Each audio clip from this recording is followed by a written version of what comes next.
And we're back again for Play at Home Fest Day 2. I hope you had a great time yesterday. All of the stuff that you've seen will be available to watch again on demand. So if you did miss anything from yesterday, please do check it out after the festival. But today's lineup is looking even more exciting, so you don't want to miss that. And just a reminder, do share things that you're doing on Facebook, Twitter or Instagram using the hashtag Play at Home Fest, and have a fun day.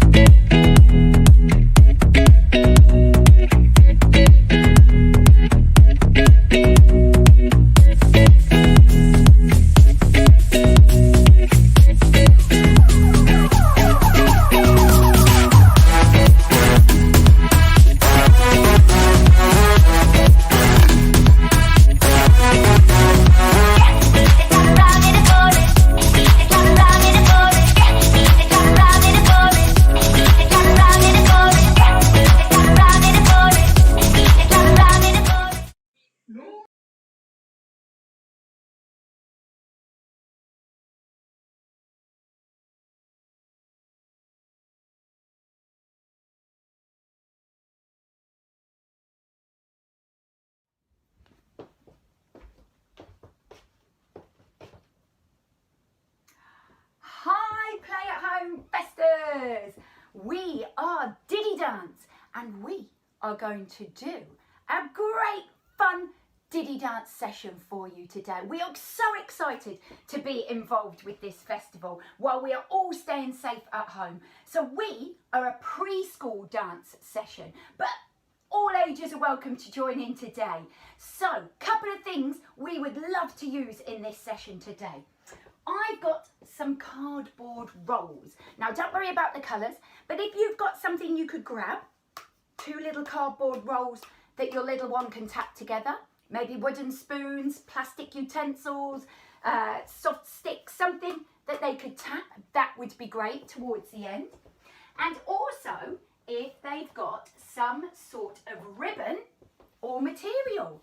So maybe a thin scarf, a tie, long bit of material, anything that they can dance with, like a ribbon at the end as well. That would be fantastic. So do let us know where you're watching from. It'd be great to see. And I think we're going to get started. So hi boys and girls, my name is Anne Marie and I've come from Diddy Dance. And we love to start our session with a little game. So if I put some music on, can you show me all your groovy moves? Anything you like. And every time the music stops, I'll say a part of your body and you see if you can shake it. Should we have a try? Are you ready? I'm going to get my music on. Do you think you could show me all of your groovy moves?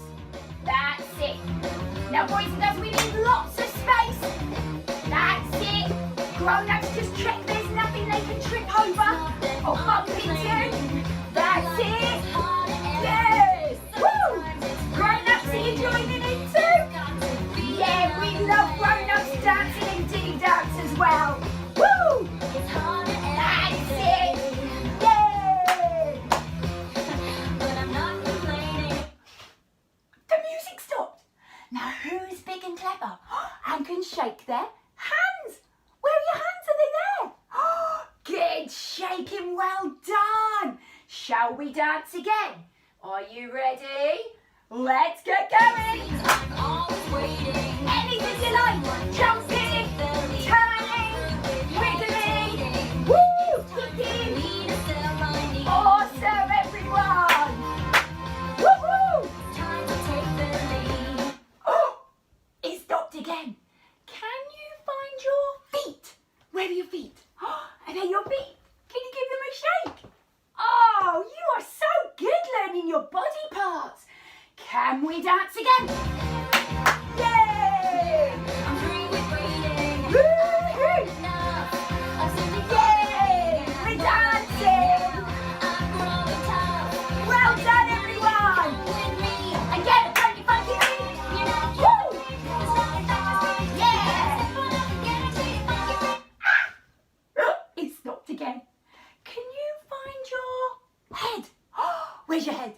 Is it here? Now we only ever do a little shake at Diddy Dance. Can you go? Are you ready to dance again? Let's go! That's it, getting ourselves nice and warm. Woohoo! Have you got your grown-up dancing with you? Yay! Well done! Woo! It's such a lovely feeling. Good job, everyone! Allow Woo! yourself to dance. You're floating on the ceiling. Oh! Did it stop again? This time, can you find your elbows? Oh, it's a tricky one, isn't it? Are they here? Are these your elbows? Should we give them a shake? Oh, look at that! What do we look like? A chicken! What's a chicken say? Good job! Shall we dance again? Are we ready? Simple simple dance. Let's dance! Oh, well done, everyone! Woo-hoo! Yay! Lovely feeling. Woo-hoo! I've got the spirit. Good job! Never be the same. Woo! The music takes you with it. Oh, did it stop again? Boys and girls, can you find your knees? Are they here? Can you give your knees a really big shake? Oh, well done. Can we go one last time? Are you ready? Let's dance! Woo-hoo! Yeah, well done, everyone. Woo! When you got the spirit. Yay! The floor. Great dancing! Don't mean walking. Woohoo! What we must know is a Yay! fun. And get a bloody funky beat! You know you can't defeat. Woo! You gotta step up. Get Last one. Who can shake their bottom? Can you shake your bottom? Go wiggle, wiggle. Wiggle, wiggle. Give yourselves a clap. Well done. Okay, it's time for our first exercise.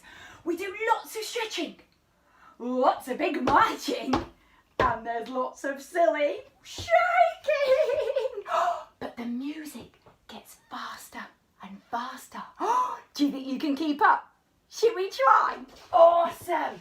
Who can make a tiny ball shape on the floor? Can you put your hands together? Now we'll pretend we're a flower and grow out of the ground. Can you grow? Right up high. That's it. Well done. Can you open up the ground? That's a great stretch. Now can you turn around? Find a nice big space. That's it. Well done. And have a little wiggle in your space. Brilliant. Now who can go up? Up. Good job. Can you go side? Side. Yay. Can you go up again? Brilliant. And who can go side?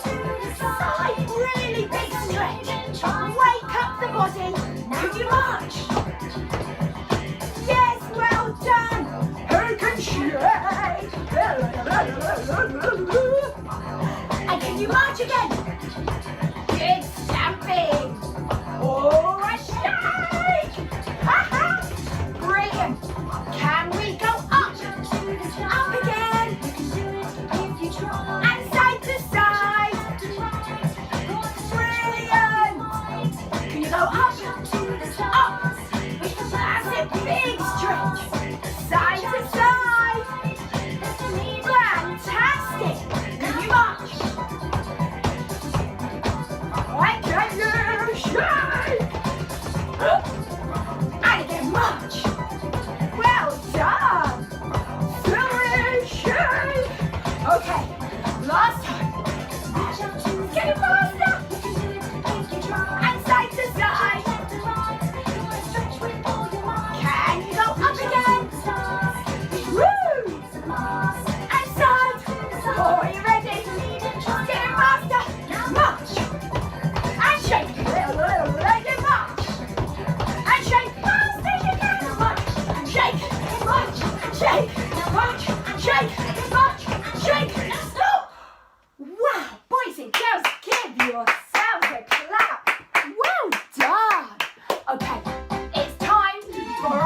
funky warm-up. Can you follow me? Can you stamp your feet? Awesome diddy dancers. Can you clap your hands? Stamping and clapping. So clever. Now you can reach up and down. Up to the sky. Down to your toes. Woo! Brilliant. What about one arm? Right up high. Oh, I love it. Well done. Who can give me a big wave? Can we shout, hello? Awesome. Now, can we warm up our head just with a little shake and a little nod? Brilliant. Can you find your shoulders? Are they your shoulders? Well done. Can you do one at a time? Oh, look at those funky shoulders. Brilliant. We move down the body onto our arms. Can you make big arm circles?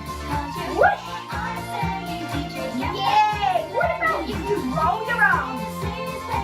Yeah. We explore lots of different dance styles at Diddy Dance. We do this in our disco dance. And what about like this? That's good arms. This is in our hip hop dance. Brilliant. And we do some fancy arms like this from our salsa dance. Wow. Now moving down to our back. That's it. If you twist, this warms up your back. Well done. Should we move down again? Can you wiggle, wiggle? These are your hips. Can you wiggle your hips?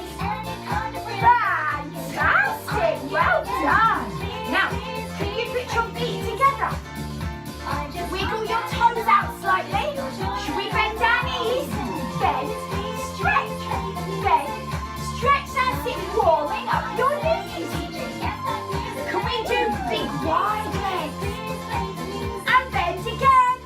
Bend, stretch, bend, stretch. Oh, well done. Now, do you think while you're here can give our legs a little tap? Oh, this is from our country dance. Should we shout, yee-haw? Awesome.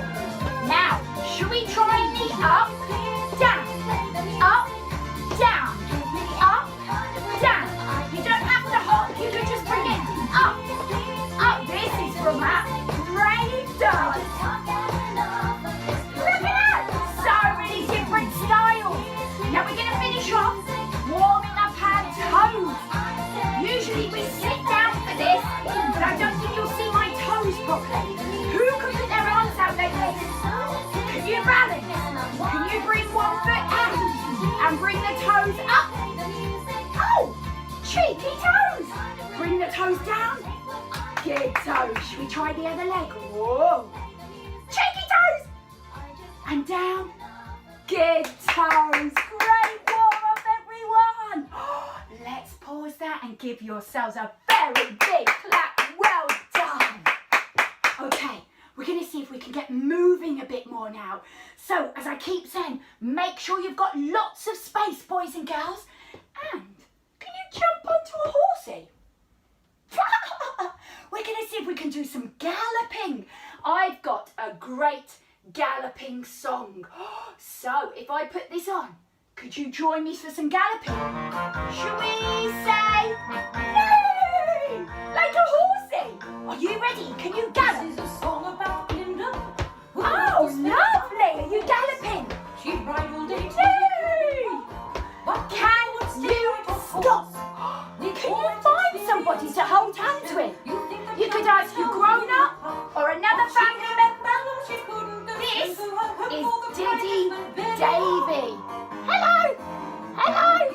He's going to join me for galloping. So I hold one, two hands, so you can do that with your grown-up or any member of your family, and we gallop together. Oh, it's lovely dancing with someone. Gallop, gallop. Lovely. Now, shall we stop again? So we can let go of hands with our partner and jump back onto our horsey. Should we go faster? Woo! Are you going fast? Gallop, gallop! Woo-hoo! Gallop, gallop! Whoa! Boys and girls, give yourselves a big clap. That was fantastic. Okay, do you remember at the very beginning I said about tapping something together? Now, boys and girls, can you see? I've got some cardboard rolls. What colour's this one? Red. Well done. You are very good with your colours. Do you know this colour?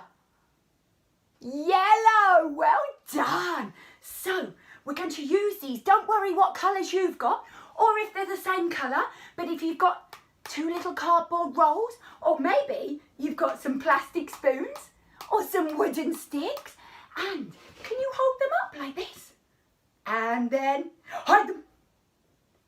Now, do you think you could give this arm a little wave?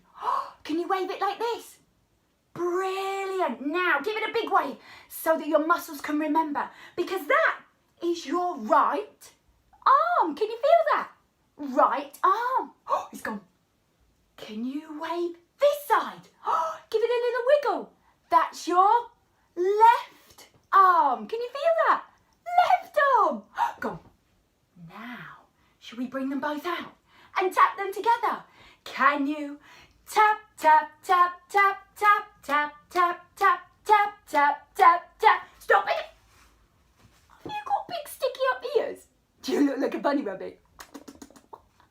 Can you tap, tap, tap, tap, tap, tap, tap, tap, tap, tap, tap, tap? Stop that. Have I got a big red nose? Oh, is it now a big yellow nose?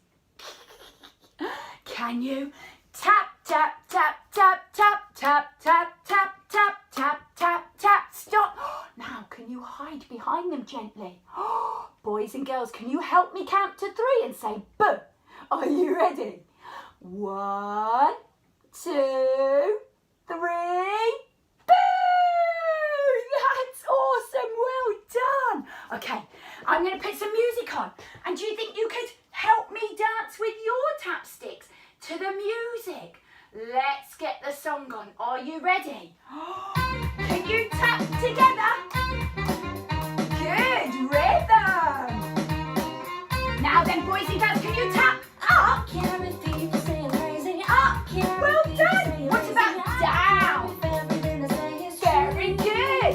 Can you tap side? Wow. And the other side. Fantastic. Can you tap in front? What about behind your back? Oh, it's a tricky one. Can you make them tap together? Wow, super clever. Should we wave this side again? Right hand. Can you remember? Right hand. Should we do this side? Left hand. Well done. Should we go for a walk and a tap?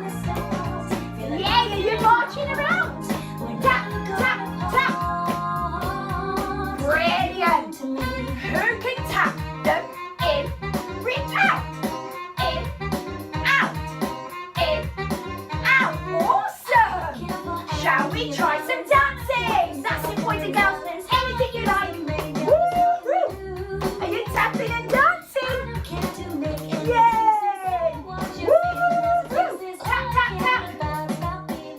Boys and girls, give yourselves a clap. Well done.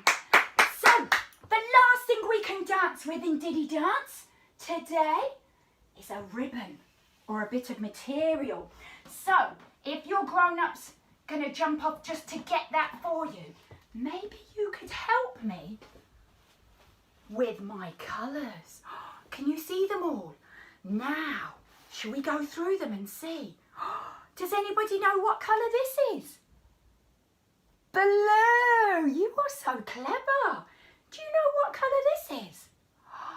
Yellow. Fantastic. This one, it's quite similar to that. In the sunlight there. Orange. Yes. And we've also got red, that's red. And there's one more, look. Do you know this colour? Green, fantastic, boys and girls. Okay, so let me think, what colour shall I pick? I think I'm going to dance with green. What colour have you got? Oh, you have all got so many different colours. That's fantastic. Okay, I'm going to get the song on. And can you find a nice big space? Our ribbons don't like to touch anybody else. So can you gently make a big circle? Wow, that is brilliant. Can you go up, down, up, down, up, down, up? What about side to side? Like a rainbow. Brilliant. Can you turn around? Oh, well done. Gently, gently. And can you shake it in the sky? It's like fireworks. Boys and girls, can you make a wiggly snake? Let's see, can you see? Oh, ideally on the floor. What does a snake say? Brilliant. Can you put it on your head? Should we gallop? It's like a unicorn. Woohoo! Yay, we love galloping. Back in a big space. Should we give it a shake? Show me the dancing. Woo! What moves have you got? Yay! Woo-hoo! I love it. Well done. Woo! Oh, boys and girls, give yourselves another clap. Well done. Okay, so at the end of all our Diddy Dance sessions, we always finish with a cool down time. So, do you think you could help me and be a big rocket? Can you be a rocket? Wow, that's brilliant. What about a tiny ball? Well done. Who can be a big starfish? And what about a little Nemo swimming in the sea? Can you be a super diddy dancer? Whoa.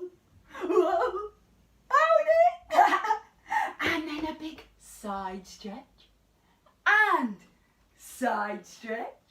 Can you make a big archway? Hello, are you upside down?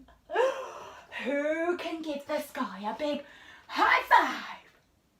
And with your other hand now, stop. Great shapes, everyone, well done.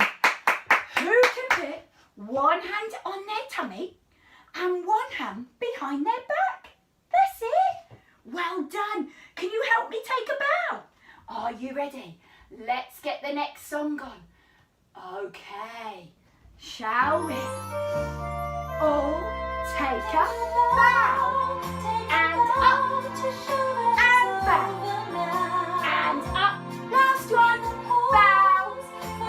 And up, oh, well done. Give yourselves a big clap. So, boys and girls, grown-ups too, thank you so much for joining in on our Diddy Dance session. Have a fantastic rest of the festival. We hope you have so much fun doing all the fantastic other activities. Thank you for having us. If you want to know any more, please go to diddydance.com and we'd love to see you in one of our online classes soon. Bye guys. Bye-bye.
Hi boys and girls, I'm Ella Bella here from Captain Fantastic, and I'm here today with you at Play at Home Fest, which is great. We're going to be doing a little bit of arts and crafts, which is my absolute favourite, and we're going to be making a great little project called the Scooby-Doo Mystery Theatre.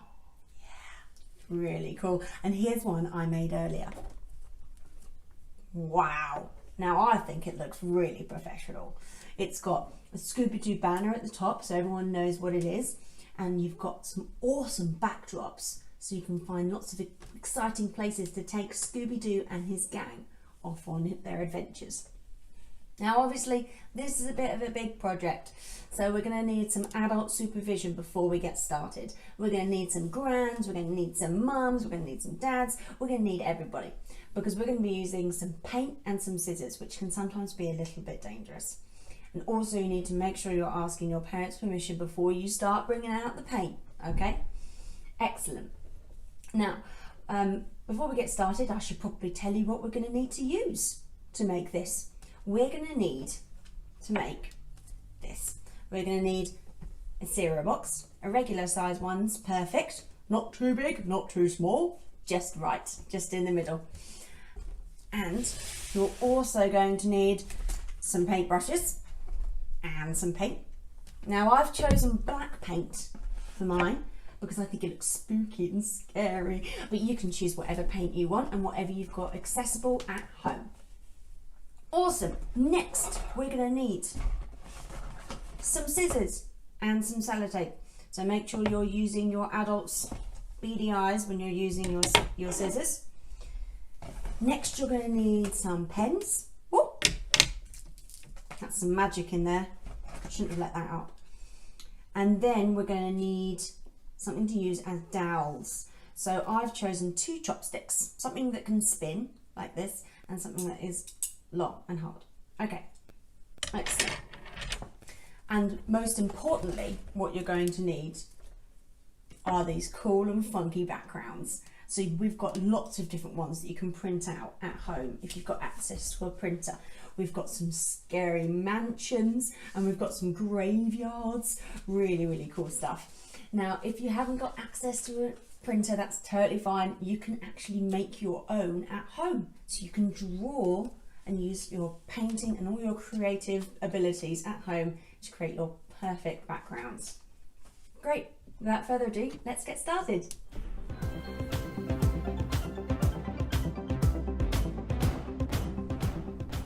Great, so our first step is we need to take our cereal box and you're going to lay it down like this, and we're going to create a border, like a frame, for our fantastic backgrounds. So a good way to check whether you've got a good size border is by putting your background on top like this, and you want to create a border that goes all the way around this. So it might be different for if you've got a different size box. So mine's going to be about 1 to 2 inches in. So I'm going to make a mark on the box with my pen about 1 to 2 inches away from the side of the box on each side. Great. So now I'm also going to do the same for the corners. So from this corner here, I'm going to go in 1 to 2 inches and make a little mark, and then do the same on this corner, and this corner. Lovely.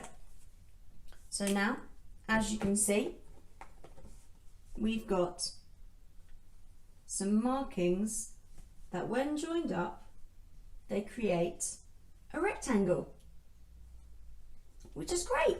So now this is our rectangle that we're going to cut out with our scissors. Now before we pick up the scissors, we're going to make sure that we've got our adults present to help us if we get into a little bit of trouble, okay? So I'm going to take the scissors, and to make your first cut, you just take one of the blades, push it in, and we're going to cut all the way up here. Dum, da, dum, da, dum. Sounds like a crocodile, doesn't it? And the other way.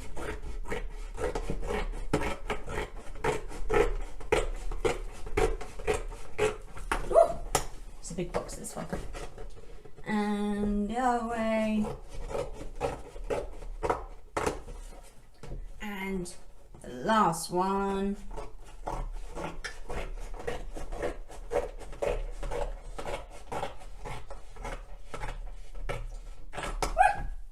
Awesome. So now this middle section, you won't need that. So don't worry about holding it onto it. So now you can see it's starting to take shape. And we've got this little border on the outside. Now to make this look professional, we're going to want to colour it in. So I'm going to use my paint. So I've already put some black paint in here and mixed it together. I'm going to paint all over the box, okay? All over it. Just not on the inside, just where you can see the pictures. Let's speed this up a little bit.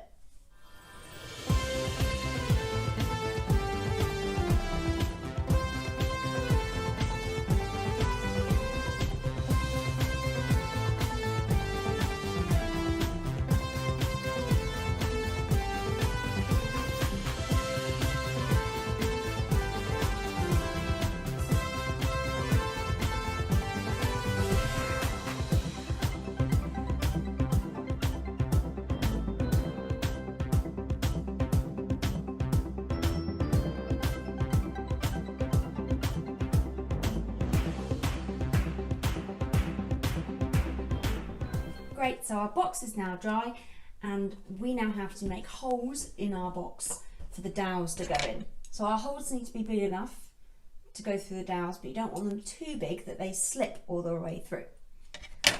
So what we're going to do, we're going to take our pen and we're going to look at this line on this edge here and go all the way up and follow it to the top here.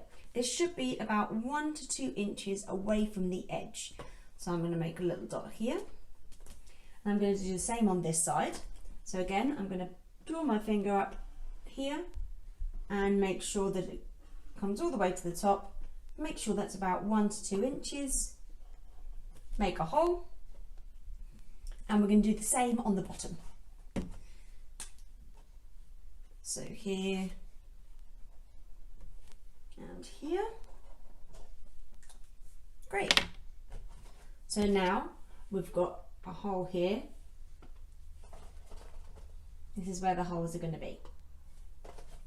Great. Now to make the holes, we're going to be using some scissors. So make sure you've got your adult nearby. And we're going to hold the scissors nice and sensibly. And we're going to use one blade because you don't want it to be too big, the hole. You push down ever so slightly. Whoop! Takes you by surprise. And then twist. You may have to make it bigger or smaller depending on how big your chopsticks are. So I'm going to make mine just a little bit bigger. And then I'm going to do it on this side too. You might need someone to hold the box steady for you whilst you're doing this. And that's totally fine. You've got to be a bit strong as well. You've got to use those muscles. You never thought you'd use muscles in arts and crafts, did you? Ready, and one more. Brilliant, excellent. So now we've got our 4 holes, and on the other side here. So that means that our dowels will go all the way through and poke out the end. So let's get on to our backgrounds.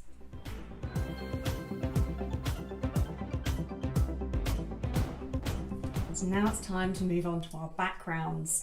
Now we've got an assortment of printed out backgrounds here. We've got our first one, which is a haunted mansion where there's probably loads and loads of spiders and scary ghosts. Oh, there's some lights on. That one's a bit scary. We've got our second one here, which is a science lab. Looks like they're doing lots of potions in there. Oh, this one. We've got a castle, a really old creaky castle. And let's see, it's got a drawbridge, it's opening and it's inviting Scooby-Doo and his gang in. I wonder if they'll go in. And we've got the classic, the haunted forest, the dark, dark, scary forest. And we've got Oh, this one's a dangerous one. We've got the graveyard. Whoa, where there's loads of ghouls and goblins. And we've got, oh, this one doesn't look too scary.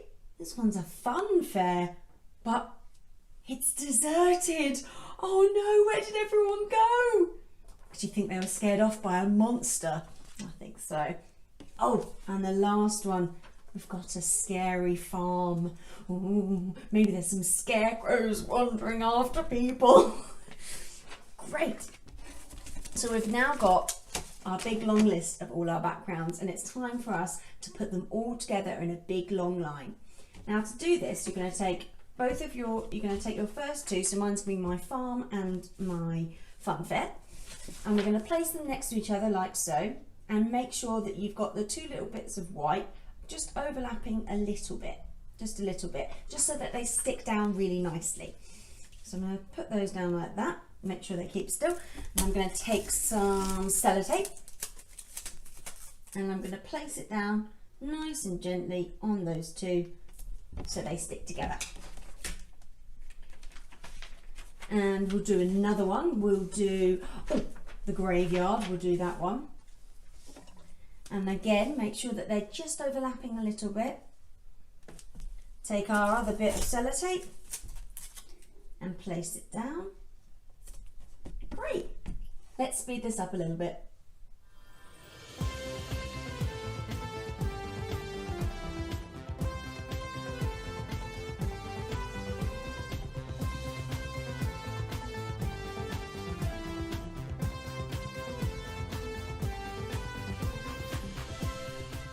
So we've got our really long line of spooky backgrounds.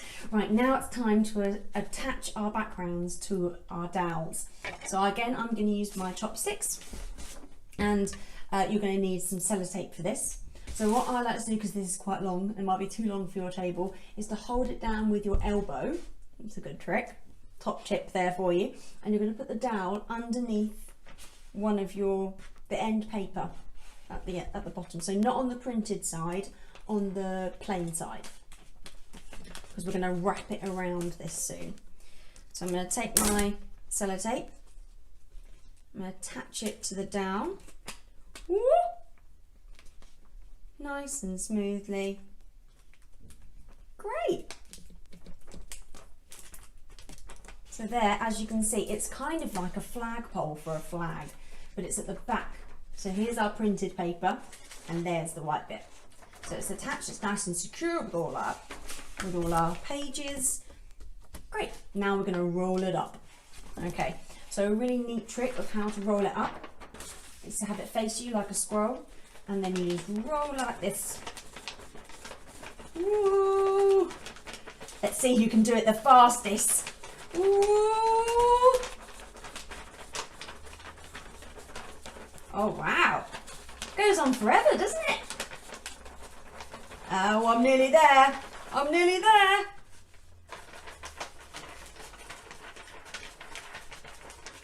Ready? Yes! All done. So it's now been rolled up into a nice neat scroll. Now it's time to attach it to our boxes.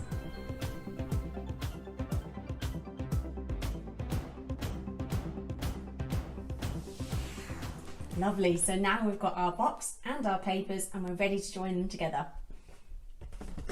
So we're going to work from one of the sides of your boxes. I'm going to make sure that our paper is all the right side up. We don't want an upside down castle in here. And we're going to probably, I would suggest doing it from the top first. So you're going to put the top part of your dowel in first, in through this way, and then slot in the bottom one.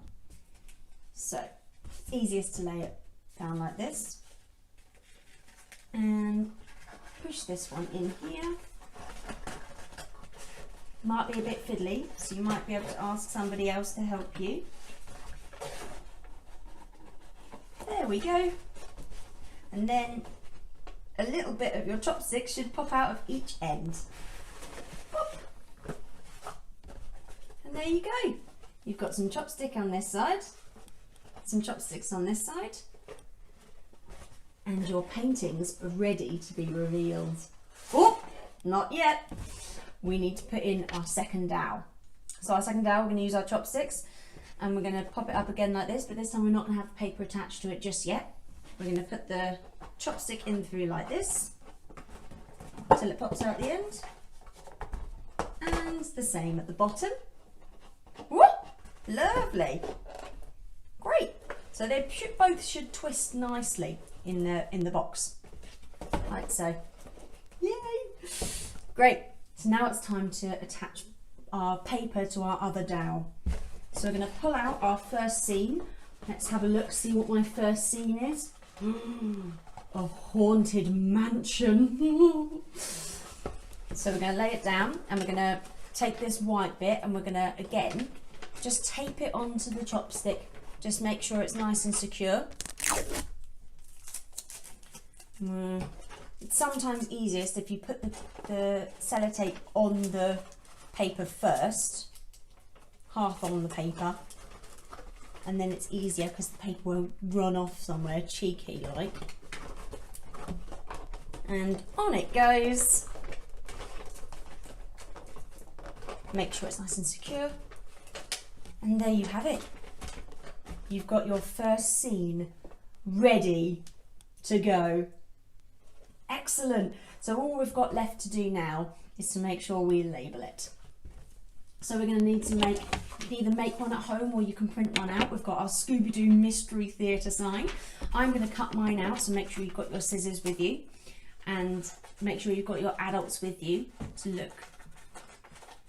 And I'm going to cut mine out in a squiggle, but you could always cut it out in a circle or in a square or whatever shape you want to do. I think mine looks funky like this. I like the funkiness of it. There we go. So we've cut our piece out now. And now I'm going to teach you how to make double-sided sticky tape with just normal sellotape. So top tip coming straight to you. So we're going to take a bit of sellotape. There we go.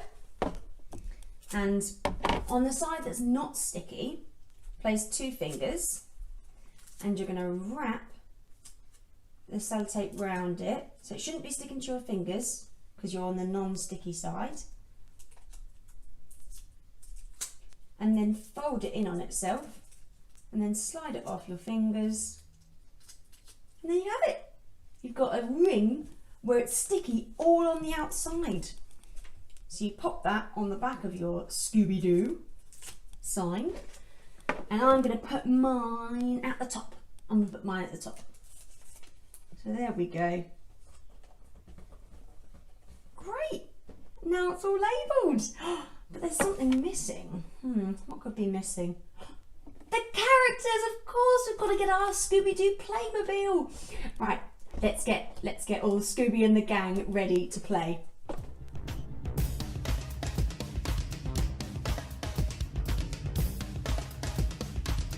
Wow, we've got Scooby, we've got Shaggy, and we've got the whole gang here. And we've got some scary monsters. I think that's because we're in a graveyard. Help!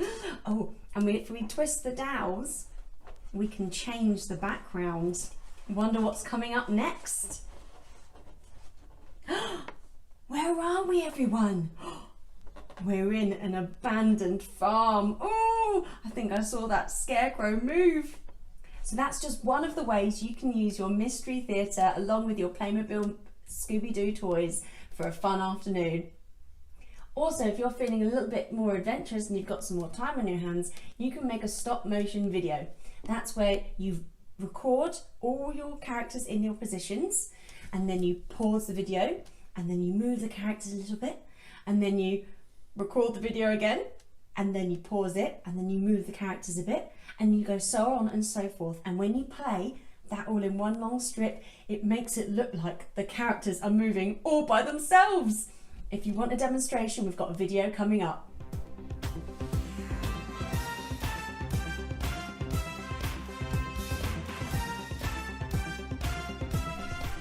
Wow, that looked really fun. I've been Ella Bella here from Captain Fantastic and I've had such a great time with you guys making a Scooby-Doo Mystery Theatre. It's been great. If you want to know any more information on how to make this, you can look in the video description. Also, let's check out how the professionals do stop motion video. Bye!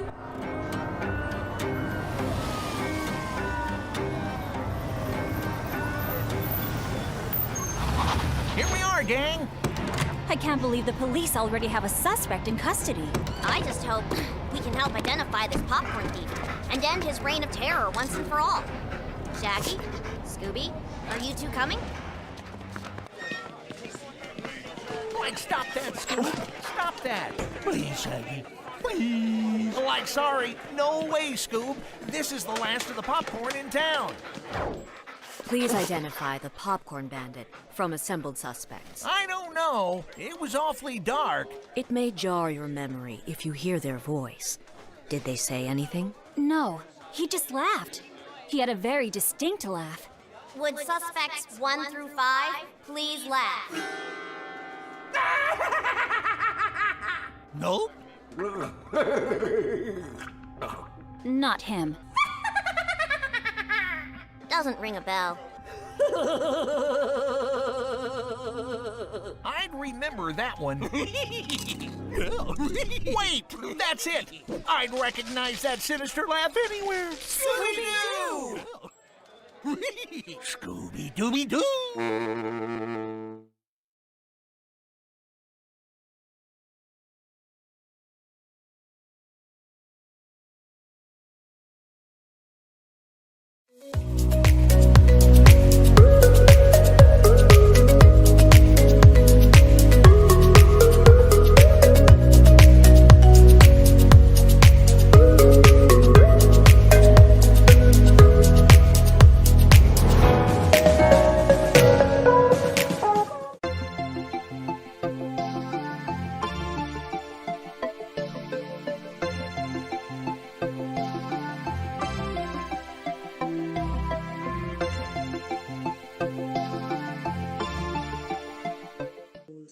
Wow, that was great. Thanks so much, everybody, for joining in with that.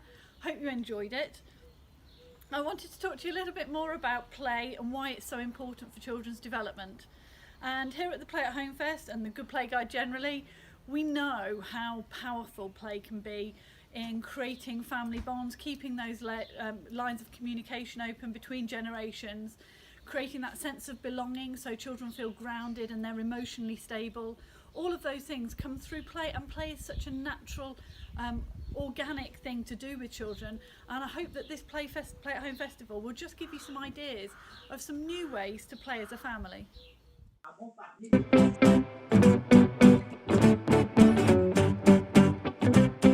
Hi everybody!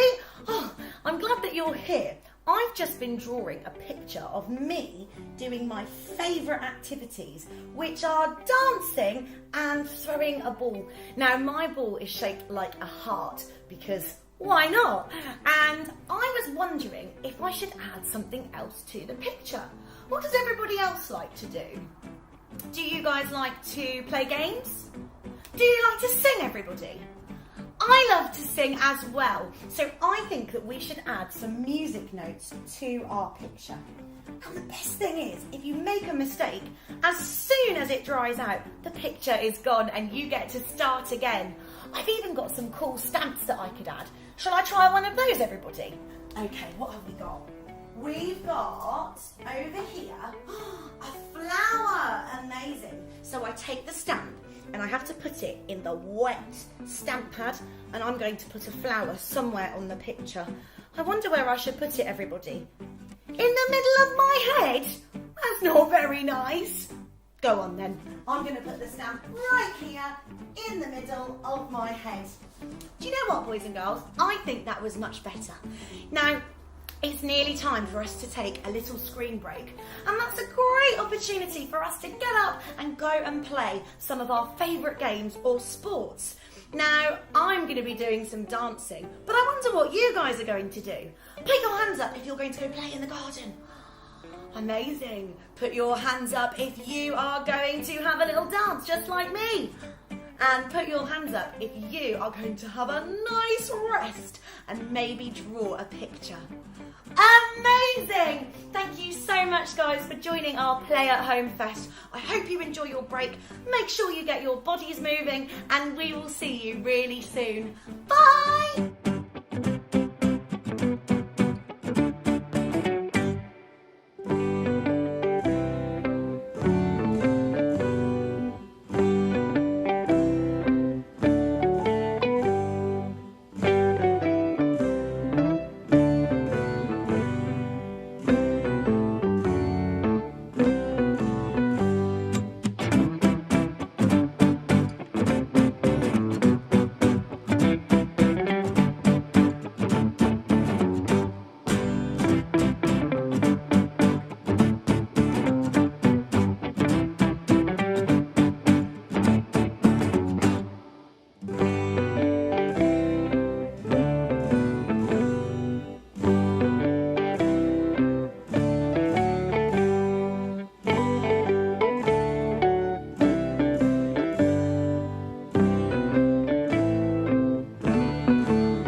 Hello guys, hi, hope you're okay. I'm Claire, I am the founder of Play Hooray, and I have been invited to come on and share with you a really quick and easy activity you can do at home with your little ones using bits and pieces around the house. And today we're going to be making these funky little monster alien envelopes, and they're really good fun because you can feed your monster all sorts of different things. So all you're going to need to make my little monster envelopes are an envelope. If you've got a bright colour, that's lovely. Don't worry if not, we can always colour it in and add some colour with our pens or pencils or whatever.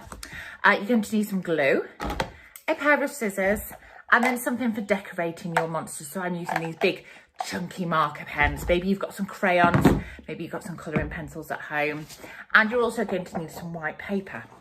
So first of all, we're going to take our envelope and we're just going to lift up this bit, and all I'm going to do is I'm going to cut a round line. You might find it easy to draw it on first. I'm just going to cut around here just to give our monster a big smiley mouth, because even though we're making monsters or aliens, they are still really friendly and very lovely ones. We don't want them too scary, do we? So I'm just going to curve it round like that, and it gives our monster a nice big smile. That's it, exactly, super. Okay, now to make our monster look really funny, we're going to add on these funky little teeth sticking out. Now, as you can see, I'm going to show you underneath. All I've done is I've cut out some rectangles, some lovely long rectangles with the white card. I'm going to stick them underneath so that they stick out from the smile. So using my white card, and really carefully with a pair of scissors. Now, it's always good to have our grown-ups nearby when we're using scissors, but I do really like the boys and girls to have a go at using them scissors themselves, because it's good practice, and these rectangles are really nice to do. So all I'm doing is cutting out a few rectangles. It's up to you if you want to put on loads of teeth or just a few teeth, and I'm just cutting out those out there. Okay, so now I've cut out my lovely long rectangles. I'm going to get my glue. And can you remember, like I said, I'm going to stick them underneath so that they are sticky out teeth. And I'm just going to put a tiny bit on the end. There we go. Try not to get it on your fingers or you'll end up with really sticky fingers. And I'm just going to stick my teeth on. So there's one. It's always nice to count them when you're sticking them on. 2. I think I'll keep going and add some more. 3. Let's do 2 more. There's another one. 4. And then I'm just going to put on the final one, number 5. So my monster has 5 teeth. I wonder how many teeth you're going to put on your monster. You can do as many as you want. So there you go. You can see the teeth sticking out of the big smiley mouth. Okay, so if we have a look back at the monster that I'd already made, we've got these big sticky out teeth, and then all we're going to do is stick on some eyes. It's quite nice if they stick up.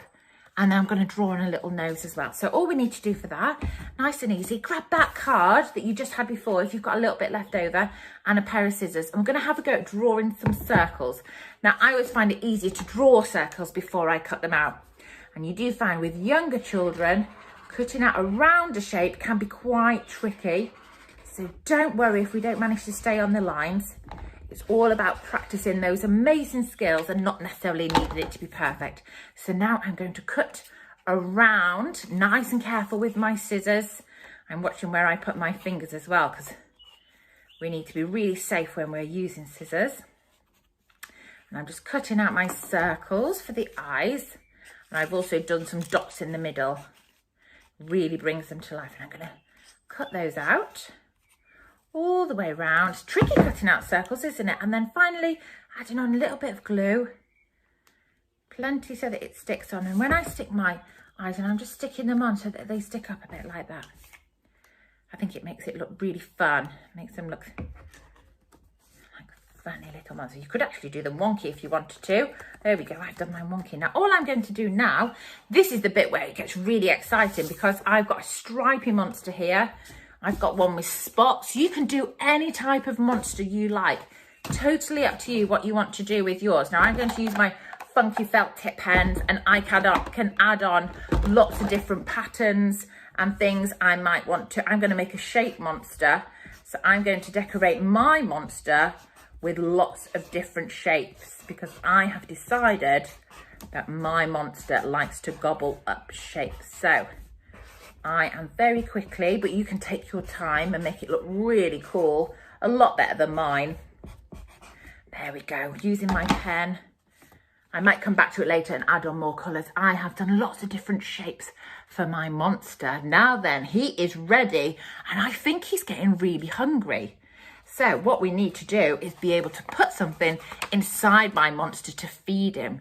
Now, what your monster might want to eat lots of different things. Maybe your monster likes to eat numbers, and you can feed, here's my number monster. You can feed your monster with the numbers. Or you might want to do letters. You could do the letters from your name. That would be good fun, wouldn't it? Well, what I'm going to do, as I've made a shape monster, is I'm going to do some shapes for him to eat. So first of all, I've realised I haven't given him a nose. He needs his nose, doesn't he, so that he can smell. There, I popped his nose on. Now, using the card that we were using before, I'm just going to cut out another little bit. And you can make your numbers or your monster food in any way that you like. Maybe your monster likes to eat chips. You can make it lots and lots of chips to eat, or whatever it is that you want your monster to snack on. Now then, I have said that my monster likes to eat shapes. So on my card, I am drawing some triangles. I am going to do a square. I'm going to do a circle, a rectangle, and finally one more. I'll do a nice heart shape. Lovely. And now I can give my monster, whenever my monster gets hungry, I can post them inside my monster, and I can use them to play a little game, or I can just use them to feed up my monster whenever he gets hungry. So I'm popping the shapes in there, and he can gobble them all up, gobble, gobble, gobble. And I wonder if there's anything around the house that I could have a look for that my monster might want to eat. So I hope you've enjoyed seeing how to make a little envelope monster. It'd be really cool if you have a go at making one at home, and you can send in your photos for us to see. That would be really cool.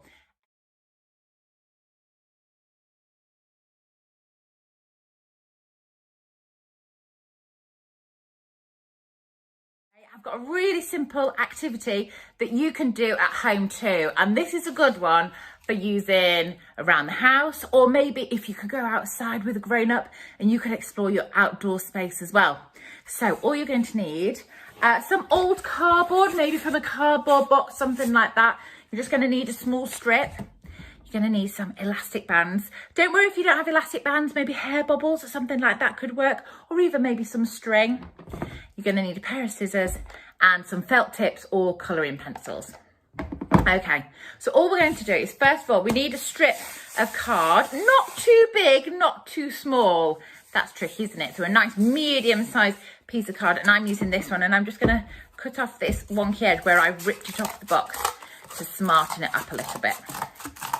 Okay, and then all we're going to do, using our piece of cardboard, is we're going to draw a line down the middle.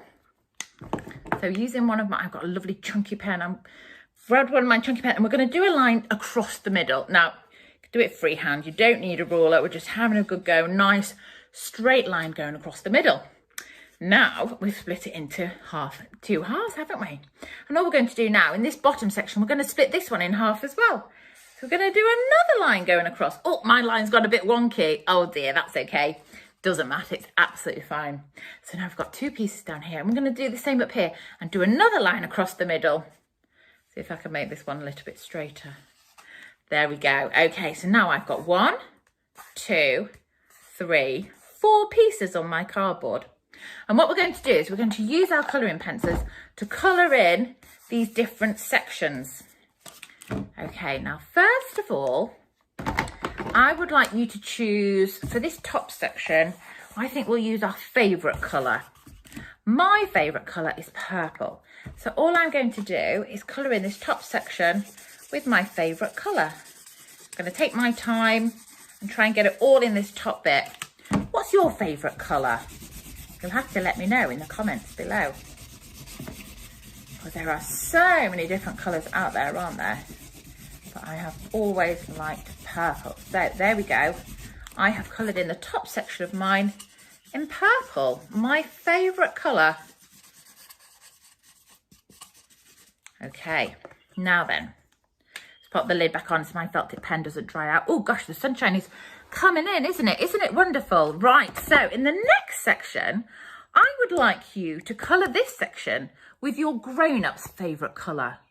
Ask your grown-up what is their favourite colour, and you can colour it in this bit. Well, I've asked my little boy, and his favourite colour is yellow. So I'm going to colour in this next section yellow. I wonder what colour you're using. And we're just going to take our time, loads and loads of time. I'm doing mine quite quickly so that you can see it, but you can take your time and make it look really cool and colourful. And I have done this next section a lovely yellow colour, and I'm just colouring it in with my pen. I love colouring in. I love using lots of bright colours. There we go. Okay, now then, for this next section, I'd like you to look out the window and colour in this next section with a colour that you can see outside your window. Now I'm looking outside my window and I can see lots of green trees. I can see a beautiful blue sky, and I can even see some little purple flowers. So you know what I think I'm going to do is I'm going to use green to match the green leaves that I can see outside. I wonder what colours you can see outside. And I'm just going to colour in this next section.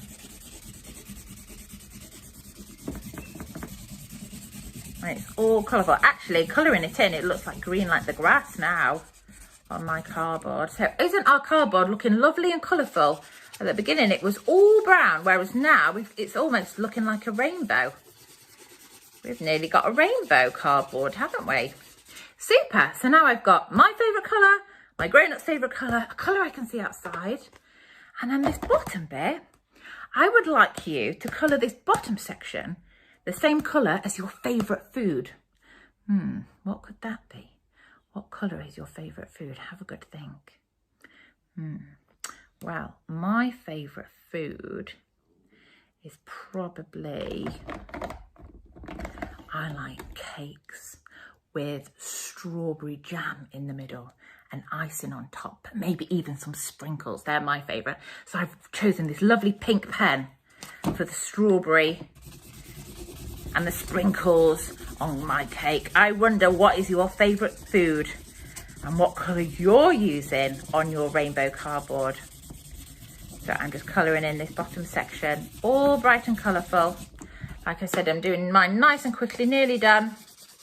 And so I can see all the colours. There we go. Done. It looks really nice, doesn't it? So I have got, whoops, can't get the lid on. Purple, my favourite colour. Yellow, my grown-up's favourite colour. I've got green for a colour that I could see outside. And I've got pink for strawberry cakes. Delicious.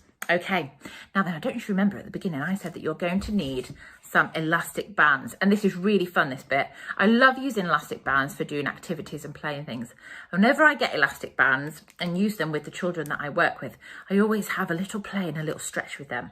Because these elastic bands are really stretchy. You don't want to pull it too much. You don't want to break it. But just give it a little pull. That's it. You do it sideways. You do it up. Cool. And something else that I like doing is seeing if I can put it all the way on my hand. Fantastic. Can you pull it off again and put it all the way down the other one? Brilliant. Well done. Excellent. I wonder if you can maybe even put it on your toes. That would be funny, wouldn't it? And what we're going to do is we're going to use our elastic bands and we're going to stretch them, and we're going to need 4 to put over each one of the colours. So first of all, I'm going to stretch this one to go over the purple section. Oh, I've got a purple one now. And I'm going to stretch that to go over the yellow section of my cardboard. So I've got an elastic band for every colour. Now I have got a pink elastic band. I'm going to put that over the green section. There we go. You might want to do yours matching, or you might just have brown elastic bands, which is absolutely fine, doesn't matter. And then finally, I'm going to put one more elastic band around this bottom section. So I've got 4 different colours and I've got 4 different elastic bands. Oh, that's a good noise, isn't it? Give it a good twang. Brilliant. That's it. Oh, you can really hear them snap. Fantastic. Okay, so now your rainbow strip is ready, and I would like to invite you to go on a little hunt with your grown-up around your house or maybe around an outdoor space and see if you can find different bits and pieces, something that's purple And can you find it small enough to be able to tuck it under your elastic band and keep it? Can you find something that's yellow or the other colour that you used and tuck it under the elastic band to hold on to it? And then something for the next section and the next section. And I wonder if you can find something for every different section and be able to store it underneath. So you're going to have to find something small enough to sit under your elastic band. Well, I can't wait to see what you're going to find. I wonder if you could send in the photos so we could see what you get up to. I'm going to take mine outside into the garden and see if I can find something purple, yellow, green and pink. I think it's going to be quite tricky, but it'll be lots of fun. All right, thank you very much for coming to play with me. It's been really nice to see you. I'm Claire, I'm from Play.Hooray. Come and find me on Instagram and Facebook. And I am always do lots of other playful ideas like this. All right, have a lovely time. Bye.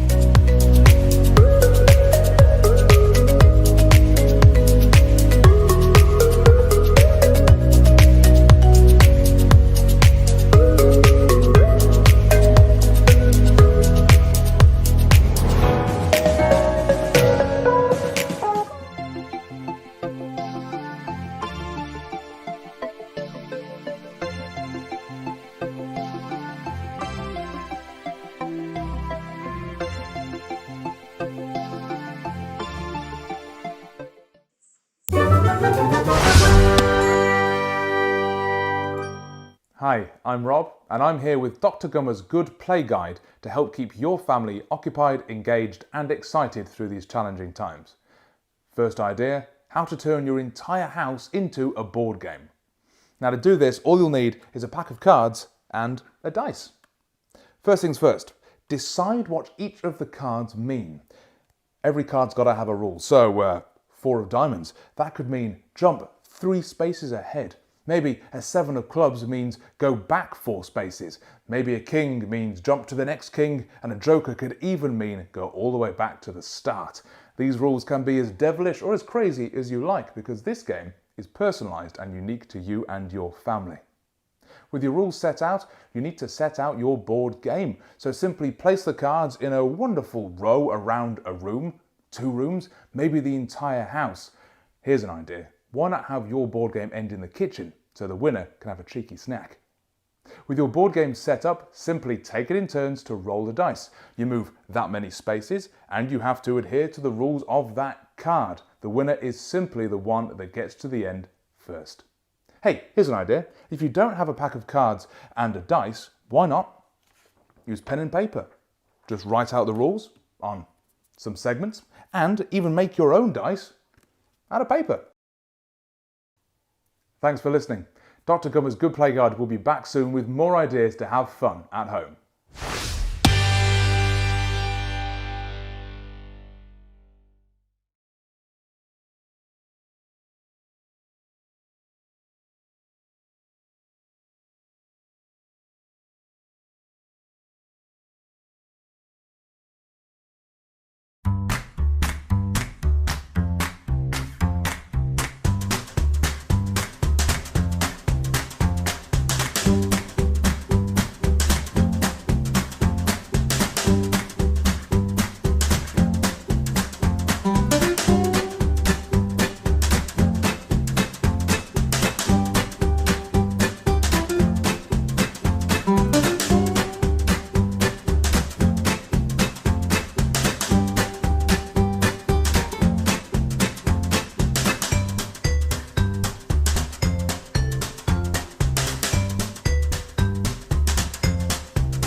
Walaikum salam, Mama.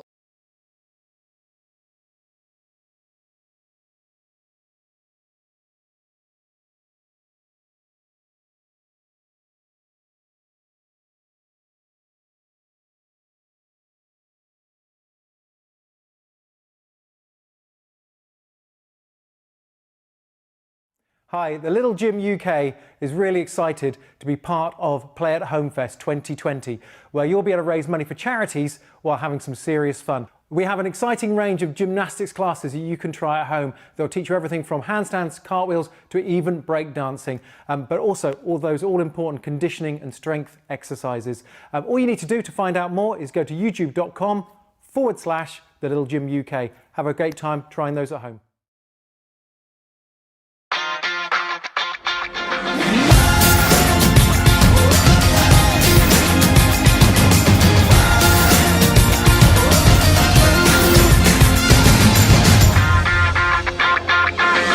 Hey guys, Teacher Pat here and welcome back to the Little Gym at Home. I'm going to hang out here for a bit, but I hope you guys are ready for a hip hop warm up with Teacher Craig. Let's go!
Guys, girls, did you see what I just did?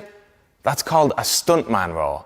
Actually, it has a lot of different names. Some people call it a shoulder roll. They use it in free running, parkour, martial arts. And this is what stuntmen do in movies so that they don't hurt themselves when they're rolling on something hard, like concrete. It's different to a forward roll because you're not just going to go straight over your head onto your back. You're going to roll from your shoulder diagonally across to your hip. Now, I'll show you the best way to learn this at home is to get something square. I'm going to get my big square pillow because I'm a big boy. But I think you guys can maybe find a smaller pillow. Maybe you can even get a square book. You can fold a towel up into a square shape, but you just need to use this for the corners. They're going to show you where your knees, feet, and hands go. Let's give it a try. Here's the starting position. I'm going to put my left knee. You can do your right knee. Why don't you try both sides when you're watching this video, just so you can learn which one feels better. I'm going to put my left knee on the left corner at the back. Then my right foot doesn't go on the back corner, it goes on the front corner. You can see they're diagonal across from each other. Then you got to make like a diamond shape with your hands. And this is going to go on that other front corner here. So you've got, it's like you're making a triangle with your knee, your foot, and your hands, your diamond. Right, so I put that down. Now instead of just looking at my tummy and rolling over like we do in gymnastics, I'm going to look this way. I'm going to smell my armpit. That's the best way to think about it. Hopefully it isn't too stinky. Let's give it a go. All right, I'll smell my armpit, and then you can push off your back knee and roll. Let's give it a try. Ah, that was pretty good. If it felt a bit clunky, try it a few more times. The next step, we're just going to get rid of the pillow. And now you just got to imagine the square. So I'm going to picture it like there's a square here, knee here, foot like that, diagonally across. Get your hands, look and smell your armpit. Ah, awesome. I think we're getting it. Remember, try both sides. And while you're learning it, do it on carpet or on grass. If you're learning on concrete, it could hurt a few times. You need to practice a lot before we start doing that. Now, I wonder how we can take this further. Why don't we take the back knee out of it? Because it's not really safe to land on your knee. Let's land like that. So instead of this, it's my foot, and then I can just drop my knee down when I put my hands down. Watch, hands down and knee. Good, still smelling my armpit. Maybe I don't even have to put my knee down if I've practiced enough times. Let's see, foot, diamond. Hey, it's starting to feel pretty smooth. Should I try something a bit crazy? You might have to ask your parents for this one. Watch, I'm going to get up on the couch. You can do this off the bed, the couch. Please don't do it off something too high. We're just learning, remember? And don't put your mucky shoes on the couch. Use your socks or your bare feet. I'm just going to do a little hop down into the same position. 1, 2. See? Diagonally across. Then my hands can go down. Let's try it all together. Let's get a bit of flow into it. Here we go. 1, 2. Oh. Yes, that one felt great. All right, you know what? Let me get my pillow back.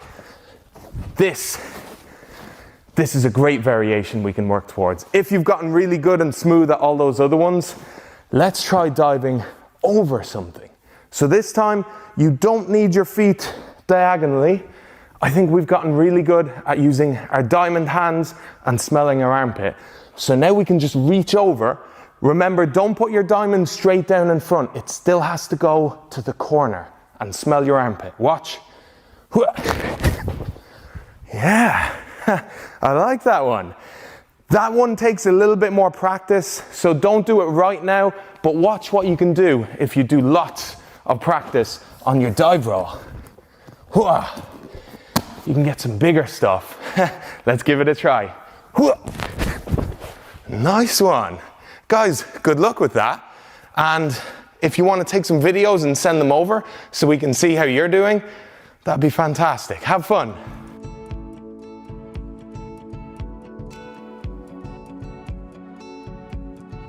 Hi everyone, Teacher Marlene here again. I have a few new handstand challenges for you to try, some variations that can help jazz up those handstands that we've been working on so hard at home. The first one we're going to try to attempt today is called a handstand pirouette. For this one, exactly the same as with all my other handstands, I always start my handstand in a nice strong lunge position. Hips forward, arms up, lean into that kneeling, bending knee. From here, I'm going to kick up, I'm going to turn my hands and finish back in a lunge. Now I know that's quite fast to see what my hands do, so let's slow it down and show you what my hands actually did. I'm gonna start like this. I make a short turn and a long turn.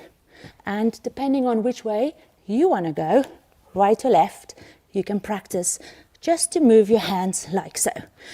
If you've done all of Teacher Craig's coordination exercises with these 6-step challenges, then these kind of coordination things will come a little bit easier.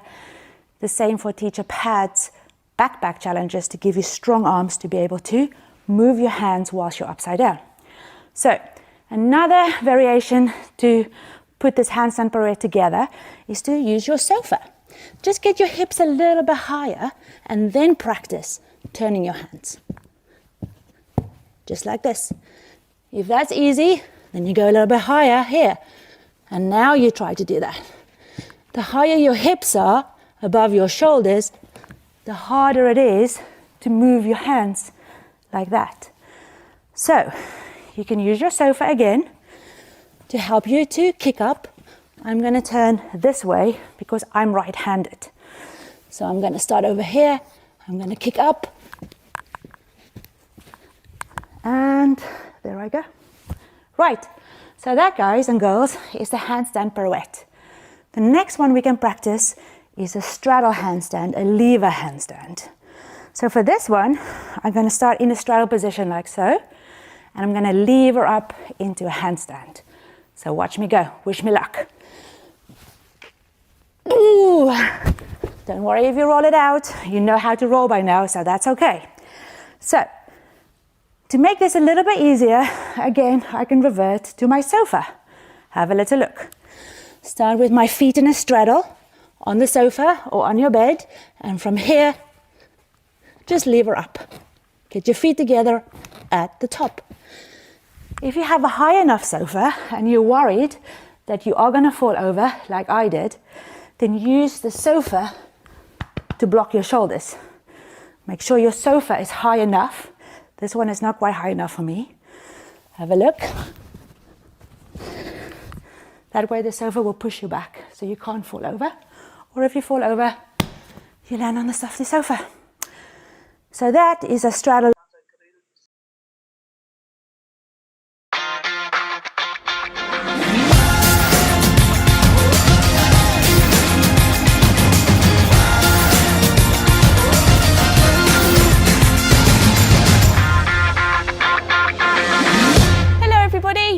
My name is Teacher Pippa and welcome to the Little Gym at Home. Me and Teacher Jade are going on a dinosaur adventure today. Roar! Can you see any dinosaurs in the gym with me today? Have you got any dinosaurs at home? Because for this warm-up, you're going to need your very own dinosaur. I've got my friend here. He is a Spinosaurus, but you can have whatever dinosaur you like. Hey, you could even use just your favourite toy. I don't mind what it is. Just go and find it. I'll stay here and I'll meet you back here in a minute.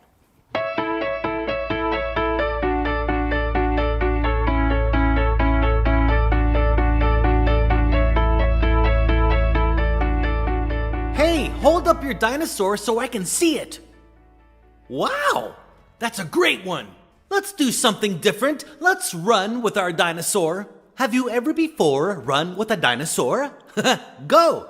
Let's go and do something different. Get up and listen, follow along to your favorite song. And I promise nothing can go wrong. Freeze! Have you ever before galloped with a dinosaur or on your dinosaur? Give it a try. With precious little seconds we can raise the day and sing the night away. Freeze! Hey, can you balance your dinosaur on your hand? Wow. Can you balance your dinosaur on your head?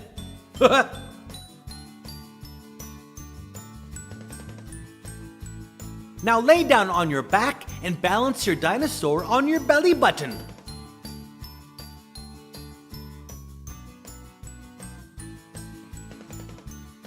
Now lay on your side and balance your dinosaur on your ear.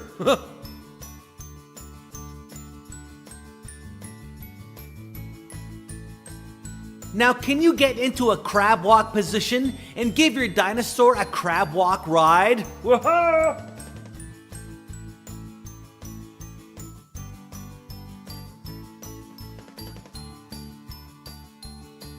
Now stand up and use both hands to circle your dinosaur around your waist. I hope your dinosaur isn't too big.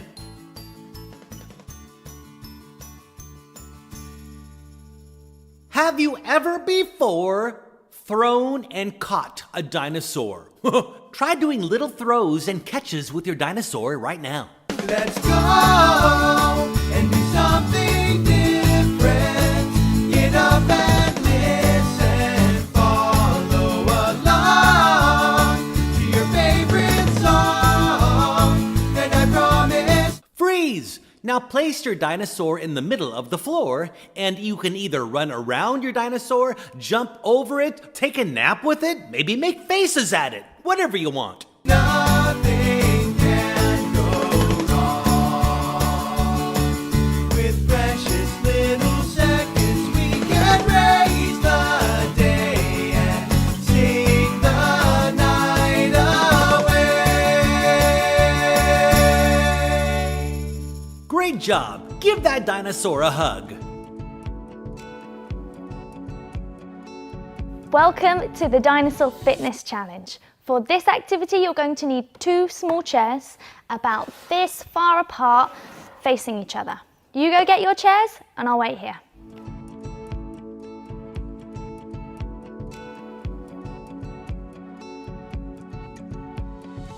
Challenge number 1. This challenge has 3 levels, and we're going to work all the way up to our Triceratops dips. Watch me. Level 1, we want to see if we can just hold ourselves here. Maybe we can do it for 3 seconds. Try it with me. 1, 2, 3. Well done. If you've mastered level 1, you can move on to level 2. For this challenge, we're going to have our hands and feet sturdy, just like before, but we're going to see if we can lift our legs up high. Watch this. 1, 2, 3. Well done. If you've mastered level 2, then we can go to level 3, all the way to our Triceratops dips. We're going to be really using our arms. So get your hands and feet planted, just like before, but this time we're going to see if we can bend our arms. This one is really tricky, guys. I wonder if I can do 3. Will you count with me? 1, 2, 3. Whew. That's given my arms a really good workout. Are you ready for challenge number 2?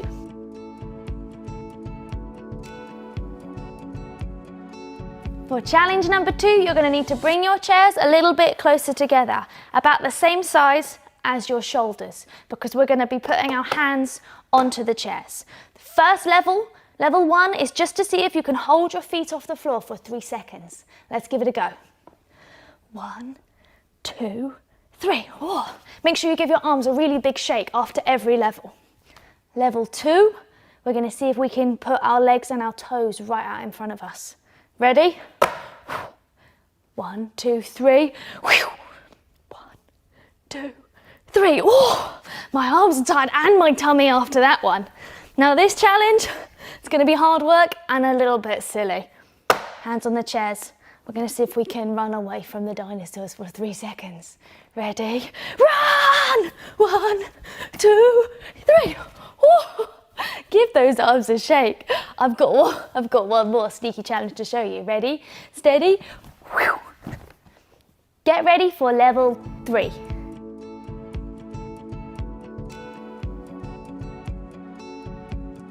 Oh, no time for resting.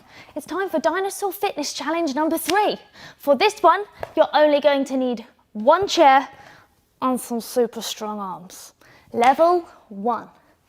Level 1, we're going to put our hands down and our feet up there and see if we can just hold this one for 3 seconds. Make sure you don't bump your nose on the floor. You need super strong arms. 1, 2, 3. Well done. If you've mastered level 1, then you can go on to level 2. We need these strong arms again. Get ready. Hands down, feet up. Make sure your nose doesn't bump on the floor. But this time, maybe we can lift our legs up high to the sky, just like me. Whoa. Oh. Level 2 was quite tricky, but I think we can give level 3 a go. Shake out those arms. Get ready.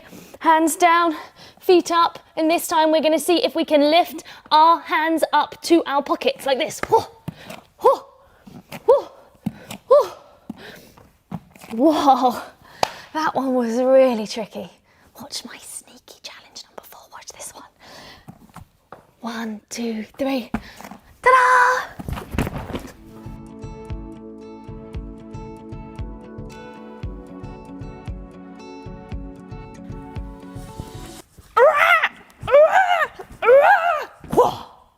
Did you guess what I was? It wasn't a very good impression.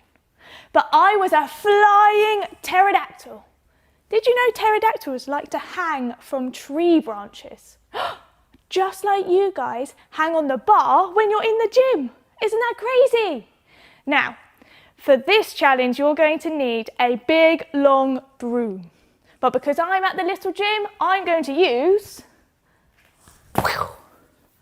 a super noodle. And you're going to have to get yourself a big soft pillow. Go and get your things and I'll wait here.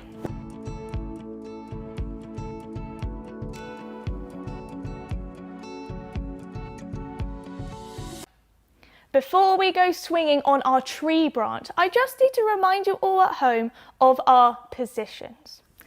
Can everybody show me a tuck? And tuck up super small. Can you see I've got my hands on my knees? Well done, everybody.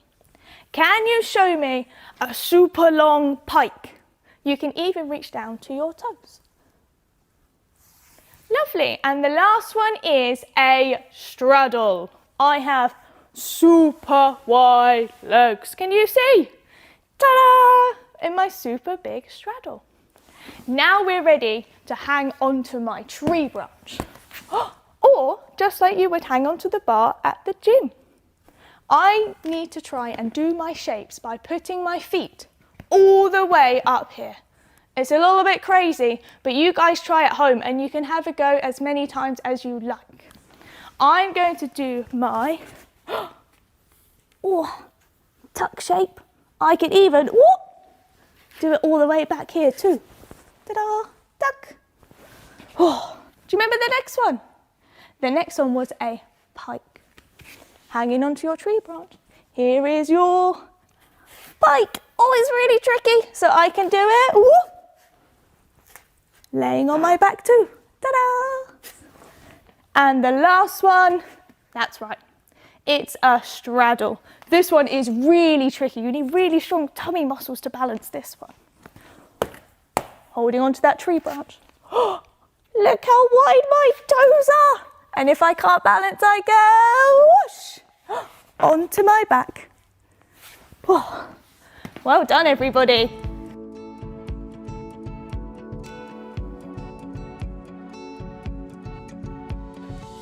When you've practiced those last 2 challenges, you can do my favourite one. My noodle is going to stay on the floor like it's my bar or my tree branch. But watch this. I'm going to do a straddle and land on my bottom afterwards. Shall I show you? Hands high. Straddle on. And whoosh. I landed on my bottom. But can you see? My hands and my feet are still on my bar in my straddle shape. Now, when you come back to the gym and you try this on a real bar, this will turn into something called a straddle undershoot, which is a big dismount. Isn't that exciting?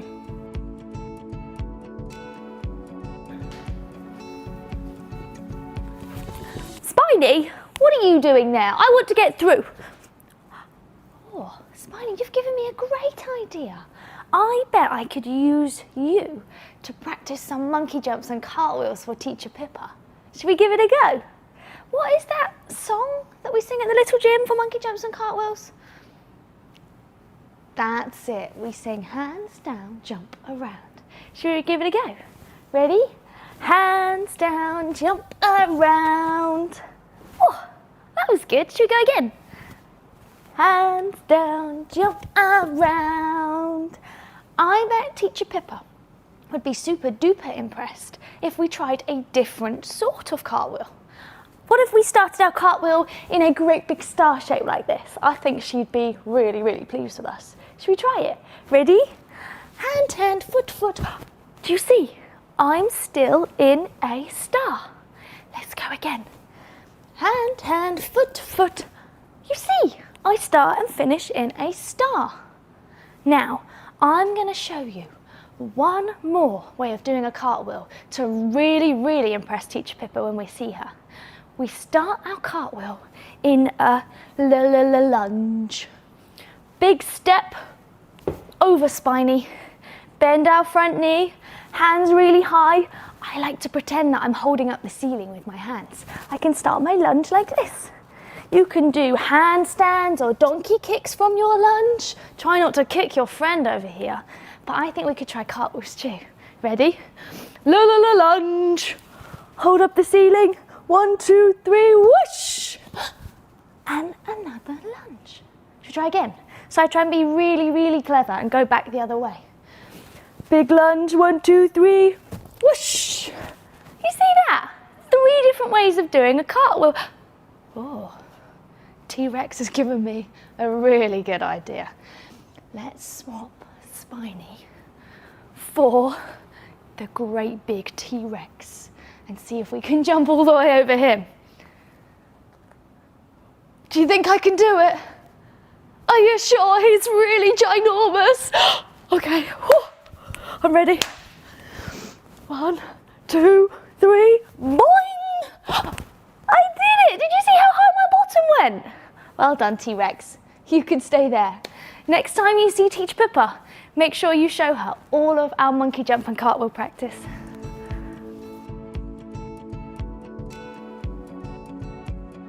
Guess what, everybody?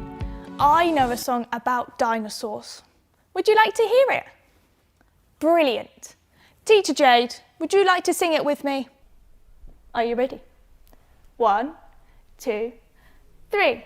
How much is that dino in the window?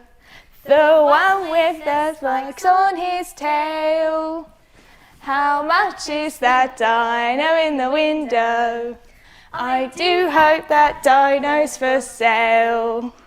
I don't want the flying pterodactyl. I don't want the T-Rex that snores. I don't want the big brontosaurus, 'cause I don't think he'll fit through the door. Do you like my song, everybody? I've got a great idea. Teacher Jade, don't you think everybody at home should sing it with us? Are you ready, everybody? I'll count to 3. 1, 2, 3. How much is that dino in the window? The one with the spikes on his tail. How much is that dino in the window? I do hope that dino's for sale. I don't want a flying pterodactyl. I don't want the T-Rex that snores. I don't want the big brontosaurus, because I don't think he'll fit through the door. Woo. Well done, everybody. Can you give yourselves a clap?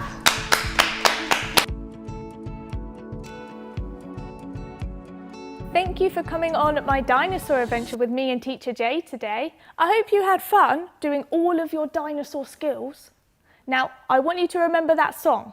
And why don't you try and sing it with some of the people you have at home? It might be a new one for them to learn.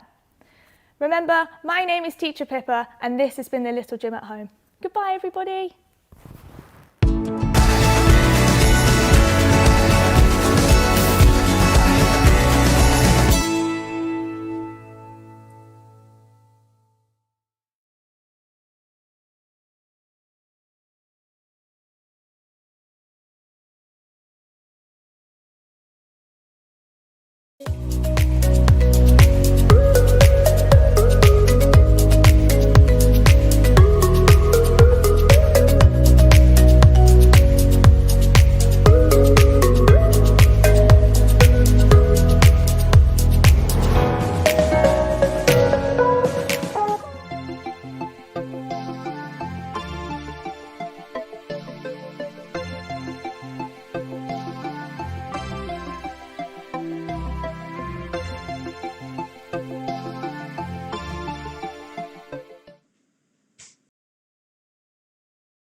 What's going on, you guys? It's Emma McGann and welcome to The Jungle. Today I'm bringing you guys some live music to your living room. So prepare to dance, prepare to sing along, and look out for some very special jungle friends who are going to be joining us along the way. As soon as you see them, make sure to shout out and make sure to type a comment in the chat. I hope you guys enjoy the show.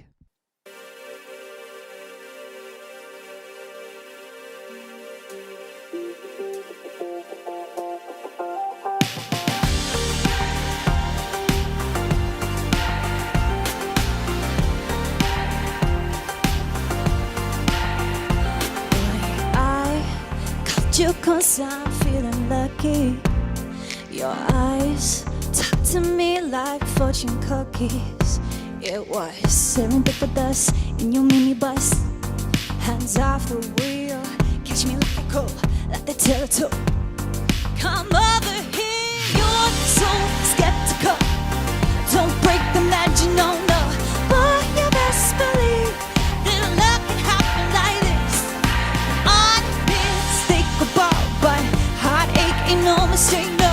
But you best believe that love can happen like this. Headlights, it's the tundra through the stop sign. At night, monsters come to play with your mind. It was serendipitous in your minibus. Hands off the wheel, catch me like a cold, like a Teletubby. Come over here, you're so skeptical. Don't break the magic, no, no. But you best believe that love can happen like this. Unmistakable, but heartache ain't no mistake, no. But you best believe that love can happen like this. It's a miracle, supernatural, giving in because hey, it's the way you use your kids.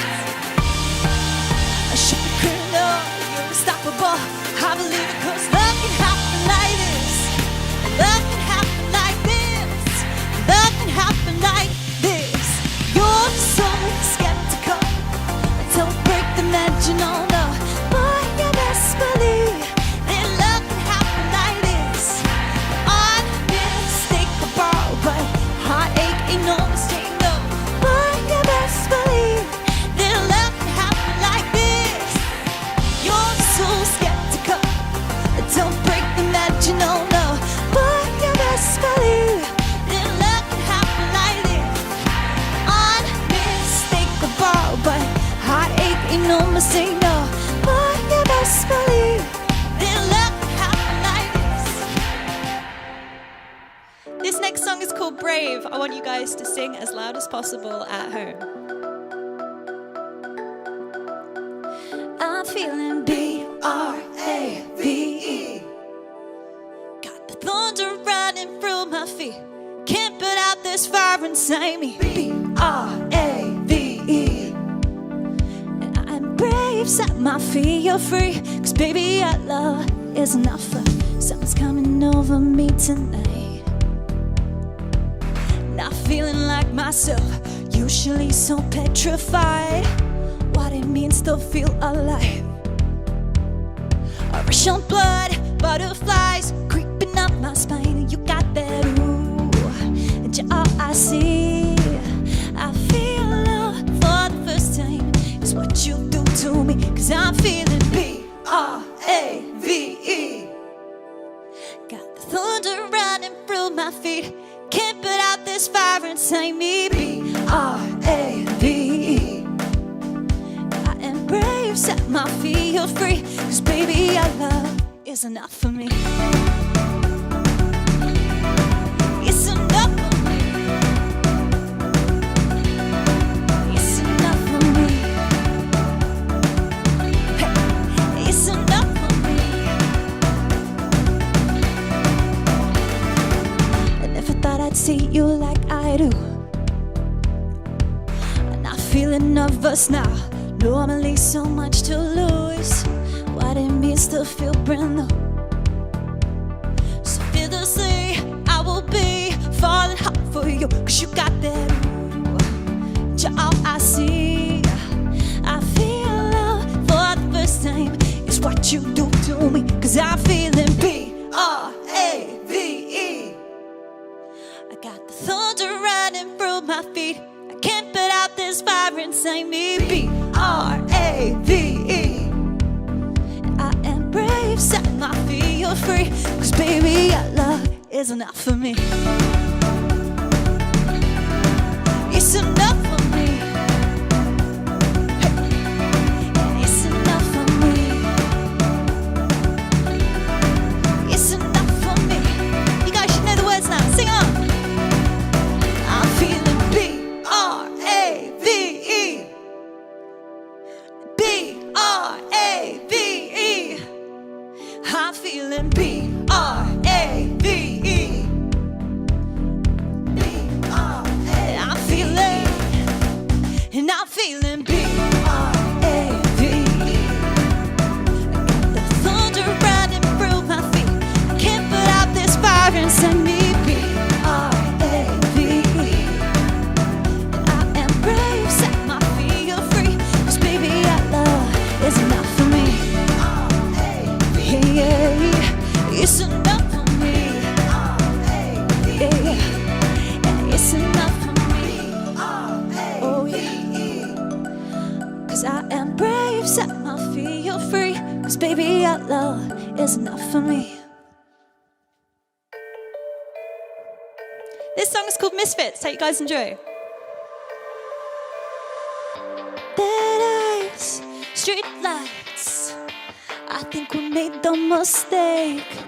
They drive and we fight while the radio plays. Hey, hey. I kinda love it when you get so mad. You're kinda funny when you yell like that.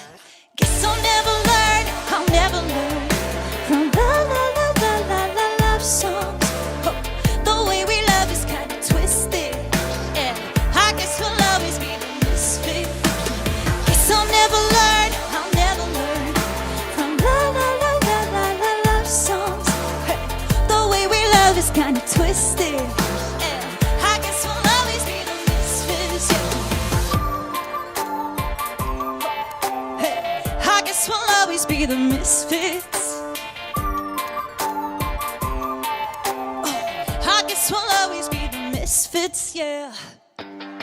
Messed up, anxious, and you don't understand me. I don't hear much when you keep yelling at me like ooh, ooh, ooh, ooh, ooh, ooh. I kinda love it when you get so mad. Ooh, ooh, ooh, ooh, ooh, ooh, ooh, ooh. You're kinda funny when you yell like that. Guess I'll never learn, I'll never learn from love songs. Oh, the way we love is kinda twisted. Yeah, I guess we'll always be the misfits. Yeah. Guess I'll never learn, I'll never learn from love songs. Hey, the way we love is kinda twisted. Yeah, I guess we'll always be the misfits. Yeah. Oh, hey, I guess we'll always be the misfits. Yeah.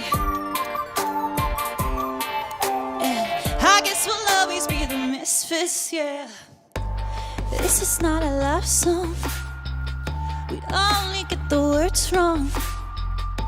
And this is not a love song. We're in it for the long run. No, no. This is not a love song. We'd only get the words wrong. Oh no. This is not a love song. In it for the long run. Oh, guess I'll never learn, I'll never learn from love songs. Oh, the way we love is kinda twisted. Yeah, I guess we'll always be the misfits. Yeah. Guess I'll never learn, I'll never learn from love songs. Hey, the way we love is kinda twisted. Yeah, I guess we'll always be the misfits. Yeah. I guess we'll always be the misfits, yeah. I guess we'll always be the misfits, yeah.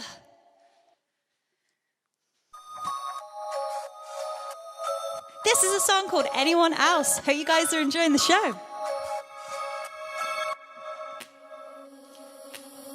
You talk and you sleep and you keep waking me in the dead of the night.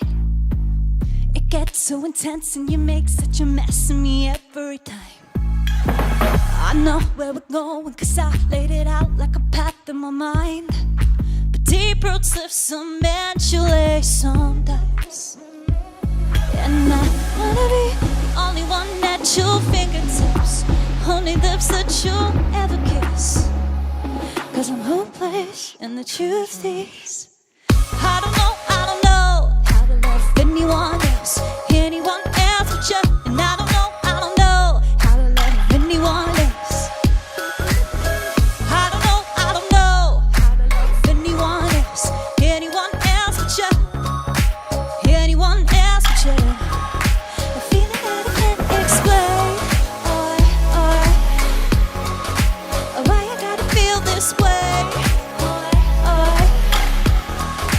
can't help it to myself. You know I don't. I don't know anyone else. I tighten my grip, biting down on my lip, holding on for my life. You talk like you smoke, but you drop like you're losing the will to survive. And I know every turn, every break, every burn, there is a beautified. But it ain't no easy ride, trying to navigate your mind. I wanna be the only one at your fingertips, the only lips that you'll ever kiss. Cause I'm hopeless, and the truth is I don't know how to love anyone else but you. And I don't know how to love anyone else. I don't know how to love anyone else but you. Anyone else but you. A feeling that I can't explain. Why I gotta feel this way. I can't help it to myself.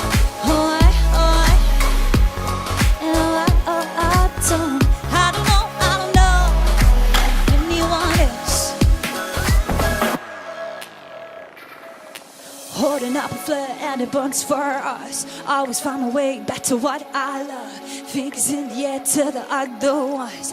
They'll never know how to love you enough. Holding up a flare and it burns for us. Always find my way back to what I love. Fingers in the air to the other ones.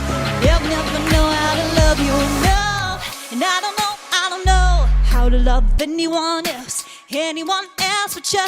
I don't know how to love anyone else. I don't know how to love anyone else but you. And anyone else but you. A feeling that I can't explain. Why I gotta feel this way. I can't help it to myself.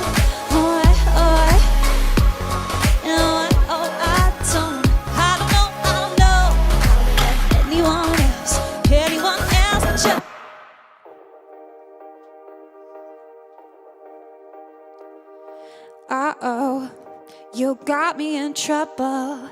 I'm getting this rush from you. Nobody moves like you do. Messy, your mind is so messy. You blur the lines in between the good and the bad in me.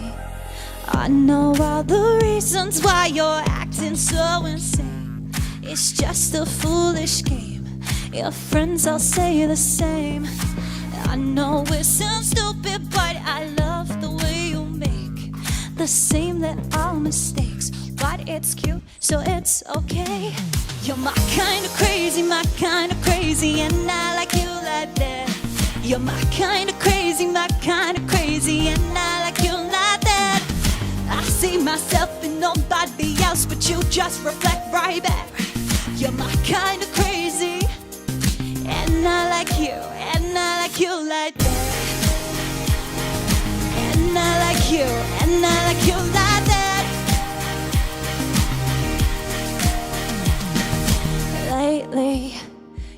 walking so shaky. Your lips dripping ruby red, but that's what you get, that's what you get. Sapphire, and eyes are like sapphire.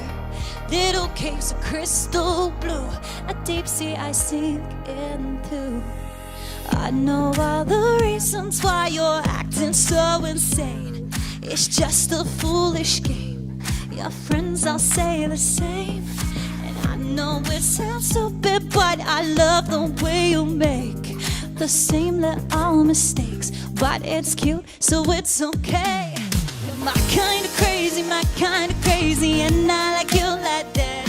You're my kind of crazy, my kind of crazy, and I like you like that.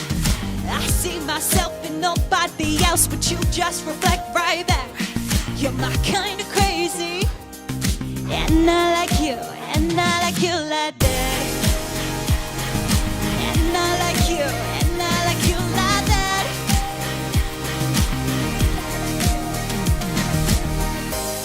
Maybe living with a monster. Oh. Is it bad that I still want you? I may be moving on the wrong track, but I can't deny you're what I like, and there's no going back. You're my kind of crazy, my kind of crazy, and I like you like that. You're my kind of crazy, my kind of crazy, and I like you like that. I see myself in nobody else, but you just reflect right back. You're my kind of crazy, and I like you, and I like you like that. And I like you, and I like you like that. Huh. And I like you, and I like you like that. And I like you, and I like you like that. And I like you, and I like you like that. This is the last song, you guys. Make sure you dance. This is called Distracted. I was dreaming a little bigger than the box I'm in. Yeah, it's what I do for fun. It's how I get it done. When you come around showing off your shiny things, well, I lose it one by one. I never get it done. Maybe I'm bored, and maybe it's love, but whatever it is, I'm done. When I'm with you, I just get distracted. In my head, you hold on to my hips, you pull me in. When you're not here, I daydream about it. You're so close to me, I feel your breath heat up my skin. It's in my head, but I get distracted, distracted, distracted. I was digging something bigger till I'm in too deep. I make mistakes sometimes, I guess you must be mine.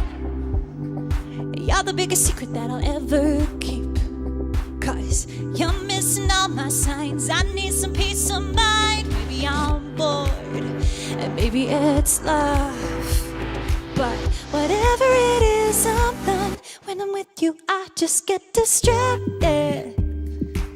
You're so close to me, I feel your breath heat up my skin.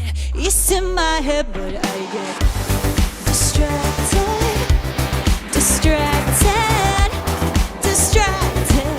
It's in my head, but I get distracted, distracted, distracted.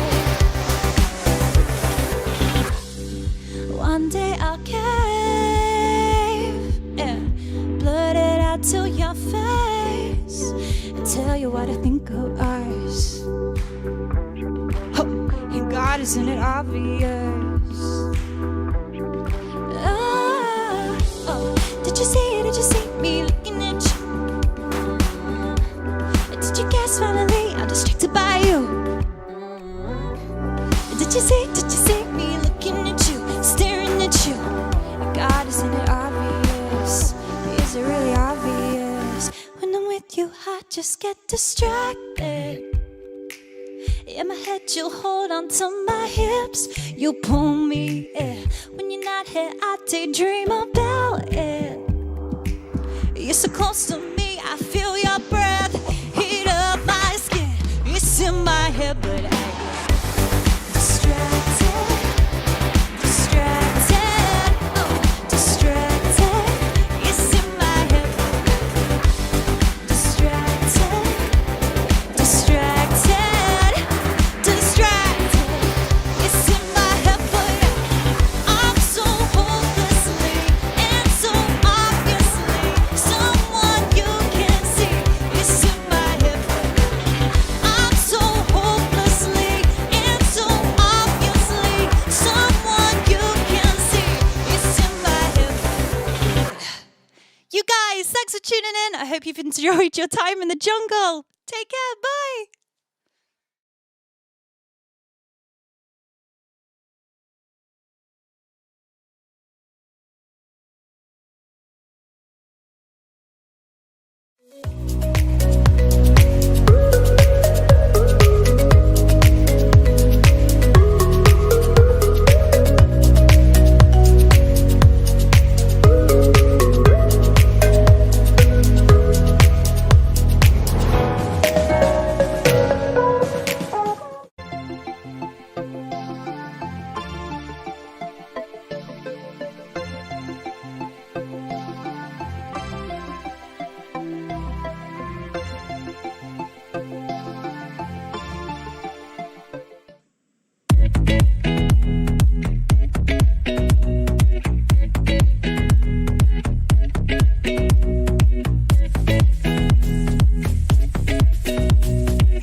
Hey there, Play at Home Festers, how are you all doing?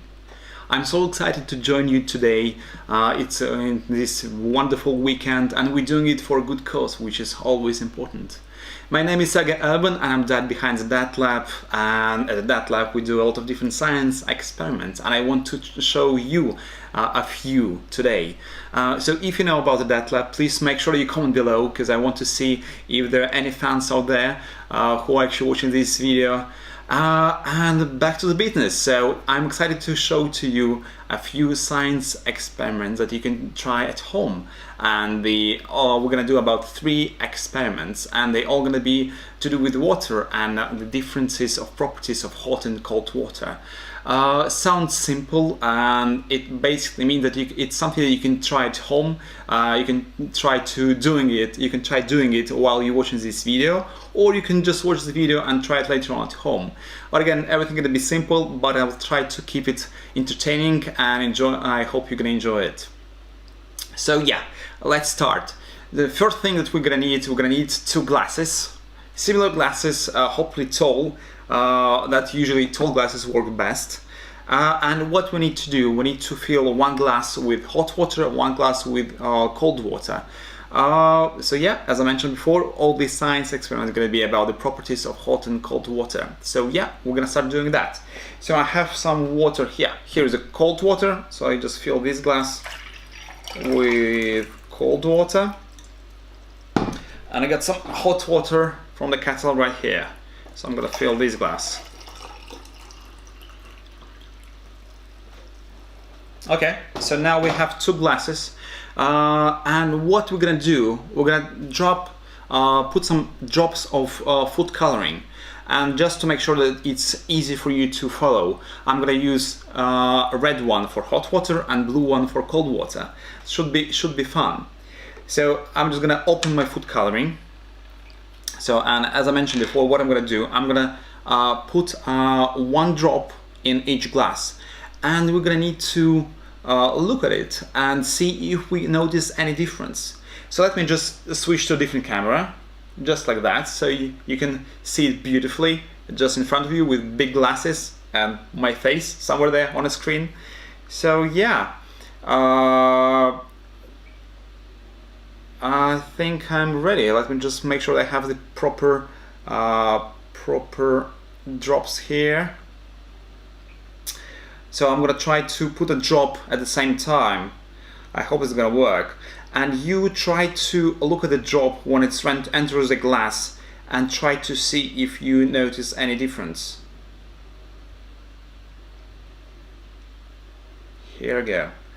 Again, this is part of the experiment I'm enjoying the most. It looks just amazing, so beautiful. So as you can see, in one glass, in the cold one, the color went right to the bottom, and it basically stays there.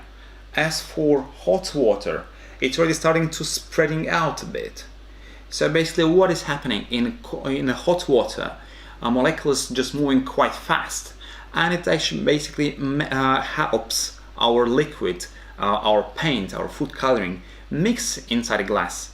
So if we're gonna wait for a while, we can see that in one glass, in the blue, in the cold one, we still need to kind of stir a bit to make sure that we have all the water mixed with the food coloring. As for hot water, it's gonna getting mixed a bit on its own. How amazing is that? That's the first trick you can try at home right now. If you have food coloring, and I'm sure you have some cold and hot water. So what else? What else could we do today? Let me just remove this.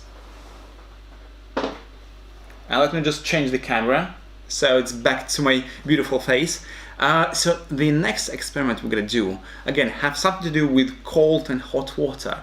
So what I have here, I have a vase full of room temperature water. So it's right here. But what we're gonna do, we're gonna try to fill this bottle with hot water. And then we're gonna put some food coloring there, and then we put this bottle inside our vase, and we'll see what is going to happen. So again, what we need to start doing, I guess we need to put some hot water in our bottle first, but before we do that, let's put some food coloring. And again, to make sure that we can follow our hot water, we're going to use some red food coloring. So I'm just going to put a few droplets here. So yeah, it's ready. And now I'm going to put some hot water. Just need to be very carefully. Just pouring it there.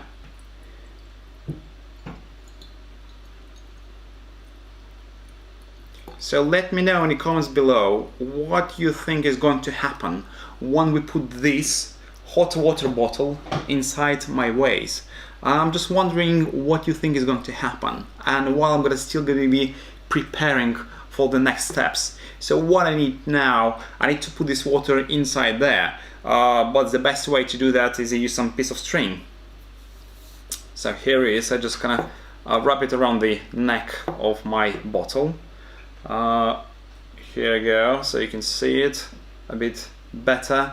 So just putting this string around the neck of the bottle, so I can easily put it, the bottle, in the vase with cold water. But again, let me know what you think is going to happen when I put this bottle in this big vase. So yeah, I guess I'm ready. I hope you have already put all your ideas, so what do you think is going to happen, and let's just check it out, because you know, science is all about trying things, trying to come up with idea what we think is going to happen, and then check if this is going to happen.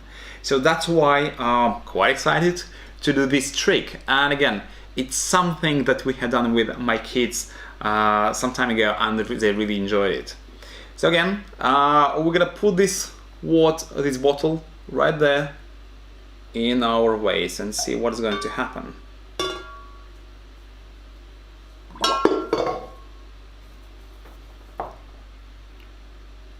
Okay, so as you can see, some of the red liquid is getting out. Let me just switch the camera so you can see it a bit better. Okay, let me just move it a bit here. Here we go. And I have even special white paper for you to make it easy for you to see it. So can you see it? So the red is actually getting out of the bottle, and the reason it's getting out of the bottle not because it's red, it's getting out of the bottle because water in our bottle is hot, and water in the vase is cold. And what is happening, the hot water has a lower density, so it's moving towards the top of our vase. As for cold water, it has a high density, so it's going to the bottom of our vase. And that's why we could see that the color red is accumulating there on the top of our vase. So it's you can still see it at the bottom there in the bottle, and at some point cold water we're gonna cool down the bottle and the water inside the bottle too, so it's not gonna all get out of our vase. But what you see and what you find interesting is that now all the hot water that came out of the bottle, it just stays on top at the one layer of liquid, which is amazing to watch. Oh yeah, how beautiful is that? So again, this is this second experiment that you can try at home, and again it's quite simple, and we call it underwater volcano, because you know, my boys are always excited about all these disasters like earthquake or volcanoes. Some of the things that we try to discuss is if they're going to be tsunami and volcano, who is going to win? And the thing is, it's actually, if you think about it, it's actually quite a tricky question. So who is going to win, volcano or tsunami? Because you know, there are underwater volcanoes around there, and they not winning, but they existing. That's why it's quite interesting thing to talk about with kids. Okay, so now we're gonna move to the last experiment, and this is going to be quite exciting. Again, we have done it a few times with my boys and they love it all the time. So what we're gonna need for that is 4 glasses. So I have prepared those glasses right here, just like that. So I have 4 glasses, and what I'm gonna do, I'm gonna put some cold water in some of them, in 2 of them cold water, and 2 of them hot water, and then we'll do some science experiment with those. And I guess in this one we're gonna combine a few, we're gonna add one extra an experiment. Okay, so what I'm gonna do, I'm gonna start again with water. Still put in with the water, hot one in those 2. So it doesn't have to be boiling hot, but it has to be kind of hot, hotter than the other part. So in this bit, in this experiment, what we're trying to do, we're trying to check, again, based on the previous experiment, we're going to try to see how the difference between the density in the hot and cold water. That's why we need a bit of hot water. So in my case, it's actually warm, which is fine, it's still going to work. And then we need some cold water we're going to need to put in these 2 glasses. And now we're coming to interactive part. I'm gonna explain you now what is going to happen, and I want you to comment below what you think is going to happen. So what I'm gonna do. So I have 2 glasses of cold water and 2 glasses of hot water. So what I'm gonna try to do, I'm gonna try to put 1 glass on top of the other one. So it's gonna be hot water on top of the cold water and cold water on top of the hot water. And I want you to let me know what is going to happen when we remove the sheet between 2 glasses. Okay, so what I'm gonna do now, again, to make sure it's not confusing, I'm gonna put some red into our hot water. Yeah, just a few droplets there. And I'm gonna put some blue in our cold water. Again, it's always so exciting to look at how the colors are mixed in our glasses. Here is a closer look for you guys. It's just beautiful. It's something that we have done at the very beginning, and every time I'm doing it, I'm just enjoying it. Now what we need to stir it a bit, because as I mentioned before, the hot water gonna mix a bit, but as for cold water, it's not gonna be as quickly, and as we're doing it kind of live, we don't really have a lot of time. Unfortunately, I don't really have any spoon, so I have to use my finger. I hope it's gonna work. Yeah, good enough. Yeah, mixing all the colors. Yeah, it's not ideal case, but again, if you getting ready to film the video and you don't have any supplies, you're just working with whatever you have. So in my case, it's a finger, and it works fine. So let's check how hot is this hot water.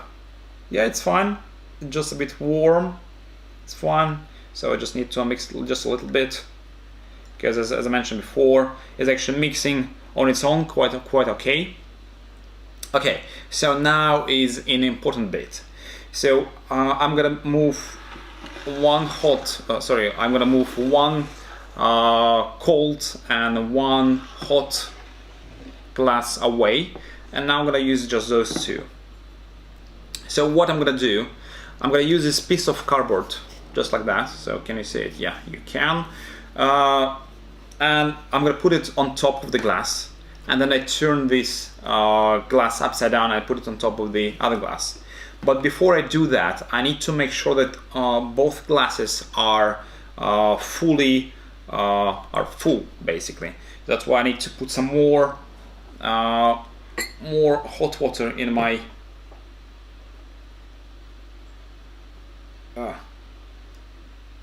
this glass with hot water, and I need to put more cold water in my cold glass. because what I want for this experiment to work, I want the glasses to be completely full, so there is almost no air.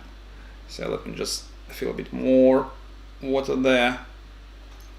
Okay, so in this first bit, what I'm gonna try to do, I'm gonna try to put the cold water on top of the hot water, and then I'm gonna remove the card. And so I want you to comment below, what do you think is going to happen? So again, and I mentioned that there are going to be some extra experiment that we're going to do now, and this is the part when we're doing it. Again, it's quite simple physics process, physics phenomenon, but I love watching reaction of the people who never seen it before, because it just looks like anti-gravity. Let me just show you how it's done. So again, I just use the piece of cardboard and I just putting it upside down, just like that. So a few drops leaked. But the cool thing about this experiment, okay, let me just change the camera for you. Yeah, the cool bit about this part of the experiment is that you can actually remove your hand from the bottom of this piece, and it actually stays there. So water is not coming out of the glass. And that is the easy way to place the glass on top of the other glass, and this is what we are doing now. So now we have two glasses. We have the cold one on top and hot one on the bottom. So I want you to let me know what you think has happened. So I asked you this question quite a few times now, so I'm sure you already have an idea, or you have commented below with your idea what do you think is going to happen. So what I'm going to do now, I'm going to try to remove this piece of cardboard, and we'll see what is going to happen. Yeah, it's a tricky one, because we need to make sure that the glasses staying perfectly on top of each other. Yeah, so as I mentioned before, it's a bit tricky, and let me just move it a bit here so you can see it a bit better. And bit by bit I'm gonna try to remove the piece of cardboard, and we'll see what is going to happen.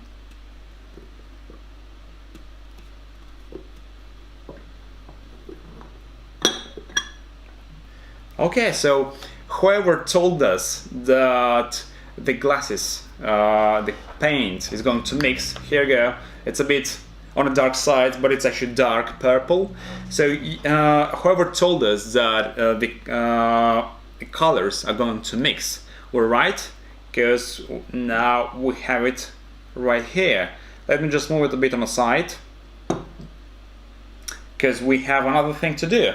Let me just remove this big stain that I just created here on a table, because we have a second part of our experiment to do. So this time we're going to do the same thing, but in this case, the only difference is going to be that we're going to put hot water on top and cold water on the bottom. And as you know, we have done this second experiment with the underwater volcano, and we noticed that all the hot water was getting on top of the cold water. So this is something that I will try to recreate here.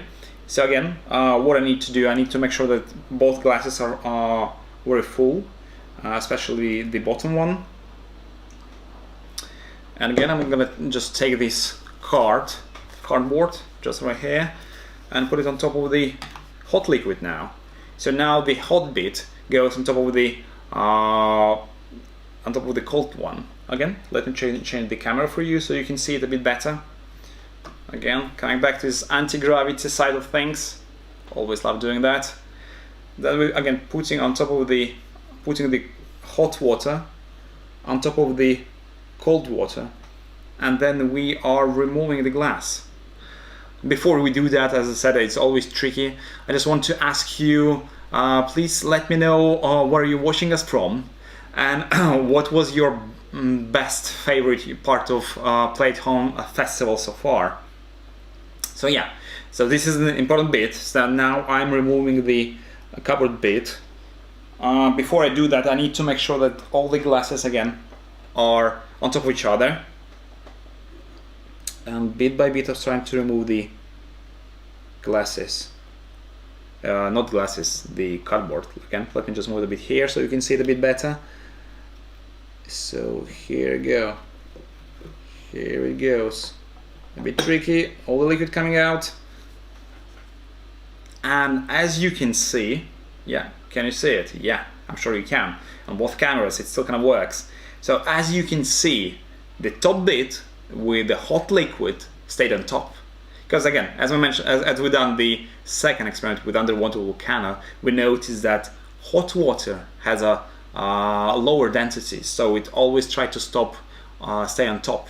And the cold water has a high density, so it always tries to stay at the bottom. So the important question now is, what do I need to do to make sure that we mix those colors? We want to create another violet, purple kind of things like this. So what can we do? And the correct answer is going to be that we have to make sure that we have cold water on top of the hot water. So, and the only way of doing it is turning this, is to flip this structure that we created here. So are you up for it? Do you want me to try it now? Okay, let's do this. I just need to be quite carefully. I'm holding it, turning it upside down, and now you can see how colors start to mix again, and it's going quite dark again. Can you see it? Yeah, here a bit closer. Here is white background, so you can see it a bit better. Yeah, so the cool thing was I actually flipped it so fast that all the cold water went down on the sides.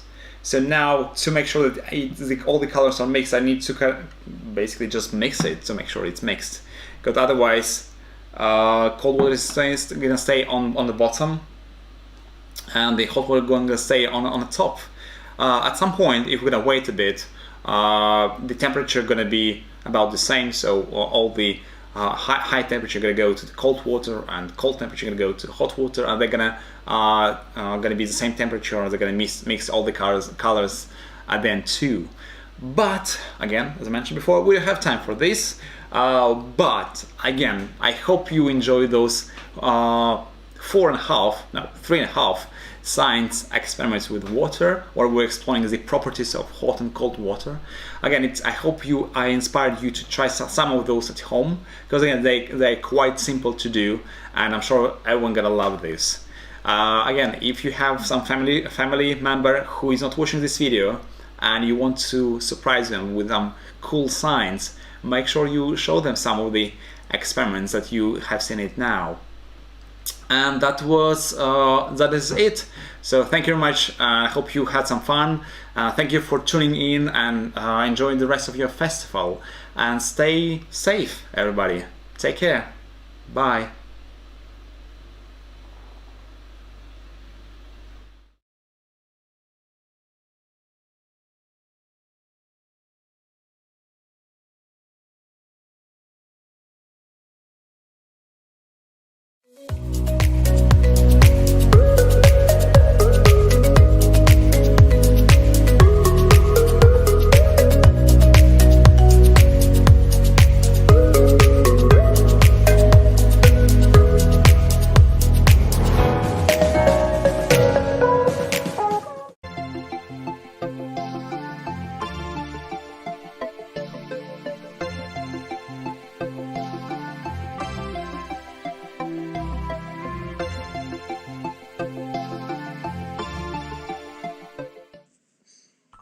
Welcome to Mirakin World!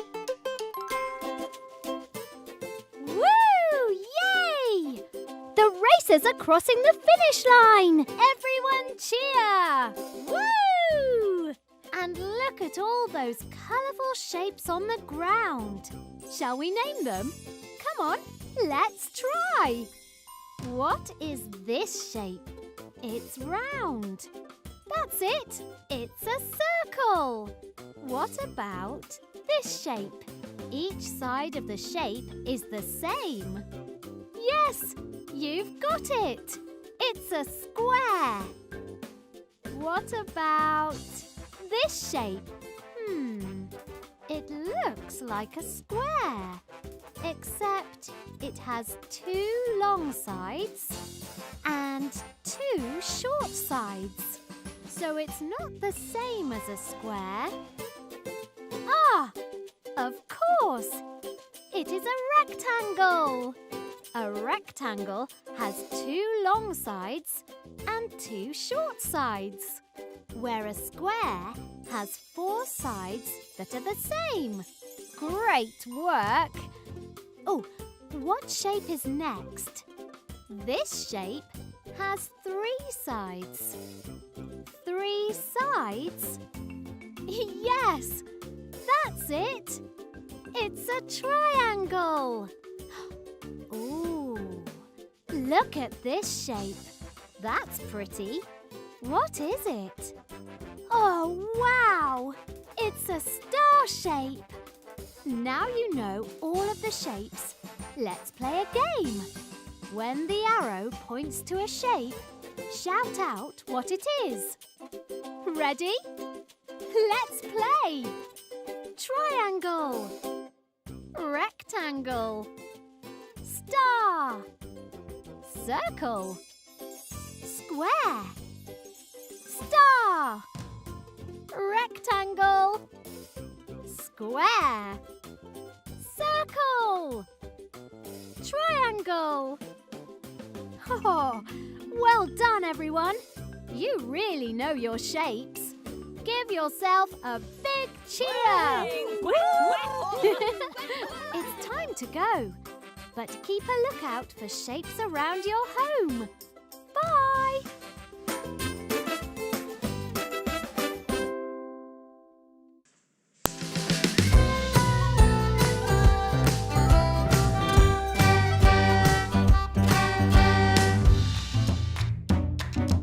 Hi, I'm Tractor Ted. Today, Tractor Ted has a new farm challenge. He wants to see how many different machines he can find on the farm. Would you like to help? Great, let's go.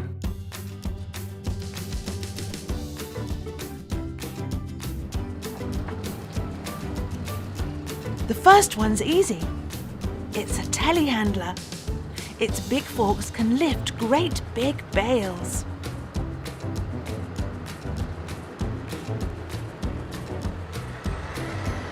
And here's a shiny red tractor.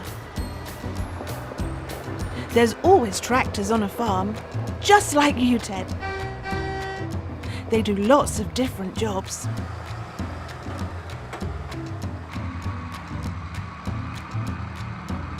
This tractor has tracks instead of wheels. It means it can go through lots of mud without getting stuck.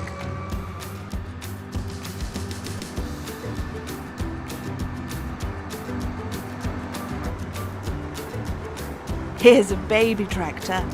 It's especially made so it can fit in the narrow gap between these apple trees.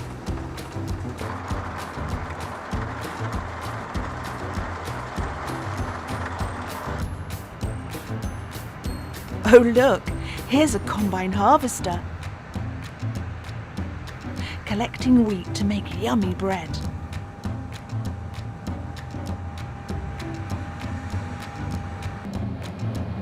And what's this one? It's huge.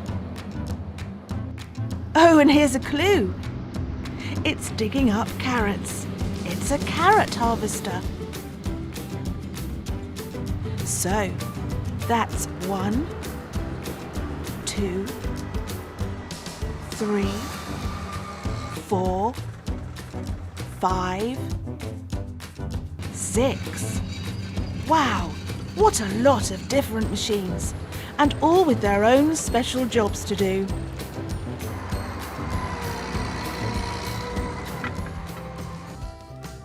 That was really fun. Why not join us again soon for another tip-top Tractor Ted Farm Challenge? Come back soon! Bye! More Tractor Ted adventures can be found at tractorted.com.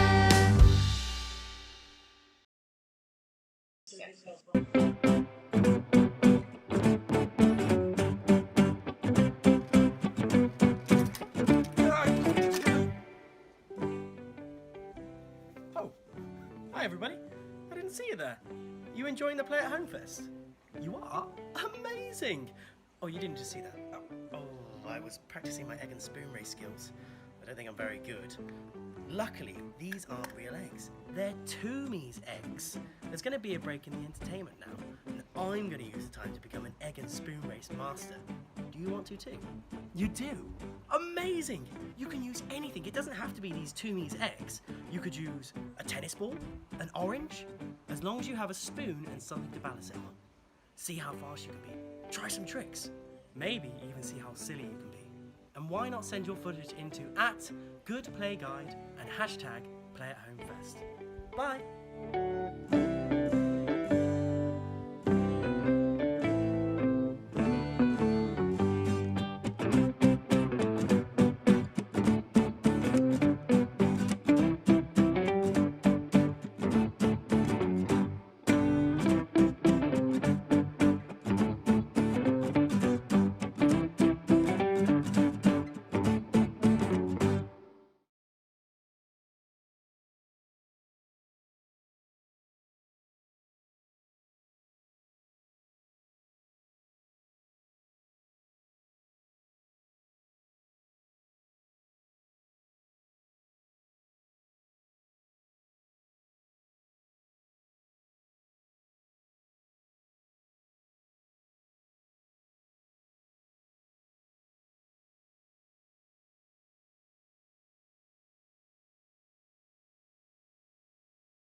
No. That's amazing. Well, hello there. I'm Marshall Julius. You may know me from stuff, from things, from Twitter, maybe even the quiz book, Vintage Geek. If you don't know me, if you've managed to avoid my nonsense all the years, congratulations, but your luck has just run out. You know, when I was invited to be a part of the Play at Home Festival, I naturally refused. I said, "Don't you know who I am? Don't you think I have anything better to do?" I actually don't. But I'm a long-time shut-in. I've played at home for years, much longer than the law has demanded. I said to them, "What could possibly be in it for me?" They said, "Marshall, we will send you a shed load of free toys." And so I replied, "Well, if I can be of some small assistance to the toy buying public, a welcome distraction from being safely ensconced in our warm, beautiful homes, surrounded by our loving families while enjoying fresh-baked breads of the world, then who am I to refuse free toys? I mean, who am I to refuse you?" So here I am, ready to talk toys with you, but not just any toys, cool magnetic toys. Ladies and gentlemen, boys and girls, I give you Vintage Geek. No, wait, I've already plugged that. I give you Geomag. Geomag, everybody. Geomag. A magnetic construction toy that's been going a little over 20 years now and is produced in Switzerland. Geomag has been copied by everyone over the last couple of decades, but still it remains the best, the strongest, the prettiest, the most versatile. And I'm not just saying that because they sent me 3 enormous boxes of the stuff. It might even be true. It's true. It's true. So here are the sets they sent me. I've already shown you confetti. Look how incredibly beautiful and colourful this is. And these have the signature these bits, and the signature those bits, and the signature, you know, other things. You just stop me if I'm being too technical. Then we have Geomag Glow, which is like the other set, only it glows in the dark because I think it's radioactive. Okay, it's not radioactive. And finally, look at this monster, absolute monster of a set. It's Geomag Panels. I'm going to be making something enormous with this. Well, actually, this round thing here, but I'm not going to be calling it a ball. I'm not going to be calling it a round thing. I've got a special name for it that makes it seem extra nerdy. So you'll just have to wait and see. These sets are a mere drop in the ocean, though, compared to the enormous range that Geomag has to offer. I'm not saying that they should have sent me more then. That is something for them to ponder in the long nights ahead. But still, look at this great stuff. Though actually, I'm very new to Geomag. I've loved magnets since I was a kid. I always seem to get my hands on them, even if they weren't official sort of magnet sets, which I don't think was a thing back in the 1850s. My favourite thing was tearing apart radios and taking the giant magnets out the back. Anyway, however I could get hold of magnets, in whatever old-fashioned way I managed, I used to do all sorts of crazy things. Like this was a favourite. Look, these are a few Geomag bits. So I used to get a bit of paper, and on one side, magnet on the other, and then hold it, and it would be like, ah, look at this, it's moving by itself. Oh my God, what sorcery is this? I mean, that's crazy. Anyway, I used to do that for like hours. And then you could do things like, oh, hang on a sec, you could do things like this. Like, what's holding it on? There's no pins. What's holding it on to my t-shirt? I don't know. And it's magic, it's witchcraft. Okay, oh, sorry, went down my trousers. Okay, you could do this. I used to be able to do it through my hands, but, you know, they're a bit chunky. It doesn't work anymore. But look at this. Let's see if this works.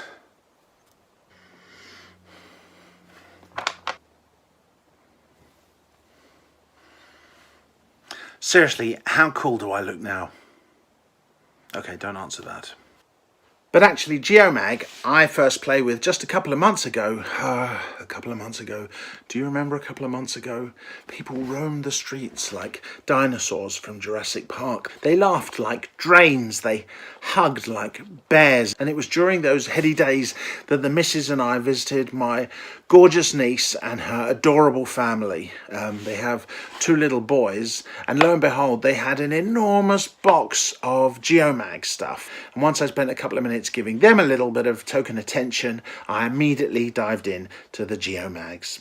I gotta tell you, I was immediately drawn to these things. It was almost like I was made of magnets myself.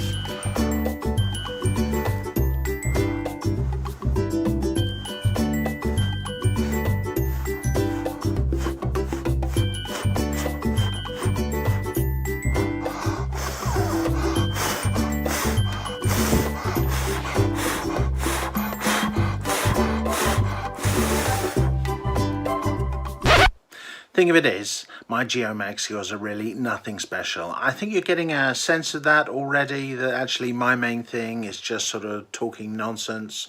But they're fun no matter what the skill level. I mean, I'm kind of pretty much at the rubbish level, but I just love playing it. I find it like compulsively playable, and I'm happy with my skill level. But you know, you see what I'm doing, what I'm going to do later on in the video, and we'll both be surprised at whatever it is that I can throw together. But the point is that if I can do that, you can do at least that well. You can do 10 times better. You can do 300 times better. But you know, so all I'm saying is, don't hold your breath in this video for me to make like this, or this, or this.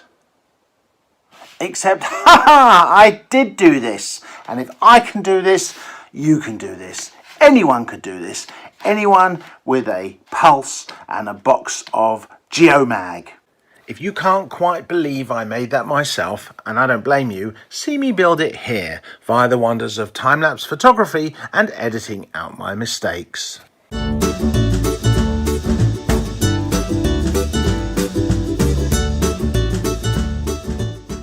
Oh, what this? This is my very beautiful, very stable crown. What do you think of it? It has a secret though. Apart from being beautiful and incredibly stable, it's also glow in the dark. Glow in the dark, beautiful and stable Geomags. Anyway, if you're good, I will give you a special light show later when it gets dark. In the meantime, oh, hang on a second. Yep. Okay. Yep. Okay. Surely just one of my greatest creations. In the meantime, oh, there goes a bit, okay. In the meantime, I'm going to build you something. I'm going to try to make it not look too easy, so you think I have some skills, although I think I've sort of, oh gosh, given away the game there. It's a globe, but it's not really just a globe. It's not a ball necessarily, or really it's any round thing, but I'm going to rebrand it. Oh gosh, there goes a bit. Okay, I'm going to call it the Geomag Death Star. So it's a special something Geomaggy for Star Wars fans. So let's see how well that goes. Hopefully, just as well as my crown. Hi. So what I'm building now is your lower intestine. No, actually, I'm making a dodecahedron, which I'm stubbornly calling a Death Star. It's a Death Star. It makes it cooler, okay? It's sort of a ball, but, you know, calling it Death Star, I think I've clarified that. And I'm making it using lots of these magnety stick things, lots of these shiny ball bearing things, and a variety of plastic shapes which fill it in, make it look nice, and they make it much, much sturdier. All of these pieces come in the Geomag panel set, although I'm not by any means using every piece in the box, so you could make even bigger stuff. So I'm using the instructions for this. Every Geomag box comes with some basic instructions to give you ideas on basic shapes and the powers of magnetism. It's basically a kicking off point for your imagination, and after which you can go off and do any crazy thing you can think of, or you can just sort of make it up as you go along, which is what I do. But I really wanted to have a go at this Death Star, so I'm following the instructions. I haven't tried this before, so it could go horribly wrong, but it seems pretty straightforward. Here's the instructions.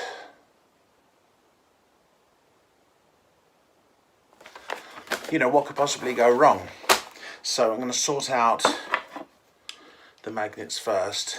I like to start by having everything organised. Just one of those people that doesn't want to take everything messy out the box as I go along. So just give me a second and I'll be back. Okay, there we go. I have to say, I think those look pretty just as they are. So let's get started. Full disclosure, over the years I've learned very little about magnets and magnetism, despite my interest in them, really an interest in playing them. But you know, they say that to an ancient enough culture, you can't tell the difference between magic and science. Well, consider me that ancient culture. So, I've got my instructions. Let's have a go at this. Right, first of all, we need one of these doohickeys. You know, there's a certain other construction set that as you put the pieces together, they sort of come together with a very satisfying snap. Well, listen to this. I love that sound. Okay, so there we have the bottom. So far, so good. Now I've got to do a bunch of triangles all the way around. Okay, straightforward enough, you'd think. Do that. That's one.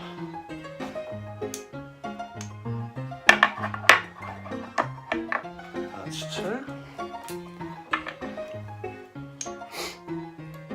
You've probably noticed I have one or two toys I have been collecting since I was 6 years old, sort of unofficially. Like the very first things I ever got in my collection were some magic roundabout badges from these special crackers that were given out at my 6th birthday party. I sort of more formally called myself a collector, although I don't know if formal is a word that really applies to me usually. When Return of the Jedi came out in 1983, then I just became obsessed with collecting every last thing, and honestly I haven't stopped since. I just love the chase, and I love discovery. You know, you suddenly find something that you never know existed, but suddenly it's like you'd wanted it all your life. It's a compulsion, I suppose. It's a sickness, but consider me incurable. It's okay, now I have to put some triangles in. I'm going to make them all the same colour. Obviously, when you're doing these sets, there are pieces with lots of different colours. You can make them as patchworky and rainbowy as you like, really. The more sets you have, the more you can do. But for now, I'm going to try and make something with some consistent colour.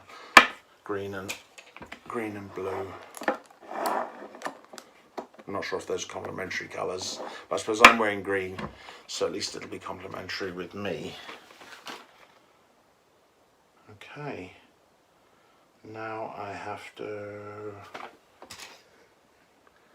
Right, so something I'm learning as I'm building is that if it doesn't always fit the shape, it doesn't seem to make sense. But if you lift it up to where it's supposed to be, suddenly it creates the perfect shape. See, I don't know, maybe I should have had a big practice and been incredibly slick. I mean, I've seen a lot of like incredible Geomag videos that just seem impossible. I mean, incredible magic tricks and things, but I'm not sure if that's really my style. I mean, look at me.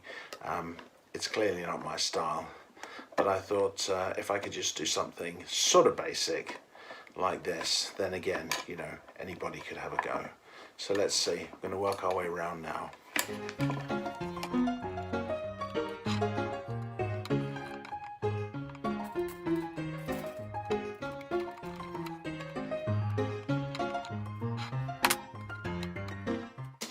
You know, these builds, they definitely get easier as you go along, as you start to, as you have a structure, as it forms, it becomes more solid, it becomes more like a thing. And then you just add to it to complete it. So I'm hoping, fingers crossed, that once I've done this base part, the rest of it just sort of falls into place. We'll see, I suppose, as I go along.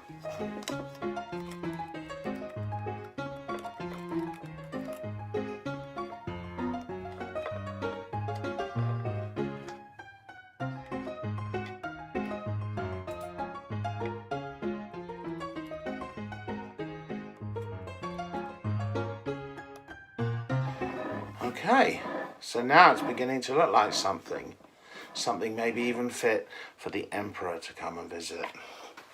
Okay, right, next step. Oh, easy peasy. Just some linking pieces.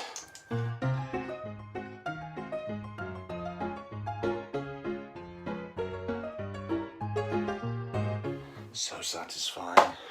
Now we'll work our way around, put some triangles in.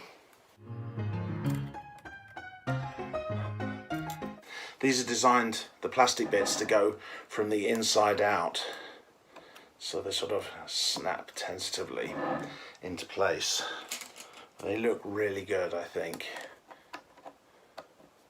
You know, it's sort of tempting, I think, when these things are done, that you would just leave it out as some sort of ornament. I know that I will want to show this off to everybody, but also you have the compulsion to break it up and just do something else immediately.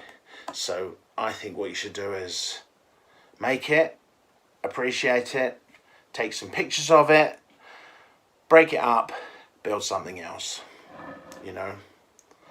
Just be brutal with your good self. I want a different colour in there.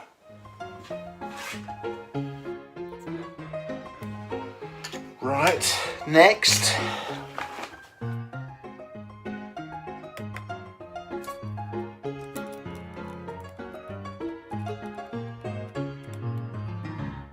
What I like about this build, and you know, builds in all great construction toys, is that they include the thrill of discovery. And look, I thought that, you know, I needed all of these pieces all the way around, but actually once you've done one piece, you can then, you know, connect it like that, and then keep working your way around like that. And you know, what wasn't obvious to me while I was looking at the instructions suddenly becomes very clear, and makes me feel very pleased with myself. So that's always a nice bonus. I do enjoy feeling pleased with myself. There's also the added sort of frisson of danger, because maybe it'll all collapse before I'm finished. I don't know, I don't think so. It feels pretty stable, but you know, never say never, never say never.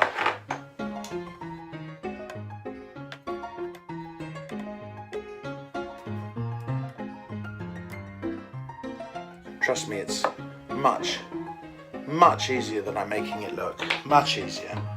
Crazily easier than I'm making it look.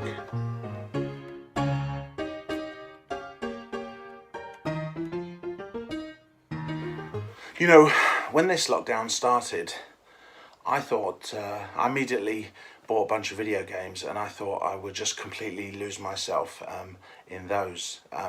But actually I found that I didn't have the head for it, the concentration maybe, or I don't know, maybe they just didn't kind of divert me properly. I just felt like I didn't have the patience for them. Then I started drawing, and I really got into drawing. Now, you know, I have no particular skills at drawing, but I do enjoy doing it. And I also found that, you know, construction toys and this Geomag set is just a real lifesaver. You know, it's like a fidget spinner. When you're working on a fidget spinner, I mean, you're just sort of mindlessly doing something, but it's somehow occupying a sort of angsty energy in you. Now, this has that element to it, but you do not disengage your brain. It completely kind of consumes and captivates you. So it fully occupies you, and I can't speak highly enough of how it's helping me keep sane during these crazy times.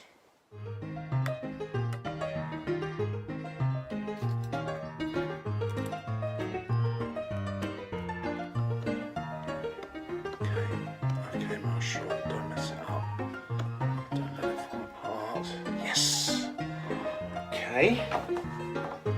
Now, I think I can probably even go off instructions.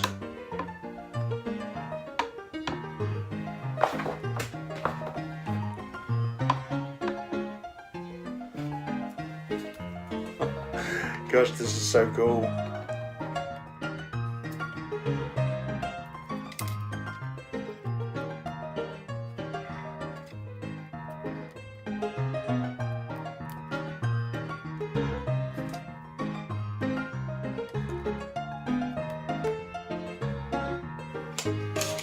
Gosh, I feel like James Bond in The Spy Who Loved Me. For all you older viewers,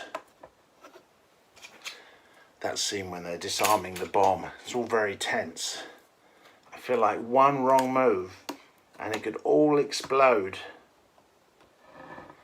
Obviously you want the Death Star to explode at the end, but at the end, not right now. This isn't the Return of the Jedi Death Star that is destroyed, you know, while still being constructed. I want this Death Star to be fully armed and operational before we have our sort of explosion scene. And now,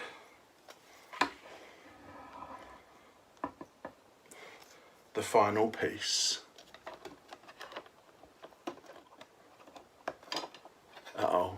And now, the final piece. Come on, mate. Don't show me up. You're the final piece. Yes! Yes! Done. Look at that. Look how beautiful it is. Fully armed and operational.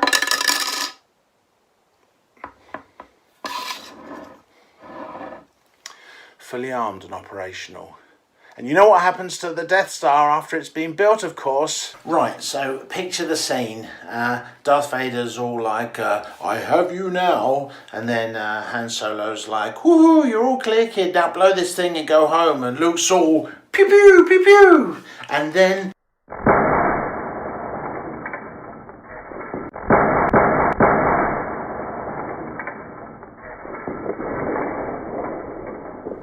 And remember, the Force will be with you, always. So I'm not a fan of buzzwordy phrases, things like thinking outside the box. But lately I have been thinking outside the box. Far, far away, super distantly outside the box, and I came up with this. Metallic surface. Family picture. Boosh! Right, so what next? I was thinking the colours are amazing. They're so bright and vibrant. I mean, just look at them. They're gorgeous, gorgeous. I absolutely love them. So I thought they're like decorations. Why don't I make some Christmas decorations? I mean, you know, it seems pretty obvious to me. I'm sure that you'll come up with a million ideas of your own, but I thought Christmas decorations. And then I thought I hang them from the ceiling. It works particularly well for me because I have sort of already got a lot of stuff on my ceiling. So I've gathered a lot of magnets over the years, far more than any fridge or filing cabinet could accommodate. So what I did was I got a sheet of metal, I painted it white, I screwed it to the ceiling, and now I have more space. Well, I had more space until I filled the ceiling up with magnets, but I reckon I can find room for 2 or 3 Geomag hanging Christmas decorations that I'm going to make now. So I'm not going to do anything too fancy, just a few basic shapes. Tetrahedron, tetrahedron. Oh, yes! Octahedron, octahedron. Yes! It works! There's the cube. Yes! Mad magnet skills, look at this! So it seems to me that with Geomag, you're limited only by your imagination. And you've got great imaginations, right? Don't you? You've got an amazing imagination. Oh my gosh, the things that you can think of, it blows me away. It's way better than anything I could come up with, right? Of course, of course. So you should give Geomag a go because, I don't know, once you start, it just leads you to another idea and another idea and another idea, and pretty soon you've gone into the garage, you've gotten yourself a broom and some rope, and you've made yourself a fishing rod, and so let's go magnetic fishing.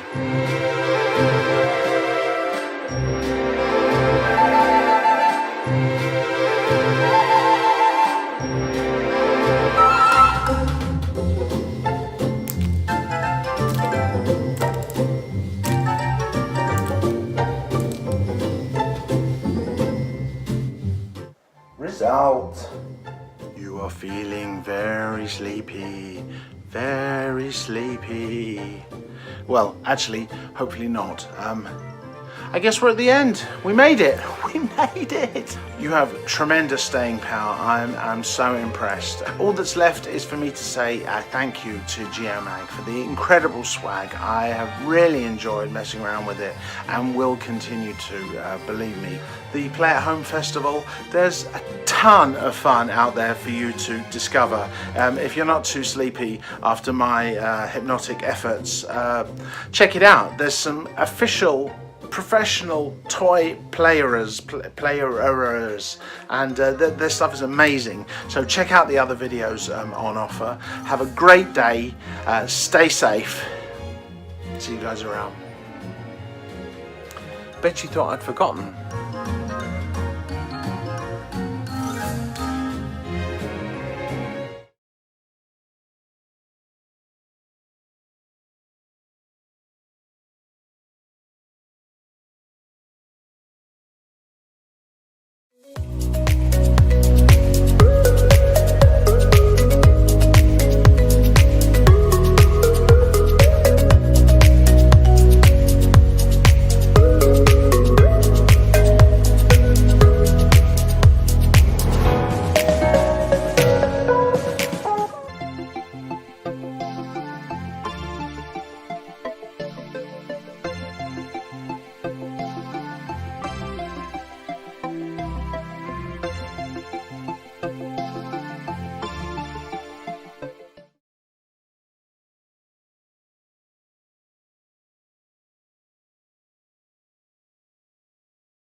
Homefesters! How are you doing? Have you been having a great day?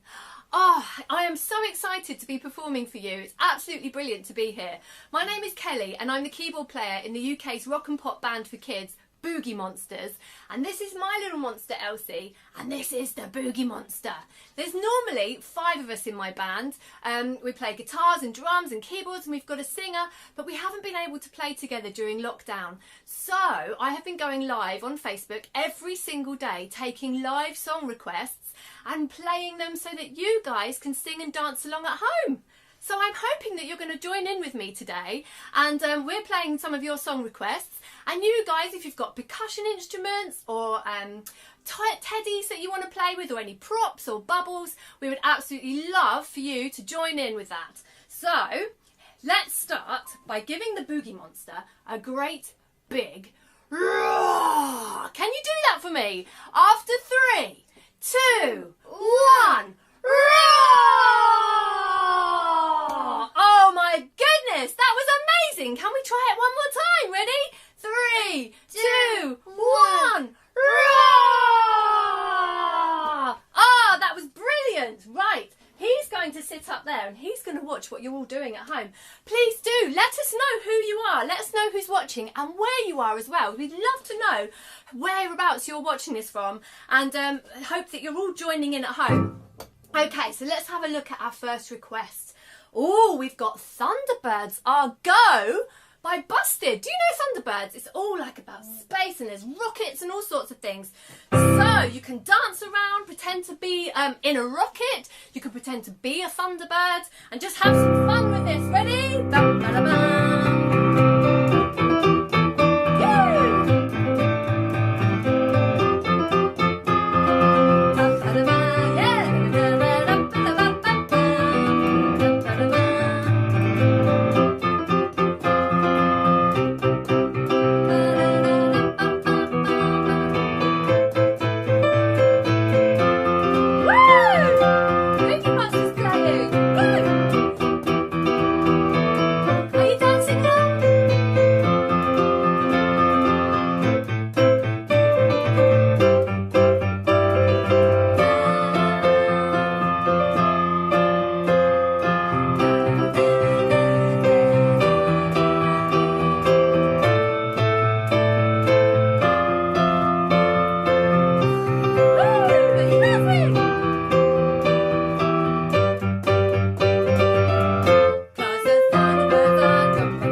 Was so energetic, wasn't it? I hope you enjoyed dancing along to that one at home. Thank you. Right, what have we got next? Oh, we've got some Shake It Off from Sophie, who is age 7. Okay, are you ready to do some shaking? You can shake your feet and your arms and your head. Okay, and sing along if you know the words.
was amazing. Don't forget, let us know who you are. Tell us what you're doing. How are you joining in at home? Are you playing your percussion? Are you dancing? Oh, I think that was quite exhausting. Well done. Ooh. Thanks for that one. Okay, what have we got next? Oh, we've got Blinding Lights from Katie.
Tune at the moment, isn't it? I think there's some special dance moves you can do to that. Oh, I loved that one. Thank you so much. Thanks. Okay, right. Oh, are you ready to do some bouncing? We've got 5 little monkeys. Somebody's requested 5 little monkeys. Whoa, are you a little monkey at home? I can see you are.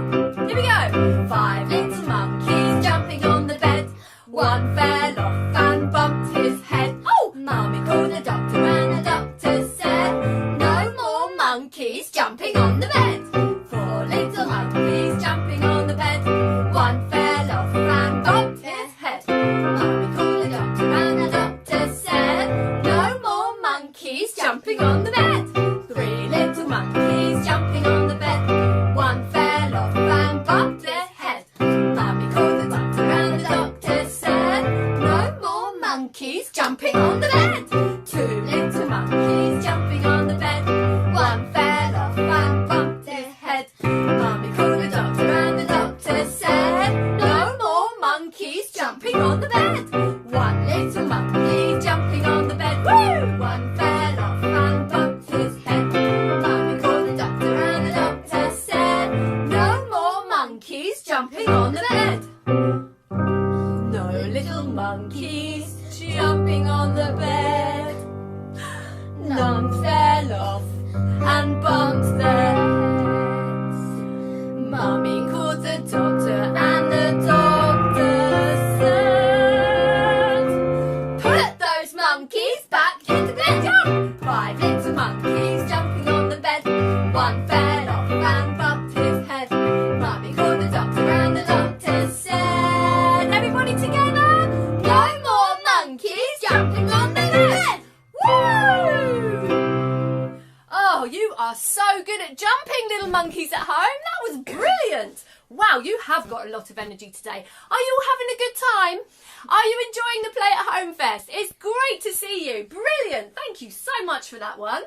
Okay, what have we got next? Oh, we've got Happy. Happy. So, actually, when we do this one with the band, we like to do some musical statues to it. So, we can dance and then we can freeze. Show me your best freezing. Ready? Dance, freeze. Awesome, you're going to be brilliant at this. Okay, so we're going to start by dancing. Here we go. It might seem crazy what I'm about to say. Dancing. Ready, freeze. Sunshine, she's here. Gonna take a break. Woo! I'm a hot air balloon going into space. Yeah, dancing. Ready, freeze. Yeah, like I don't care, baby, by the way. Let's dance, everyone sing. 'Cause I'm happy and alone. If you feel like you do it down the roof. Because I'm happy and alone. If you feel like happiness is you. Because I'm happy and alone. If you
Now, did you notice we didn't really know the second verse to that? But it doesn't matter with music, because if you're not sure, then you just say la la la and you just join in. It's all about having fun and being creative. It's absolutely brilliant. I loved all your dancing and your freezing. I think you were very good statues then. Very, very good. You tell us, how did you do with that? Write it down, show us in the comments. We'd love to know. Okay, what else have we got today? What other songs have we got? Oh, we've got Let It Go. Ooh, so can we be Elsa? And can we just go a little bit magical for a minute and see if you can make some snow and some ice, or maybe make a little snowman with your magic powers while we sing this song. And of course, if you know the words, sing along, because, I mean, this is a bit of a proper tune, isn't it? Okay, so let's see if we can make some snow.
Well done, that was magical, and some great singing out there, I heard. Wow, what a chorus of little Elsas we've got.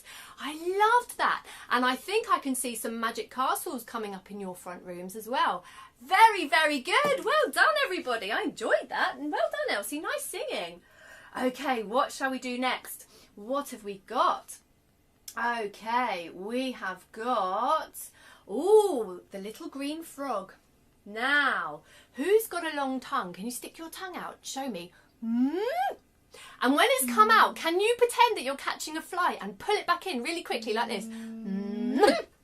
And again, ready? Okay, and that's what our little green frog is going to do.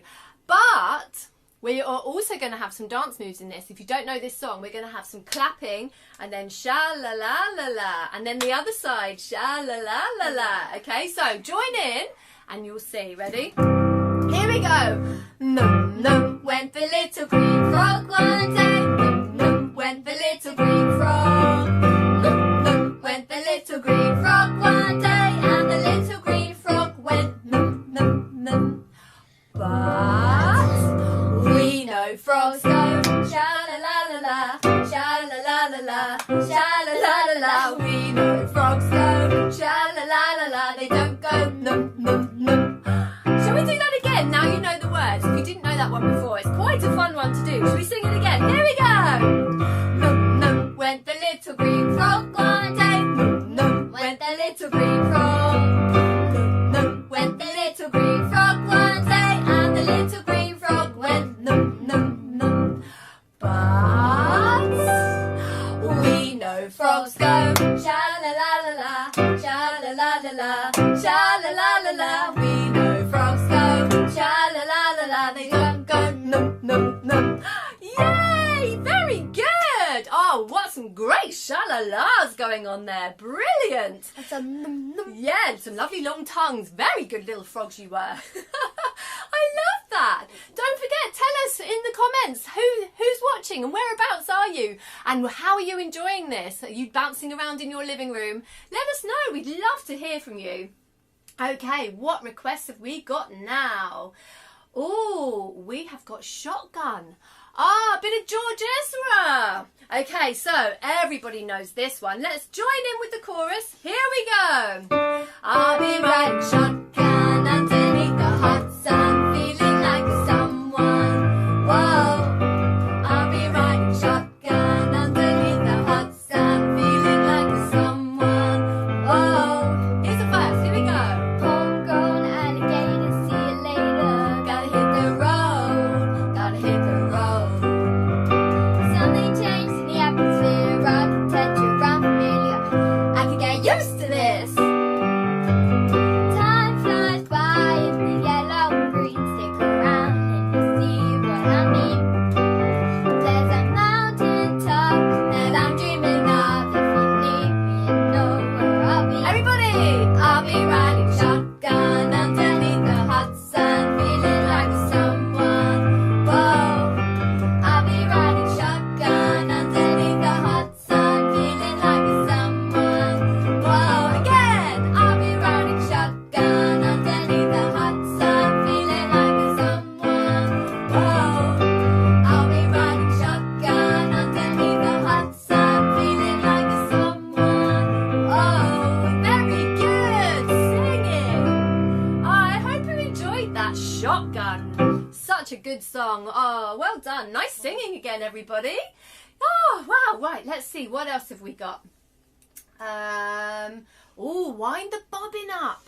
So we're going to do some winding and some pulling and some pointing. Here we go. Wind the bobbin up, wind the bobbin up, pull, pull, clap, clap, clap. Very good. Wind it back again, wind it back again, pull, pull, clap, clap, clap.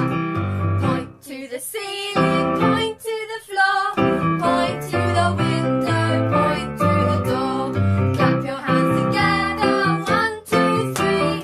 Put your hands upon your knee. Very good. I think we should sing it again. What do you reckon? Wind the bobbin up, wind the bobbin up, pull, pull, clap, clap, clap. Very good. Wind it back again, wind it back again, pull, pull, clap, clap, clap. Pointing. Point to the ceiling, point to the floor, point to the window, point to the door. Clap your hands together, 1, 2, 3. Put your hands upon your knee. Okay, are you ready for a challenge? I think we should try it fast. Ready? Wind the bobbin up, wind the bobbin up, pull, pull, clap, clap, clap. Woo! Wind it back again, wind it back again, pull, pull, clap, clap, clap. Point to the ceiling, point to the floor, point to the window, point to the door. Clap your hands together, 1, 2, 3. Put your hands upon your knee. Yay! Wow, that was fast. Did you get all? Did you get all in a tangle? Going all fast like that with your and you're pointing and just I so definitely much. did. You did a great job. Well done, everybody. Let us know. How are you getting on with these songs? Are you singing and dancing? Are you playing your instruments? Let us know, little Play at Home Festers. We'd love to know. Okay, I'm going to have a look and see what more requests we've got. Let's have a look. Okay, we have got time for a couple more. So I think we'll do Pirate. The pirate ship. Yes, that's a great one. Thank you for that one. Okay, so there's lots of actions to this one. So have a look at Elsie. She'll be telling you what to do. And we're going to be doing some forward this way, that way, and forwards and backwards. So off we go. So when I was 1, I sucked my thumb. Here we go. When I was 1, I sucked my thumb the day I went to sea. I climbed aboard a pirate ship and the captain said to me, we're going this way, that way, forwards, backwards, over the Irish Sea. A bottle of rum to fill my tum, a pirate's life for me. So can you give me your best? Arr! Ready? Arr! Very good, little pirates. Here we go. When I was 2, I buckled my shoe the day I went to sea. I climbed aboard a pirate ship and the captain said to me, we're going this way, that way, forwards, backwards, over the Irish Sea. A bottle of rum to fill my tum, a pirate's life for me. Very good. Are we doing R? Ready? R. Okay, 3, here we go. When I was 3, I raised my knee the day I went to sea. I climbed aboard a pirate ship and the captain said to me, we're going this way, that way, forwards, backwards, over the Irish Sea. A bottle of rum to fill my tum, a pirate's life for me. Very good, should we do R, ready? R! Let's do one more. When I was 4, I swam ashore. Are you ready? 1, 2, 3, go! When I was 4, I swam ashore the day I went to sea. I climbed aboard a pirate ship and the captain said to me, we're going this way, that way, forwards, backwards, over the Irish Sea. A bottle of rum to fill my tum, a pirate's life for me. Very good, and one last R! Very good. Oh, and we've got a little, we've even got a parrot. R, R. Oh, well done, little party at home festers. That was play at home. Are you having a party at home as well, aren't you? That was awesome. Brilliant work. Okay, right. I think we've got time for just one more. And I've just seen a really good one here. And it's Baby Shark. So can you get your baby shark fingers? And your mummy shark? And your daddy shark? We've got Grandma and Grandpa. Oh, we've got a brilliant shark hat. Look. Am I going to wear this? Yes. I'm going to wear the shark hat. Here we go. Oh, yes. It looks great. I love it. Okay. So, can you get your little baby sharks ready? Little tiny baby sharks? Ah, okay, ready? Baby shark, do-do-do-do-do-do. Baby shark, do-do-do-do-do-do. Baby shark, do-do-do-do-do-do. Baby shark. Mummy. Mummy shark, do-do-do-do-do-do. Mummy shark, do-do-do-do-do-do. Mummy shark, do-do-do-do-do-do. Mummy shark. A great big daddy. Daddy Shark, do-do-do-do-do-do. Daddy shark, do-do-do-do-do-do. Daddy shark. Grandma. Grandma shark, do-do-do-do-do-do. Grandma shark, do-do-do-do-do-do. Grandma shark, do-do-do-do-do-do. Grandma shark. Grandpa. Grandpa shark, do-do-do-do-do-do. Grandpa shark, do-do-do-do-do-do. Grandpa shark, do-do-do-do-do-do. Let's go hunt. Let's go hunt. Do-do-do-do-do-do. Let's go hunt. Do-do-do-do-do-do. Let's go hunt. Do-do-do-do-do-do. Let's go hunt. Oh no! Run away. Do-do-do-do-do. Run away. Do-do-do-do-do. Run away. Do-do-do-do-do. Run away. Safe at last. Do-do-do-do-do. Safe at last. Do-do-do-do-do. Safe at last. Do-do-do-do-do. Safe at last. It's the end. Do-do-do-do-do. It's the end. Do-do-do-do-do. It's the end. Do-do-do-do-do. It's the end. It's the end. Yay! Wow! And that is the end. I think that's the perfect place to finish. Thank you so much for joining us for your song requests today. We've had loads of fun singing and dancing and playing the keyboards for you. Don't forget you can check us out on boogiemonsters.co.uk. We're normally a whole band, but I've been doing these especially for lockdown, so you can come and join me on our Boogie Monsters Facebook page as well. And I hope you enjoy the rest of your Play at Home Fest. You have been brilliant, and I hope you're going to have a great time for the rest of the weekend. Enjoy yourselves, and we'll see you soon. Bye!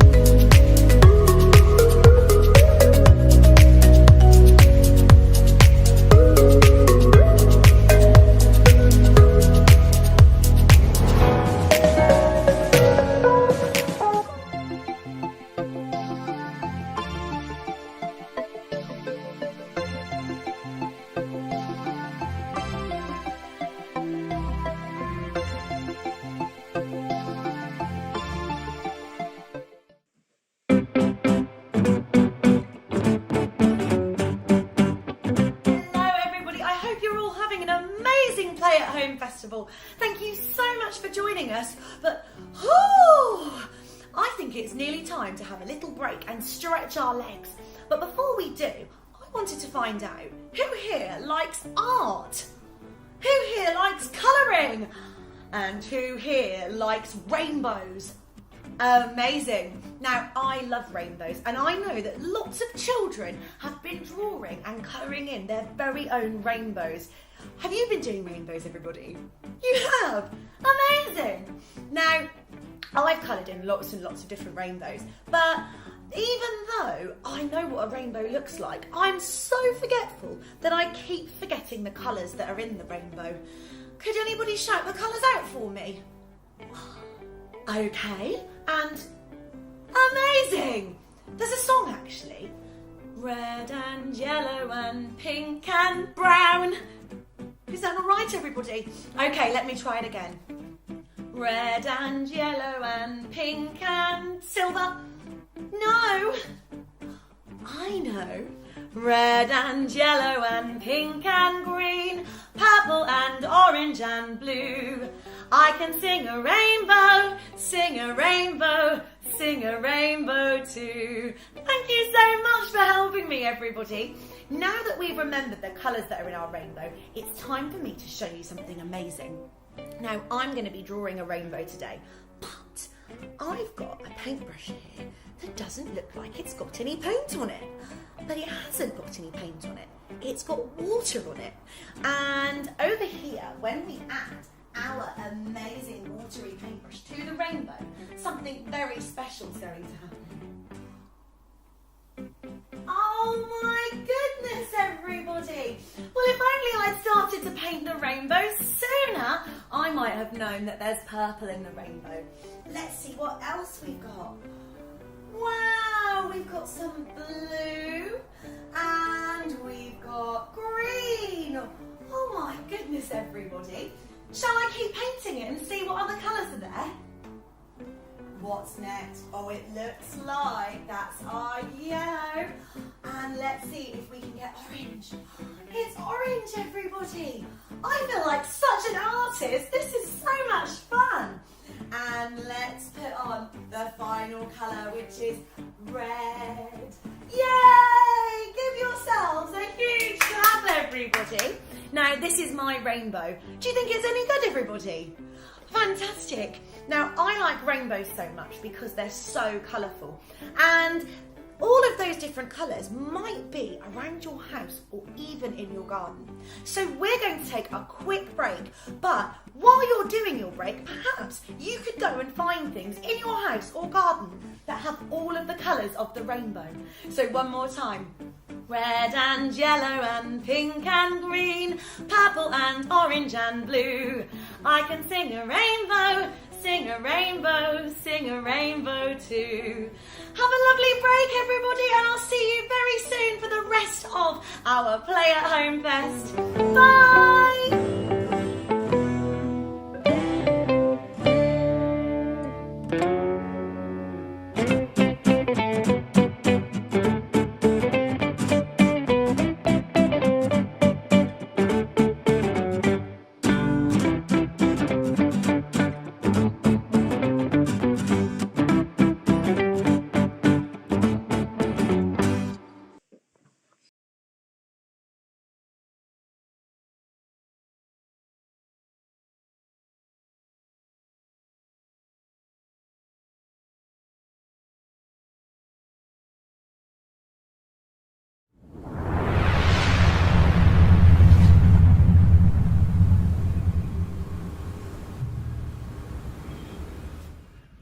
Hey guys, I'm Matt Miller and thanks for joining me for a little bit of fitness yoga and some animal adventure. For the next 30 minutes, you're going to meet my friend Bartley Bear and all of his animal friends.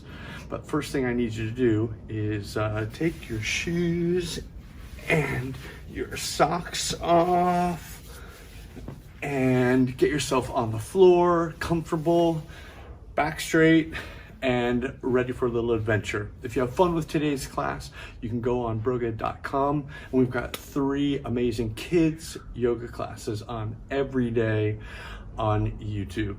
So hopefully you'll have fun with that. But first thing we want to do is learn about Bartley Bear. So get comfortable and let me tell you a little story about Bartley Bear.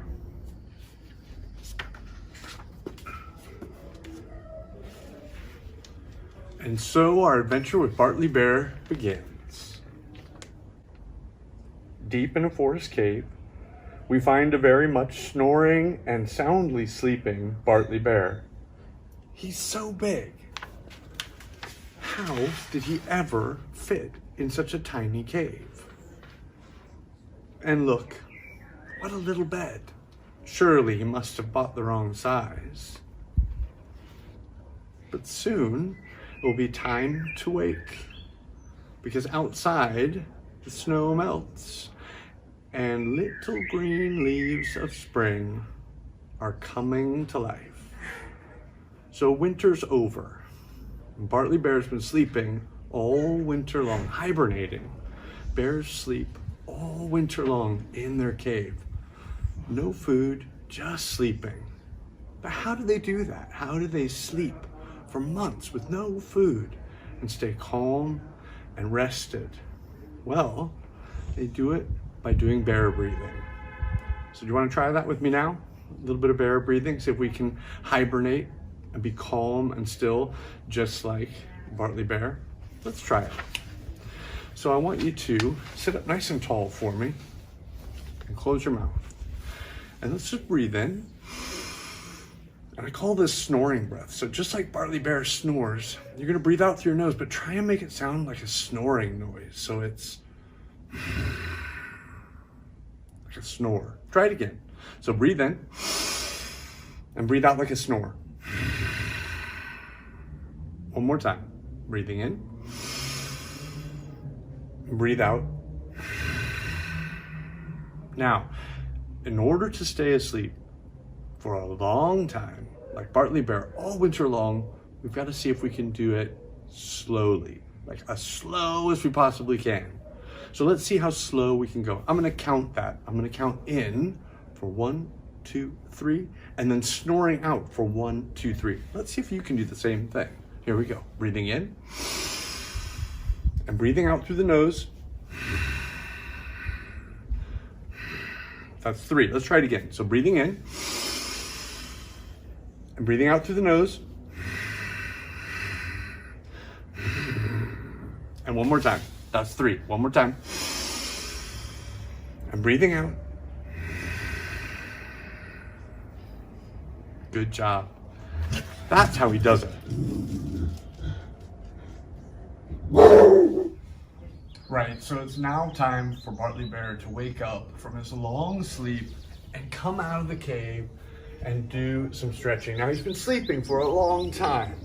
So first thing he's got to do is some stretches. So let's do some bear stretches with me.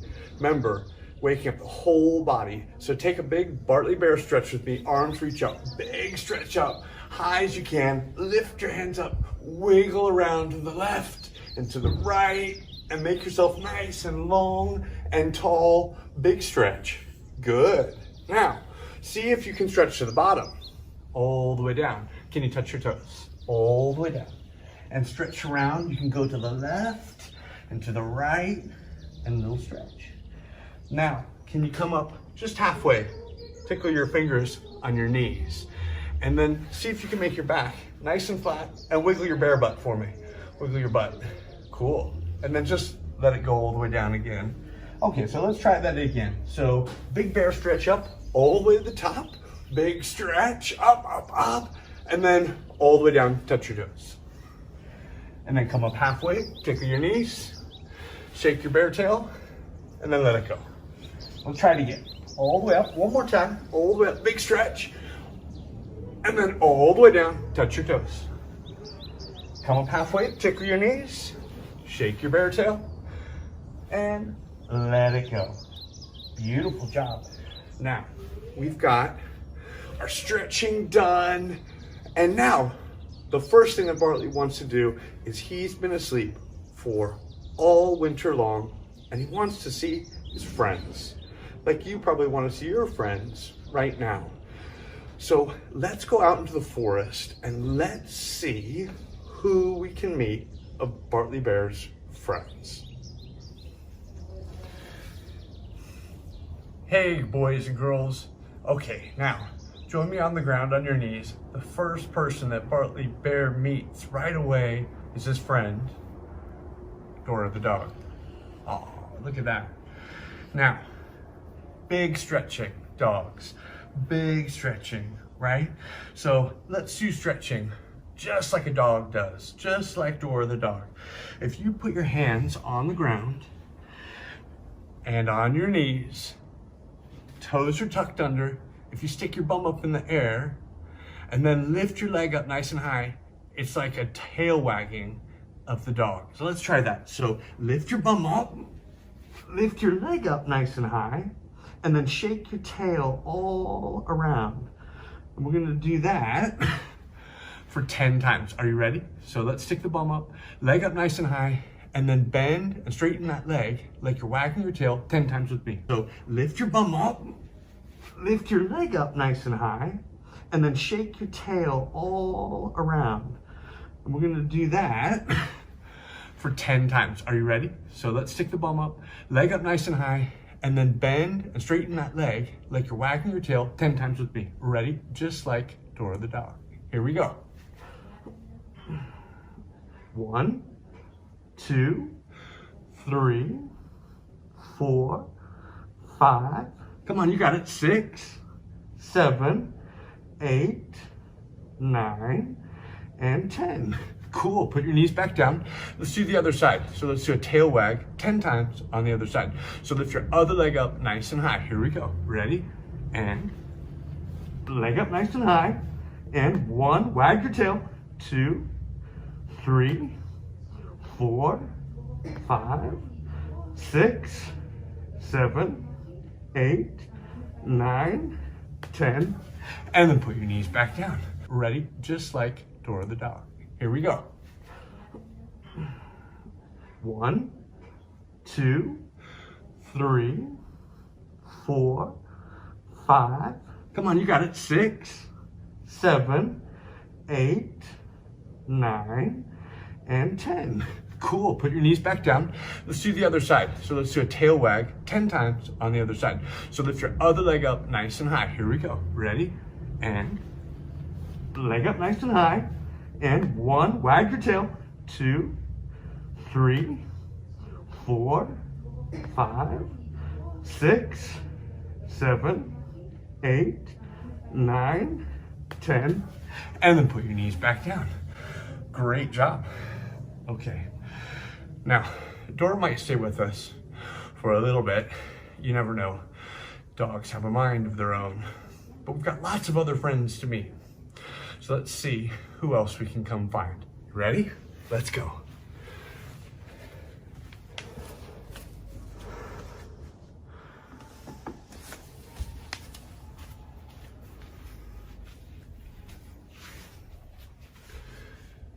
Right, so let's follow Bartley Bear through the forest a little bit more and see who else we can come up with.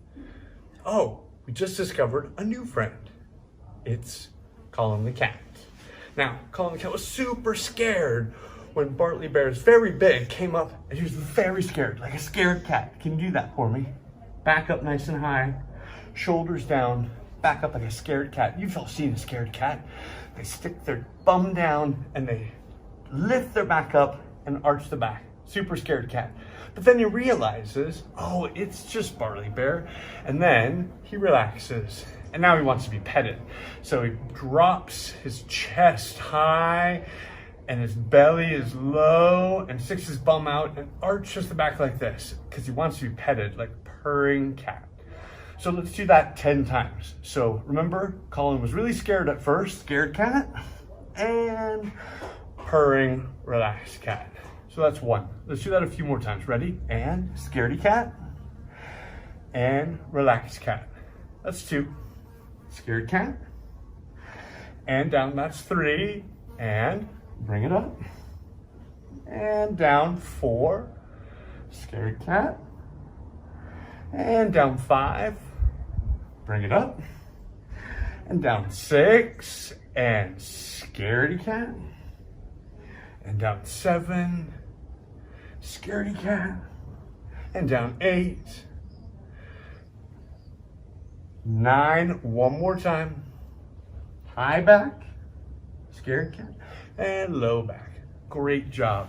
Well, now we've met Colin the cat. Let's see who else we can find in the forest.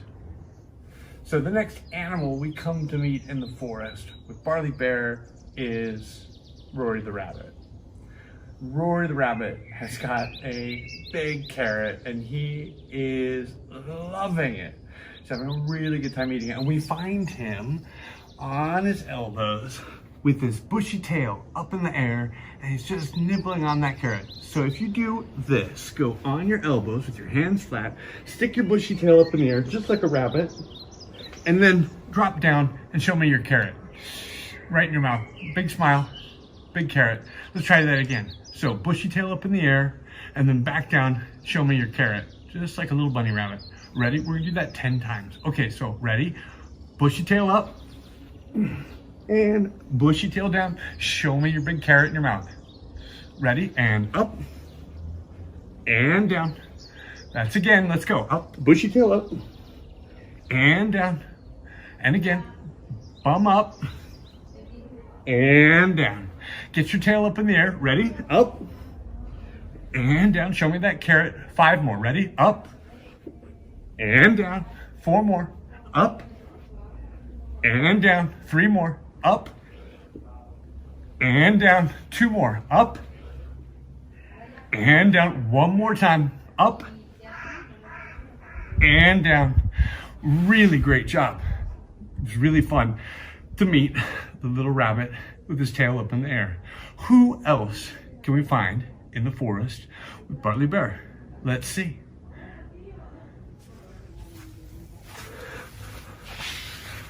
Shh.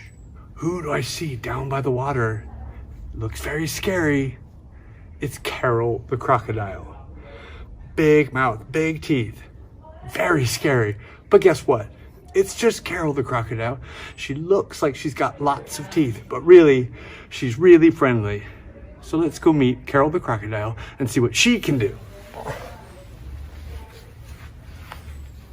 So Carol the crocodile is long.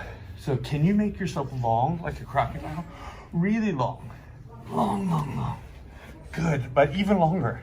So maybe Carol's got her big teeth out. Really long, stretch out long. Bring one arm out, long as you can. Good, and then bring it down. Now do your other crocodile arm right out there. And down. Let's do that again. Other arm, and down. And other arm, and down. Arm, long arm, and down. And try it again. Big long crocodile arm, and down. Can you do 4 more? Let's go. 4, and down. And 3, and down, and 2, and down, and last one, long crocodile arm, and down. Oh my gosh. Well, that was fun to meet Carol. Who else can we meet down by the water? So walking along the water's edge, Bartley Bear also sees another friend of his, Frederico the frog. Now, Frederico is very small and he's very low. He's got his feet very wide and his bum down nice and low. And put your hands up together and your bum low and lift your back up and you look just like a little frog. Now what does Frederico do? He does little hops. So let's try that. Little baby hops, up and down, small little hops. Let's try 10 of those. So bum down and then bum up, just like a little frog hop. 1, 2, 3, 4, 5, 6, 7, 8, 9, 10. So bum down and then bum up, just like a little frog hop. 1, 2, 3, 4, 5, 6, 7, 8, 9, 10. Really good job. Okay, now, can we turn those little frog hops into a little bit of a hop instead of just a little bounce? Let's try it. So let's go back into that little frog, just like Frederico, and maybe this time it's a hop. 2, 3, 4, 5, 6, 7, 8, 9, 10. Maybe this time it's a hop. 2, 3, 4, 5, 6, 7, 8, 9, 10, and wow! Those are great little frog hops. Frederico the frog is really fun. But who else can we meet? I'm sure there's other animals in the forest left to find. So as Barley Bear goes through the forest, he finds another friend down by the water. It's Emma the elephant, and she's got a long trunk, sticking in the water, splashing around and taking big drinks of water with her big long trunk. So here's what Emma looks like with her big long trunk. Wide legs for me, stand up tall, straighten the legs out nice and straight, and then put your hands together and make your big long elephant trunk. Now, put your hands on the ground, take your big sip of water, and then splash around. We're gonna splash around with our trunk 10 times. 10, 9, 8, make sure your legs are straight. 7, 6, 5, 4, 3, 2, 1. Now grab both hands on one foot and see if you can pull your trunk down even longer. Maybe even grab your hands on your toes. And we're just gonna hold that for just a second. And now get your trunk over to the other side. Keep your legs nice and straight and see if you can grab your trunk right on your toes. Again, we're gonna hold that, legs nice and straight for 5, 4, 3, 2, 1. Keep the legs straight and come on up. Oh, that was really fun to meet Emma the elephant. But who else can we find? I'm sure there's more animals left to meet in the forest. So as we're walking through the forest, Bartley Bear, we come across one of the tallest animals in the forest. It's Geraldine, the giraffe. With her long neck and spots, she reaches up nice and tall into the trees to get the leaves and then eats them. So let's see if we can pretend like we're Geraldine the giraffe. So put one leg forward and one leg back and stretch your long giraffe neck nice and high up to the sky, reaching up, and then bend deep and put those leaves right into your mouth like you're eating your leaves. So big stretch up, get those leaves, bend the knee, come back down. Let's try it again. So let's reach up for the leaves and bring it down. Let's do that 3 more times. Reaching up and bending down 2 more times. Big giraffe, long neck, and back down. Last time. Bringing up, big long giraffe neck, and back down. Okay, let's switch legs. So other leg forward, other leg back, and same thing. Geraldine's got a big long giraffe neck. Let's reach up for those leaves and bend the front knee and eat your leaves. Ready? Stretch up, reach for more leaves, grab them, bring them down to eat them. 3 more times. Reaching up and bending all the way down to eat. Reaching up and bending to eat. Last time, reaching up and eating the leaves. Wow, I'm nice and full now, just like Geraldine. Now, I wonder if there's any more animals out there. I bet we could find one more.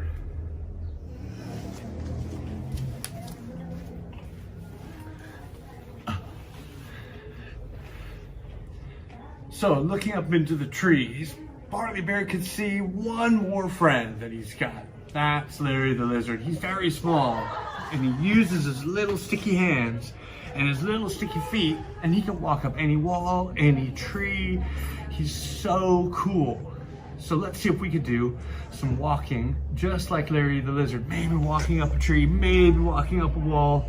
But let's try it first right here on the ground. So hands and knees, stick 1 foot forward and 1 foot back, stay nice and low. And we're gonna switch feet just like that. Okay, ready? We're gonna do it again, just like Larry the lizard. Ready? And switch. 1, 2, 3, 4, 5, 6, almost there, 7, 8, 9, and 10. Wow. Okay, ready? We're gonna do it again, just like Larry the lizard. Ready? And switch. 1, 2, 3, 4, 5, 6, almost there, 7, 8, 9, and 10. Wow. Just like Larry the Lizard. Maybe next time we can go up a tree. But for now, we've had lots of fun animal adventures, haven't we? What a fun animal adventure we had. Meeting all of Bartley Bear's really cool friends. All different kinds of animals. But what can Bartley Bear do? He's just a big bear. Well, can't fly. He's not a crocodile. And, well, I mean, let's face it. He's a big bear, but one thing he's really good at is snoring and sleeping. So why don't we try what we did at the beginning, and it's Bartley Bear's favorite thing to do in the whole world is getting ready for a nice long nap. So remember that breathing we did at the beginning. Let's try it again. Remember, it's with the mouth closed, so it's breathing in. And then your snore breath on the way out. Try it again. Breathing in. And then that snoring breath. One more time. Breathing in. Out through the nose. And now, finally, time for a nap.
Welcome to the Play at Home Festival.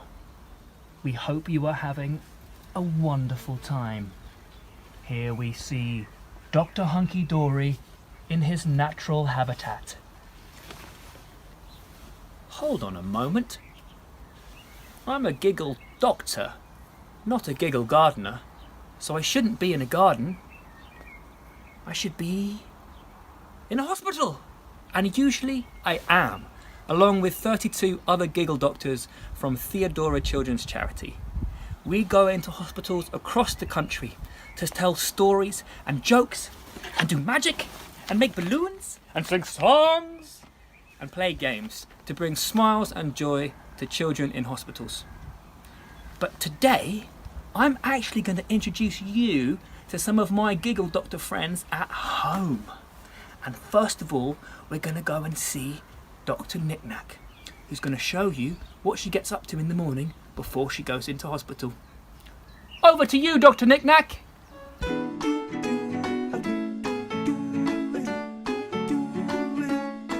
Good morning! I'm Dr. Knick-Knack. The time is 23 centimetres. I'm going to show you guys what I normally do when I first wake up before I come find you in your beds on the wards. Polish me cabbage badge. Cross a 3,562 mile tightrope.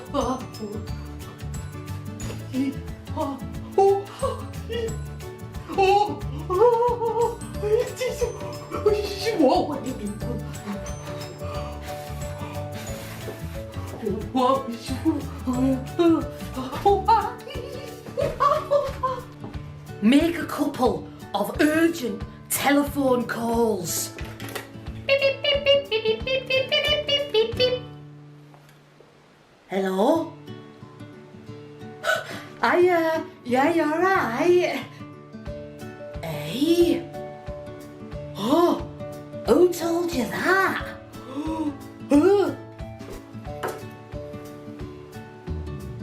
Hello? Hello? Radiator, can you hear me?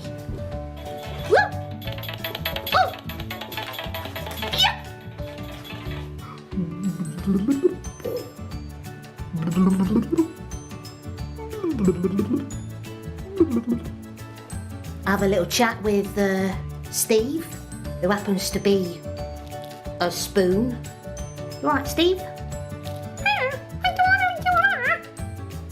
Yeah, I'm alright, yeah. Steve! Oh, social distancing. Where am I? Check my collection of favourite things. Shiny plastic, snotty tissue, bit of blue tack.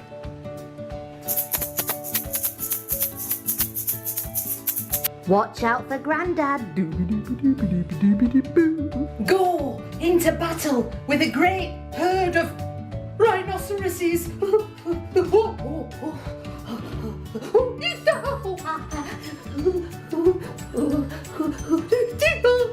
Finally, I use this magic key to open your door and bam! I've arrived. Oh, my giggle friends are funny, aren't they? I hope you're having a really great time. Let's visit Dr. Snug now to see what she's been up to.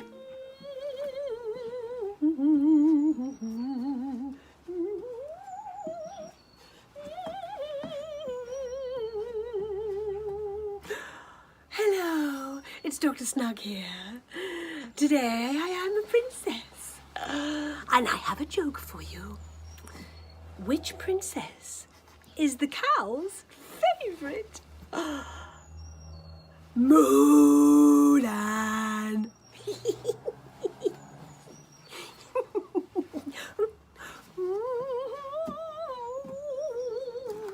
Oh, that was great. Now we're going to head over to my friend, Dr. Easy Peasy. Make sure you've got a pen and paper so you can follow along at home. Hi, this is Dr. Easy Peasy, and today I'm going to teach you how to draw a self-portrait. That means a picture of yourself. What you'll need is something hard and flat to lean a piece of paper on, like a pad of paper, a book, or a magazine. You'll need a piece of blank paper and a marker pen. Put the piece of paper onto the hard surface and hold it in front of your face. And then draw your portrait. Let me show you.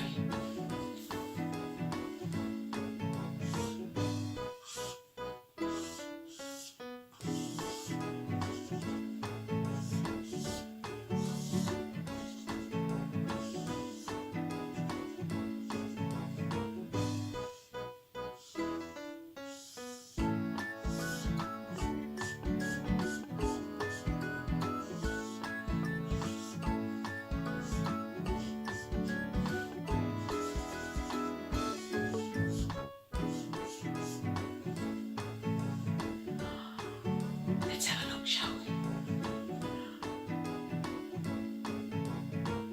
I think it looks exactly like me. Now you have a go. Bye. Let's see what Dr. Teapot is doing today. I'm sure he's got a few tricks up his sleeve. Hello, it's Dr. Teapot here. Now, being a giggle doctor, usually I am full of giggles, but today, to be honest, I'm feeling a bit sad. Let's have an ah. No, I'm sadder than that. Ah, it's not even panto season. But I'll tell you why I'm so sad. I have completely run out of sugar. There's nothing left. I couldn't get to the shops and I have no sugar for my tea. Oh no. Well, I was hoping maybe you could help. I also need this white hunkerchuff. Who's ever seen a hunkerchuff? It's a bit like a handkerchief, but I can't say handkerchief. I've never learned how to say it. I think what we do is we cover the empty pot with the hunkerchuff like that. And then we say a magic word. Let's try T for two. Ready? T for two. And now we should have sugar. Let's see. Yeah! Oh, it didn't work. Oh, no sugar. What are we gonna do? Oh, hang on. Have you got a good imagination? Because if you have, this might just work. What I want you to do is throw some pretend invisible sugar into the empty pot, and let's see if we can do some magic. Ready? On 3. 1, 2, 3. Throw some in, throw some in, throw some in. Bit more, bit more, bit more, bit more, bit more, bit more. Keep going, keep going, keep going. Stop. That's enough. Let's see if it's worked. I hope it has. Let's see. It's worked. It's completely full of sugar. It's amazing. How about that? You want to see? Oh, of course, yeah. There you go. Sugar, at last. Hooray. You didn't see? Oh, I'll show you underneath. Ready? There you go. You can see underneath there. Perfect. Yeah. You still didn't see? All right, then I'll take it off. But if it's full of sugar, remember you helped with your great imagination. Let's see. 1, 2, 3. It's completely full of sugar. Look at that. Lots of sugar for lots of cups of tea. Well, I've been Dr. Teapot. Thank you for your help and stay giggly. I really enjoyed that. Maybe you can have a go at that at home today. Now, I feel like a joke. Let's see if Dr. Ding Dong will tell us one. Hello, it's Dr. Betty Ding Dong, and I have the joke of the week for you. Knock, knock. Who's there? Europe. You're a poo. I just called you a poo. See you next time. I hope you enjoyed that. I think it's time for some music. Let's see if Dr. Fancy Pants will give us a tune. Hiya! I'm Dr. Fancy Pants, and today, for you, I have bought my piano accordion. This is my musical instrument, and this side looks a bit like a piano, and when I play the keys,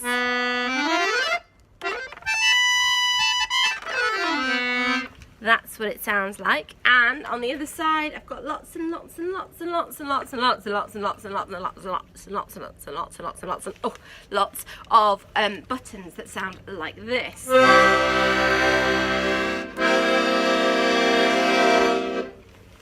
So what I thought we could do today is I'm going to play one of my favourite nursery rhymes. I'm pretty sure you will have heard of it. I want to see if you can guess which nursery rhyme it is. I'm going to give you a clue to start off with. It's about a type of animal that can swim. Alright, let me get ready. Hold on.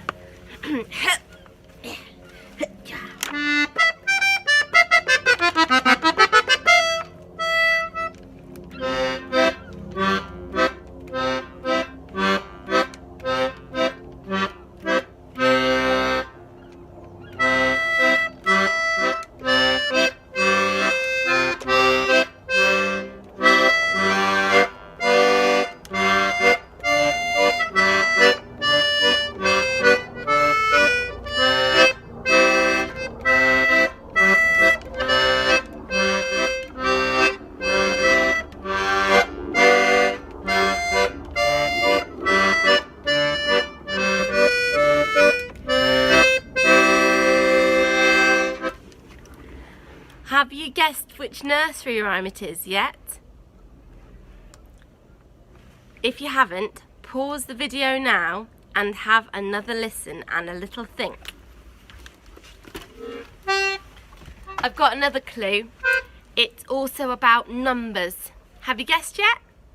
Well, it's 1, 2, 3, 4, 5, once I caught a fish alive.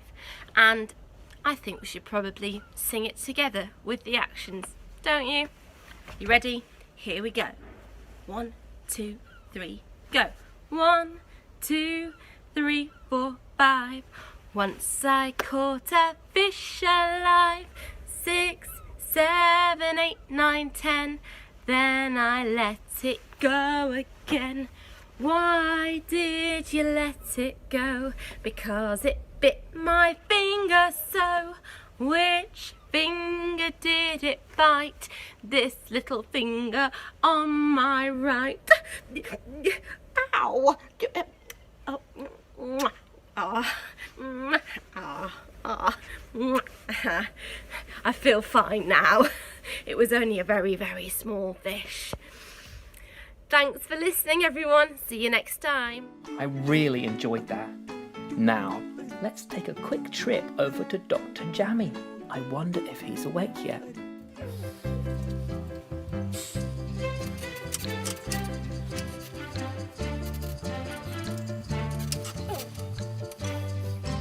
Good morning. Morning!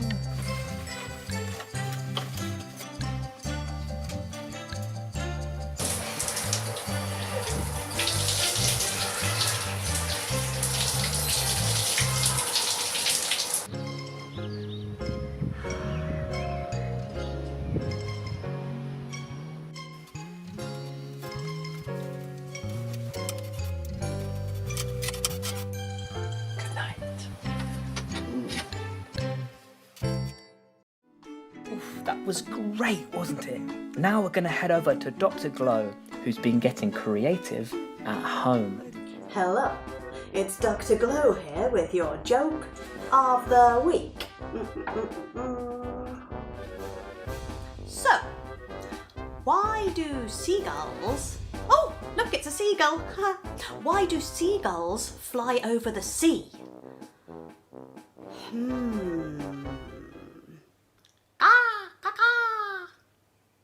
Because if they flew over the bay, well, there'd be bagels.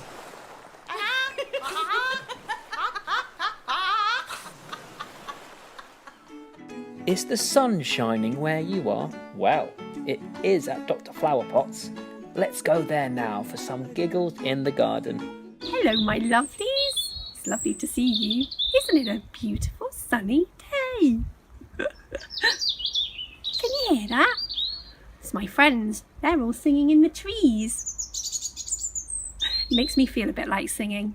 Does it you? Why don't we have a bit of a sing together? Because I think you know this one. So if you wish, do sing along. Are you ready?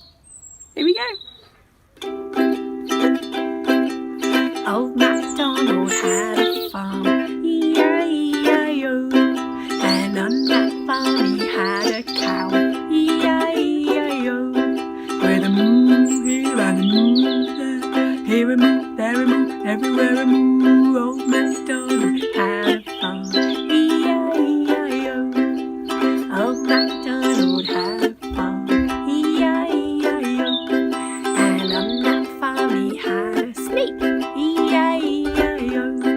With a tss here and a tss there, here a tss, there a tss, everywhere a tss. Old MacDonald had a farm, E-I-E-I-O. Old MacDonald had a farm, E-I-E-I-O. And on that farm he had a T-Rex, E-I-E-I-O. With a wah here and a wah there, here and there, everywhere. Old MacDonald had a farm, E-I-E-I-O. Old MacDonald had a farm, E-I-E-I-O. And on that farm he had a llama, E-I-E-I-O. With a here and a there, here a there a everywhere. Old MacDonald had a farm, E-I-E-I-O. On that farm he had a cat, E-I-E-I-O. And a meow here, meow there, meow, meow, everywhere. Old MacDonald had a farm, E-I-E-I-O. Old MacDonald had a farm, E-I-E-I-O. Meow. It's great to play. Hope to see you soon. Bye for now. I wonder what mischief Dr. Boogie Woogie is getting up to at home. Let's go and have a look, shall we? Dr. Boogie Woogie! Hi everyone, my name is Dr. Boogie Woogie and I wanted to share with you my joke of the week, which I found inside this bucket along with a hard hat, which is a bit strange. Anyway, back to the joke. Have you heard about the man with 2 left feet? He walked into a shoe shop and asked for a pair of flip-flips. Can you just excuse me 1 second? Just...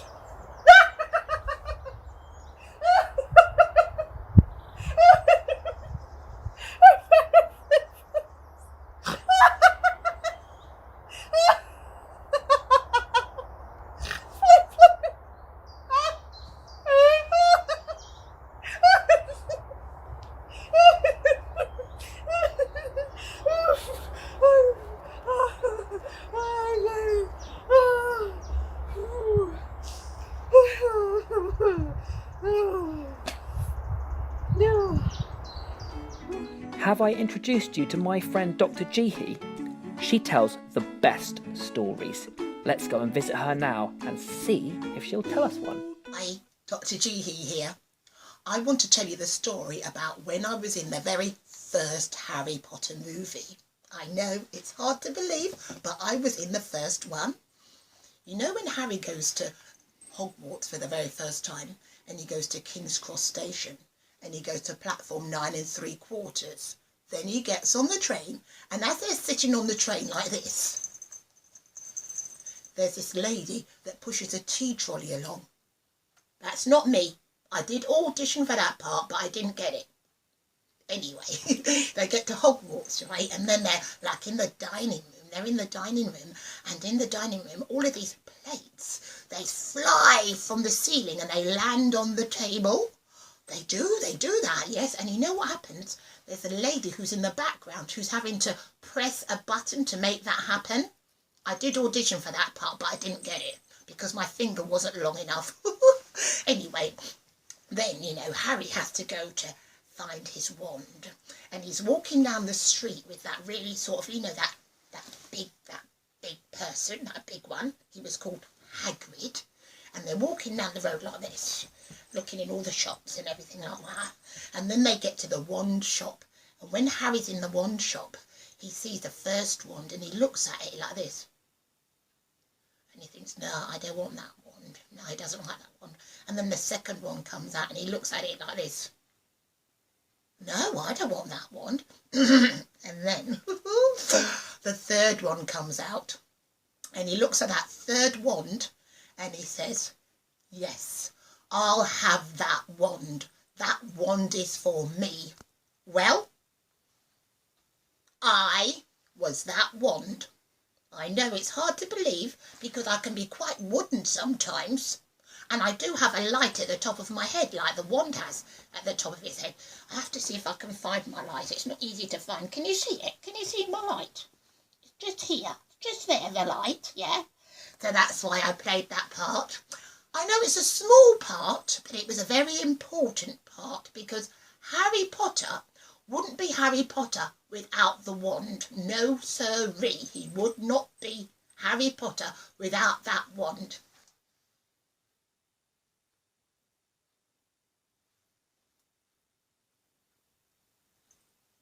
That was me.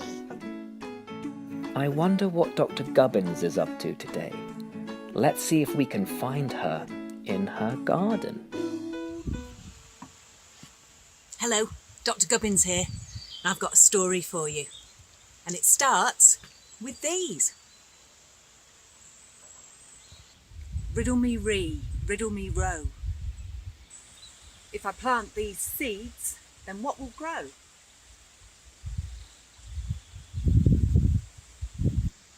I'll wait for days, for the sun and the rain to do their work, then I'll come back again.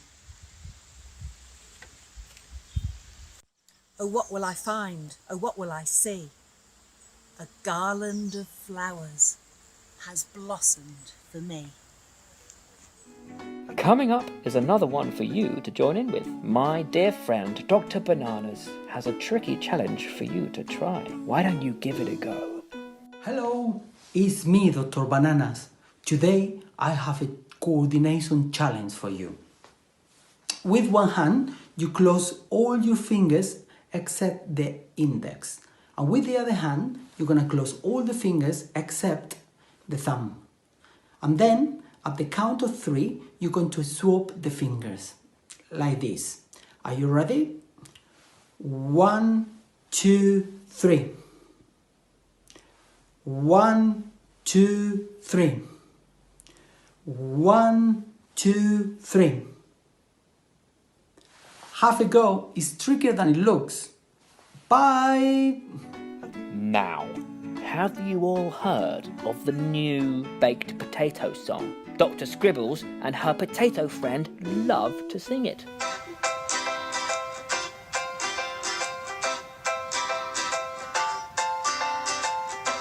Hello.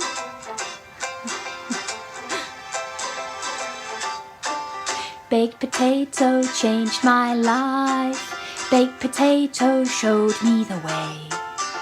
So if you want to know what is wrong from right, just listen to what potatoes say. Wash your hands and stay indoors. Thank you, baked potato. Only visit grocery stores. Thank you, baked potato. If you want to have a better day, you just listen to what the baked potatoes say. Keep your distance, make some space. Thank you, baked potato. Remember not to touch your face. Thank you, baked potato. If you want to have a better day, well, you can just listen to what that baked potatoes say. BAKEDPOTATO. It's baked potato. I think it's time we went and met Dr. Dotty.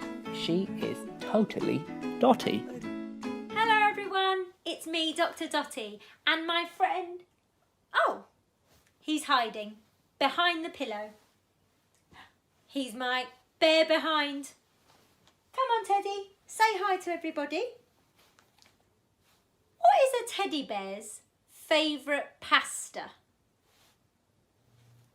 Tagliatelle. I think we should go and get ready for the day and brush our teeth. What do you call a teddy bear who hasn't got any teeth? A gummy bear. Okay then, well, let's say goodbye to everybody. Bye-bye. So, did you enjoy meeting all of my friends? I know that they loved meeting all of you. I hope you have a wonderful time at the rest of the Play at Home Festival. If you'd like to see more Giggle Doctors larking around, you can go to our YouTube channel, which is youtube.com/giveagiggle. You can also follow us on social media. We are Theodora Children's Charity and our handle is Give a Giggle. And we're on Facebook, Instagram and Twitter as well. I have been Dr. Hunky Dory. You have been fabulous.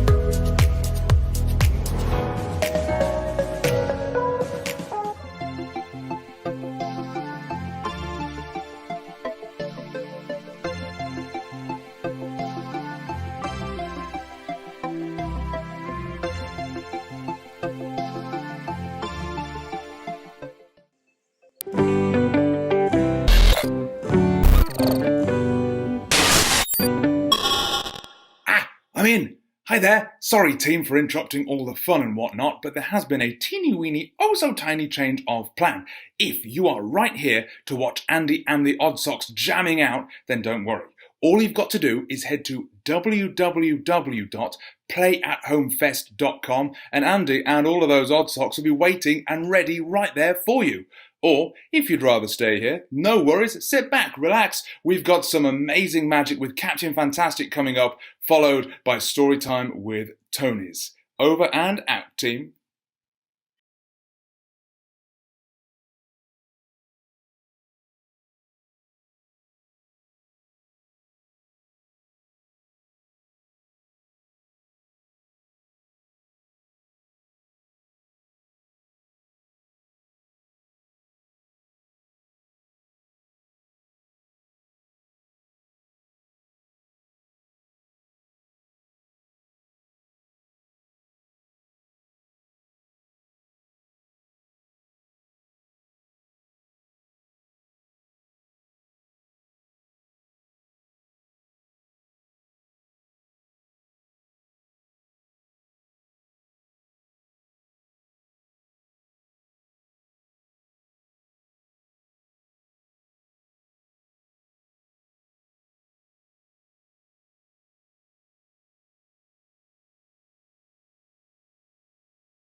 everyone, it's me, Captain Fantastic, and we're going to have a magic show. Who likes magic? Me! Who likes chocolate? Me! Who likes cat food? You like cat food? Well, I won't be eating any cat food. It's not that kind of show. We're going to have some magic and we're going to have some singing. So first of all, we're going to start off with a song. It's my hello song, so I need to see you waving your hands like this. And it goes, hello, hello, how are you? Point. And then you go, hello, hello, I'm fine. Big thumbs up, thank you. And then there's a high five in it, like this goes, kadoosh, kadoosh. But we'll get to that bit. All you have to do is copy me. Here we go. Hello, hello, how are you? Hello, hello, I'm fine, thank you. Hello, hello, how are you? Here's that high five, give me a high five. Turn it up a bit. In the morning when I wake up, I like to stretch my arms. I like to do a big yawn as well. In the morning when I wake up, I like to wash your face. Wash my face. In the morning when I wake up, I like to brush my teeth. Brush my teeth. Let's see you waving those hands. Hello, hello, how are you? Hello, hello, I'm fine, thank you. Hello, hello, how are you? High five! Wow. Dish, dish, dish.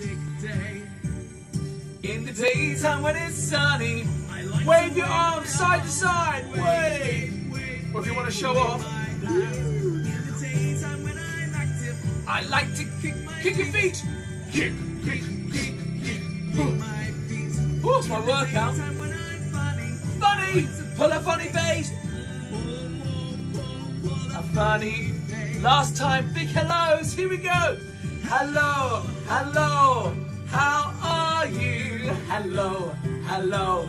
I'm fine, thank you. Hello, hello. How are you? I'm Harry. High fives! Ka-dish, ka-dish, ka-dish. Give yourselves a big, big round of applause. Woo! Okay, guys, who here likes magic? Me! Yes, to do magic, you need a magic pond. No, not a magic pond. A magic wand. Very good. I've got a magic wand here. Here's my magic wand. Da, da, da, da, da, da. Is that a magic? No. Is that a moustache? Oh no. Right, we need to turn it into a magic wand, okay? Let me see your magic fingers like this. Magic faces, blah. And my magic word is zippity zap, okay? So everyone goes zippity zap as loud as you can. 1, 2, 3, zippity zap! There we go, magic wand. Ta-da! Can you... Ah! That's not a wand! Oh no! Well, I need to blow my nose, okay? No laughing.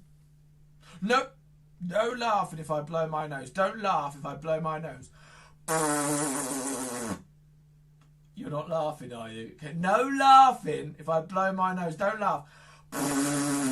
Stop. I do it down here. It's so embarrassing, okay? Don't laugh if I blow my nose. Stop it. If you blow on a handkerchief, what do you get? Bogies. But we don't want this to go anywhere, especially at the moment. We need to find a bin, don't we? Oh no, I don't have a bin. I'm going to have to make it magically disappear. What magic word are we going to use? That's my word. Zippity zap. Okay, let's have a quick practice. Zippity zap. Faster. Zippity zap. Faster. Zippity zap. Zippity zap. Zippity zap. Perfect. Okay. Magic fingers. Magic faces. Everyone go. Zippity zap. 1, 2, 3. Zippity zap. Did it disappear? Wow. That's gone into the recycling bin. Very good. So today we're going to do a little bit of magic and we're going to do a little bit of singing. I hope you're having a great time at the festival. I'm sure you're having a great, lovely time as well with all your family and friends. I've got this magic wand, but don't say zippity zap because it'll just do things that we don't say zippity zap. Don't say no. I said don't say zippity zap till we're ready, okay? Don't say zippity. No, stop it. Keeps going up my nose. This is a very special wand, okay? It defies gravity. Can you defy gravity? Maybe. Everyone go zippity zap! Oh no, it's not working. Everyone go cheeky wand! I can't hear you. Go cheeky wand! Okay, don't say zippity zap when it's under my nose. Don't say, stop it. Don't say zippity zap when, no, stop, ah, no! No, it's not that kind of show, is it? Ugh, gross. Right, one more wand. All we need is one more wand. Here we go. How many wands is that? Is that 2 wands? No, just one. All we need is one magic wand. Correct. One magic wand. Pardon? There's 2 magic wands. This one's blue. This one's blue. What rhymes with blue? Shoe. Poo! Oh, who said poo? That's gross. Right, no more, okay? No magic wands. We just need 2 magic wands is all we need, isn't it? All we need. Ah! 1, 2. If you mix blue and yellow, what do you get? Green. Do you reckon the next one's green? Okay. Dun, dun, dun. Look, the next one is green. Look at that. Okay, if you mix yellow and green, what do you get? I don't know either. Okay. Ah! No more. How many magic wands have we got? I'm like Wolverine all of a sudden. We don't even need these ones. We just need one. And we're going to use that in just a minute, okay? Who's going to be my volunteer at home, okay? You hold my magic wand at home. Perfect. You've got that. Okay. Hopefully you got that magic wand. We're going to play a quick game. I'm going to make the noise of the animal, and you can compete against your mum's, dad's, siblings, and it's the first person to shout at the animal who is the winner, okay? So if I went, rah, and someone shouted, lion, they'd be the first to win, because that was obviously a lion. I went to drums, 3 years of drama school, you know, the animal sounds, nailed it. Okay, first one. First person to shout this out in your household gets a point. Person with the most points is the winner. And what matters in life? Taking part. Yes, very good. Taking part. Right, who's going to get this first? The first animal. What animal is this? The animal goes, meow. What animal is that? Meow. It's a cat. Very good. Very good. It's a cat. Who likes cats? Me. Very good. Very good. Okay, next animal. What sound does this animal make? Yeah, it's. I'd take parrot or canary. Oh, just any bird, really. I'm not. You know, we're not overly competitive here. What sound does this animal make? S. S. Perfect. It's a snake. Well done, guys. What sound does a snake make? Say it, don't spray it. Okay, next one. What sound does this animal make? It goes woof, woof, woof, woof, woof, woof. What animal's that? It's a dun, dun, dun, dun, dun, dun, a doggy. Who likes doggies? Me. I've got a pet doggy and I love him very, very much. Okay, this one. What's up, dog? It's a bunny. You see them at Easter. A bunny. Rabbit. Who likes rabbits? Yeah. But rabbits are so magical. We're going to make the rabbit disappear. But I need to see your magic fingers like this. Magic fingers. Magic faces. Oh. Remember Captain Fantastic's magic word is zippity zap. Okay, go like this. Everyone goes zippity zap. 1, 2, 3. Zippity zap. Okay, who thinks the rabbit's disappeared? Me. Who thinks the rabbit hasn't disappeared? Oh, a few of you. Who doesn't care either way? Put your hands down. He has disappeared. Uh-oh. Say, uh-oh. Uh-oh. Oh, the rabbit's disappeared. Oh. If the rabbit's disappeared, there's only one place he can be, and that's inside the hutch. Should we have a look inside the hutch? Yeah, he's always in there. He loves it in there. Would you say he's not in there? Of course he is. No! He's not in there because we need to magic him in, okay? Magic fingers. Magic wiggle of the bottom. Ooh, ooh. Was that you? Was that me? Oh, maybe. Okay, with a twirl and a tap. Everyone goes zippity zap. Oh. We said the magic word and nothing happened. What are we going to do? We tried our best, guys. That's all you can do in life is try your best, isn't it? He's over there. No, he's nowhere. Nowhere to be seen. Nowhere to be seen. You didn't see him. I think I know if he was there. This is Rodney. Everyone go, hello, Rodney. Hello, Rodney. Okay, we need to get him in that hat, though. So magic fingers. With a twirl and a tap. Everyone go, zippity. Oops, I dropped it. Zippity, zap. Hey, he's in his hat. Loves it in his hat. That's where all the magic happens. Give Rodney a big round of applause. So Rodney's one of my friends, and I've got another friend, and his name's George. He's down here. Okay, I'll see if I can get him. George. Ow! I banged my... Oi! Don't laugh! Oh, I banged my head. Oh. If you see George, okay, you have to shout as loud as you possibly can. Who's going to shout the loudest? Okay, I'll see if he's down here. George. Did you see him? Yeah, you saw him. Okay. If you saw him, what colour was he? Blonde? Strawberry blonde he prefers, or orange. Strawberry blonde, we go strawberry blonde. Where was he? Where was he? He's not there. What are you talking about? George, he's not there. I know if he was there. Ah! Is he looking at me? Is he looking at me? Knowing me, knowing you. Oh, there is nothing we can. Got a very low voice. Oh, he kissed me. Oh, stop it, George. Stop it. Stop laughing. He's laughing. Ah! Oh, he says he's not being horrible. He's hungry. He's a cheeky monkey. Everyone go, cheeky monkey. Cheeky monkey. But I don't want that. Right, we got a banana. Here you go. Here's some banana, George. Have some banana. Oh. George, have some banana. Have some banana. Oh. He says he doesn't like banana. He likes pizza. Who likes pizza? Me. Pizza Hut or Pizza Express? Oh. George says Pizza Express because he's middle class. Oh, very funny. Very funny. Right, shall we entertain these children, shall we? Yes, good boy. What shall we do? Should we do some magic? Yes. He's saying yes, isn't he? Yeah, he's saying yes, isn't he, everyone? Saying yes. Because you love doing magic, don't you? Yes. He loves doing... What, he said no. Are you being cheeky? Stop it! He's so silly. Right, George, you hold this. We can do a magic trick. There's nothing in this bag. Let me step back for you so you can see. There's nothing in this bag. Absolutely nothing. Can you see? There's nothing in there. Nothing. Ah! It's a smelly sock. But there's nothing else, at least. There's nothing else. Shall I have a look? I'm fried. There's nothing else in... I've gone into another dimension. There's some monsters in this other... Oh, no, sorry. That's just the children at home. But there's nothing in here. Absolutely nothing. What would you like to turn this smelly sock into?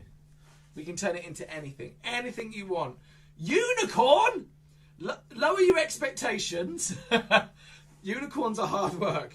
You need a lot of magic for that. And, you know... I've not got the budget. Okay. Right, magic fingers. Everyone go zippity zap. 1, 2, 3. Zippity zap. Okay, George, just have a look. Oh! What are you doing? Stop it. Good boy. Oh!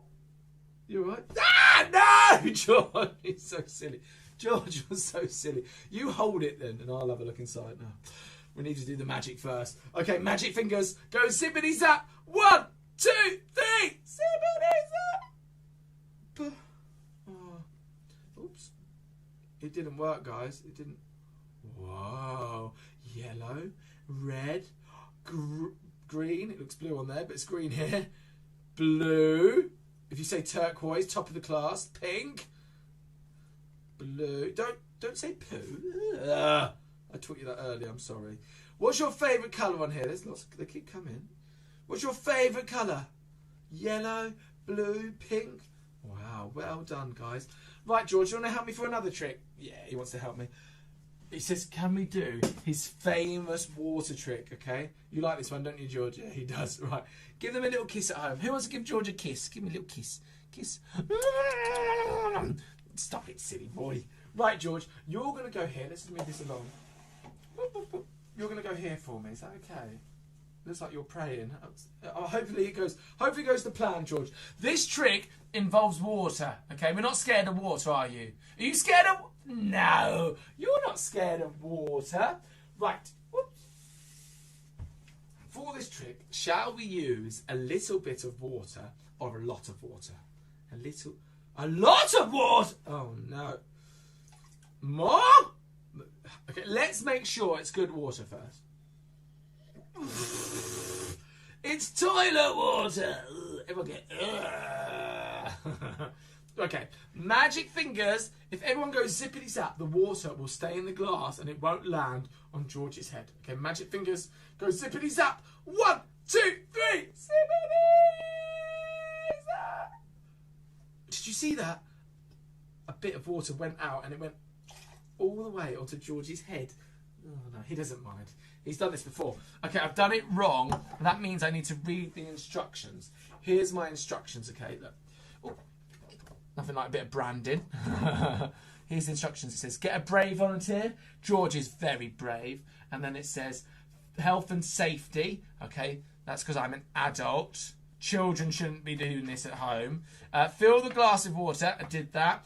Did we say the magic word? Yeah, we said the magic word. And then we covered the glass, didn't we? Did we cover the glass? Oh, yes, we did. Oh, no, we didn't. Oh, yes, we did. It's not panto season. Sorry, guys. Right, I know how to do it now. Shall we use a little bit of water or a lot of water? A little of it. Okay. More? More? Please, sir, can I have some more? More? Okay, more. No more. More! No. More? No! No. Too much. Too much.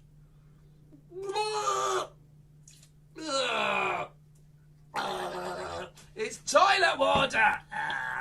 Right. Okay, I cover the glass this time. When I cover the glass, what magic words are we going to use? What magic words are we using? Zippity zap, abracadabra. Oh, these are all great magic words. Okay. Whoop. Okay, here we go. Dun, dun, dun, dun, dun, dun, dun. Okay, magic fingers. Everyone goes zippity zap. 1, 2, 3. Zippity zap. Did it work? Wow, look at that. The water is staying in the glass. Okay, everyone go zippity zap. 1, 2, 3. Zippity zap. Whoa! Give yourselves a big, big round of applause. Well done. Woo, woo, woo, woo. And give George a big round of applause too. Thanks, buddy. Thank you so much. Everyone say bye, George. Give him a kiss. Kiss, kiss, kiss. Bye, George. Bye. Right, he's going to go have a little nap now. That's it. He's a bit tired. And take a bow, George. Take a bow. That's it. Just the one. Okay, George. Right, you can stop. George, stop. Stop. Stop it. Ah, he loves his rock and roll music. Everyone say bye, George. Bye, George. Okay, everyone. We're going to draw a face. What shape is a face? A square? A triangle? An hexagon? A pentagon? No. A circle is a circle. It's the circle of life. It's the wheel of fortune. I'm just warming up. Right, so we draw a circle. What else do we need on a face? We need a bottom. No, don't say bottom. Ugh. We need some eyes. Thank you for the sensible person that said eyes. How many eyes? 3 eyes? 5 eyes? 2 eyes. Very good. And we need a mouth. Shall we give him a happy face or a sad face? Because I'm happy, clap along if you feel like a roaming and we need a nose. Where does your nose go? Here? No. Here? Here? Oh, you don't want a nose there. Show me where your nose goes. That's it. Very good. In the middle of your face. Some ears. Here's his ears. Are they ears? No, they're not ears. Here's my ears. Boop, boop. Do we need some hair? Not all daddies have hair, but we'll give them some hair. There we go. Eyebrows. What's in the middle? Missing. What goes in the middle of your eyes? Your pupils. Brilliant. Well done, guys. That's really good. So here's our face. And I was told, with a bit of magic, we can make him come alive, okay? So magic fingers. Everyone goes zippity zap. 1, 2, 3. Zippity zap! That's the thing with magic. It doesn't always go to... It doesn't always go to plan, does it, magic? That's... What's happening? His eyes aren't moving. His eyes aren't moving! His eyes aren't moving! I was told that if we can make him laugh, we can make him speak. Who can pull a really funny face? Okay, everyone at home, put a funny face. 1, 2, 3, funny face! You made him laugh! And can you speak? Oh, yeah! He can speak! And what's your name? Fred! His name's Fred. As in Fred Flintstone? No. Oh, okay, not like Fred. Flintstone. What would you like to do, Fred? Sing, I like to sing! Who likes to sing? I don't. Yeah, I know you do. I'm talking at home. Ah! You licked my finger. No! You're not supposed to do that. It's not, especially at the moment. All right. We'll sing Old MacDonald Had a Farm. You like that one? Yeah. Okay. What animals do you know? Wow. That's a horse. Very good. What else do you know? A cat. Very good. Any other more animals? I don't know what animal that is. That's most animals. Right. Old MacDonald had a farm. 1, 2, 3. Old MacDonald had a farm. E-I-E-I-O. And on that farm, what's wrong with you at home? E-I-E-I-O. His eyes have gone. That means he's fallen asleep. That's how bad my singing was. Everyone say, wake up, Fred. 1, 2, 3. Wake up, Fred. Ah, no. It didn't work. It didn't work, but we tried our best. That's all you could... Ah! Silly, silly Fred. Okay, Old MacDonald had a farm. Do it properly. Ah, stop it. 1, 2, 3. Old MacDonald had a farm. E-I-E-I. No! Stop it. Is he naughty? Quickly rub his mouth out, quick. No. Quick. He can't speak. What should we rub out next? His eyes, his nose, his ears, his hair. Everyone say, bye, Fred. Even louder. Bye, Fred. It's a quick show today, guys, and we're going to finish with our little Captain Fantastic song. So let me see you marching on your feet. Marching! It's very simple. All you have to do is copy me. Here we go. Captain Fantastic, here to save the day. Captain Fantastic, everyone say hey, hey. Captain Fantastic, here to save the day. Captain Fantastic, jump. Everyone say hey, hey. Starts off easy, then it gets really hard, okay? Listen to the music, we'll follow what it says. Clap your hands to the beat. Easy, clap. In the air, nod your head. Stomp the ground with your feet. Stomp the ground. Faster, faster, faster. Play air guitar like you're all you rock stars, air guitar.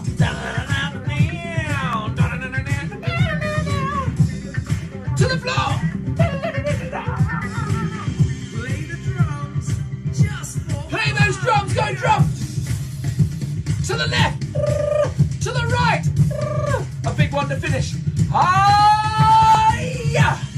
Perfect. To the sky and fly. Copy me. Captain Fantastic, here to save the day. Yes, Captain Fantastic. Everyone say hey, hey. Captain Fantastic, here to save the day. Captain Fantastic.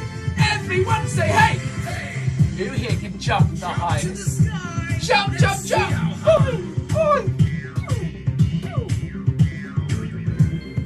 Spin round. Spin round, guys. Spin round. Spin the other way. Move your feet to the funky beat. Move those feet.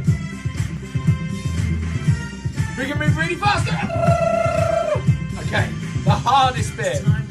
Your best dance moves. Go crazy. Woo!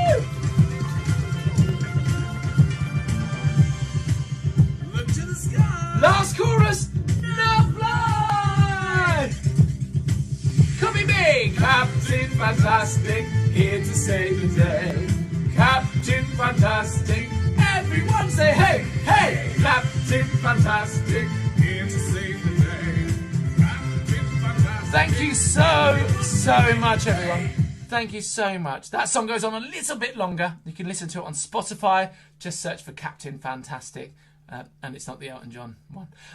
Guys, thank you so much for tuning in. I hope you're having a lovely day. There's lots of activities going on, so join in, have fun, let us know what you think, like, share, comment, all of that stuff. And for me, Captain Fantastic, it's been an absolute pleasure getting to meet you, getting to know you. Thank you so much, and remember, stay fantastic! Woo!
Hey there, play-at-home festers.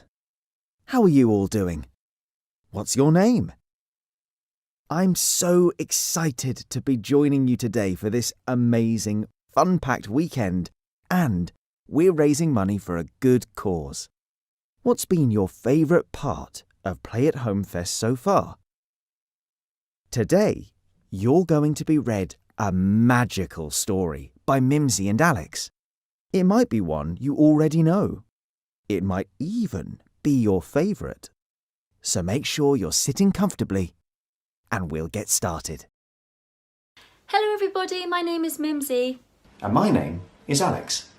And we're really looking forward to reading Jack and the Beanstalk for you today. Do you know that story? For the next 20 minutes, we will be taking you to a world of magical beans and giant ogres. Are you ready? Great! Then we will begin. Once upon a time, there lived a poor widow who had an only son named Jack and a cow named Milky White. All they had to live on was the milk the cow gave every morning, which they carried to the market and sold. But one morning, Milky White gave no milk and they didn't know what to do. Oh, what are we going to do, Jack? What are we going to do? Cheer up, Mother. I'll go and get work somewhere, said Jack. We've tried that before and nobody would take you. We must sell Milky White and use the money to start a shop or something. All right, Mother. It's market day today, and I'll soon sell Milky White, and then we'll see what we can do. So he took the cow's halter in his hands and off he went. He hadn't gone far when he met a funny-looking old man who said to him, Good morning, Jack. Good morning to you, said Jack, and wondered how the old man knew his name. Well, Jack, and where are you off to? Said the man. I'm going to market to sell our cow here. Oh, you look the proper sort of chap to sell cows, said the man. I wonder if you know how many beans makes 5. 2 in each hand and 1 in your mouth, says Jack, sharp as a needle. Right you are, said the man, and here are the very beans themselves. He went on, pulling out of his pocket a number of strange-looking beans. As you are so sharp, I don't mind doing a swap with you. Your cow for these beans. Walk on, wouldn't you like that? A cow for some beans? Ah, but you don't know what these beans are. If you plant them overnight, by morning, they grow right up to the sky. Really? You don't say? Yes, I do say. And if it doesn't turn out to be true, you can have your cow back.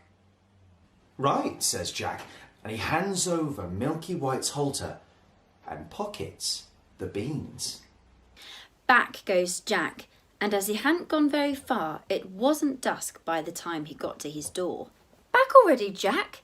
Well, I see you haven't got Milky White, so you must have sold her. How much did you get? You'll never guess, Mother. No, you don't say. Good boy. What did you get, say 5, 10, 15? No, it can't be 20.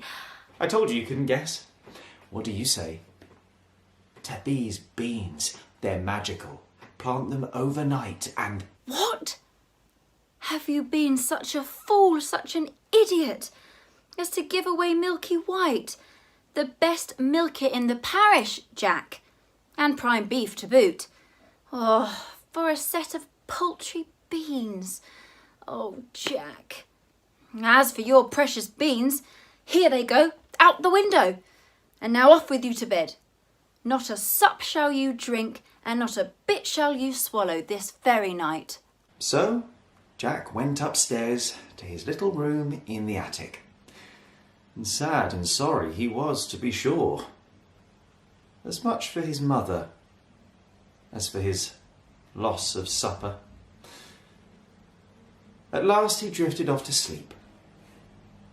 But when he woke up, the room looked so funny. Well, the sun was shining into part of it, but the rest was so dark and shady. So Jack jumped up, dressed himself, and went to his window. What do you think he saw? Why, the beans his mother had thrown out of the window and into the garden had sprung up into a big beanstalk which went up and up and up and up until it reached the sky. So the man spoke truth after all. The beanstalk grew up quite close past Jack's window, so all he had to do was open it up and give a jump onto the beanstalk, which was made like a big plaited ladder. So Jack climbed and climbed and climbed till at last he reached the sky. And when he got there, he found a long, broad road going as straight as a dart. So he walked along until he came to a great big tall house. And on the doorstep, there was a great big tall woman. Good morning, says Jack, quite polite like. Could you be so kind as to give me some breakfast? For he hadn't had anything to eat, the night before. He was as hungry as a hunter. It's breakfast you want, is it? It's breakfast you'll be if you don't move off here. My man is an ogre, and there's nothing he likes better than boys broiled on toast. You'd better be moving on, or he'll soon be coming. Oh, please do give me something to eat. I've had nothing to eat since yesterday, really and truly. I may as well be broiled as die of hunger. Well, the ogre's wife wasn't such a bad sort after all. So she took Jack into the kitchen and gave him a chunk of bread and cheese with a jug of milk. But Jack hadn't half finished when there was a thump, thump, thump. The whole house began to tremble with the noise of someone coming. Goodness gracious, it's me old man. What on earth should I do? Quick, jump in here. And she bundled Jack into the oven just as the ogre came in.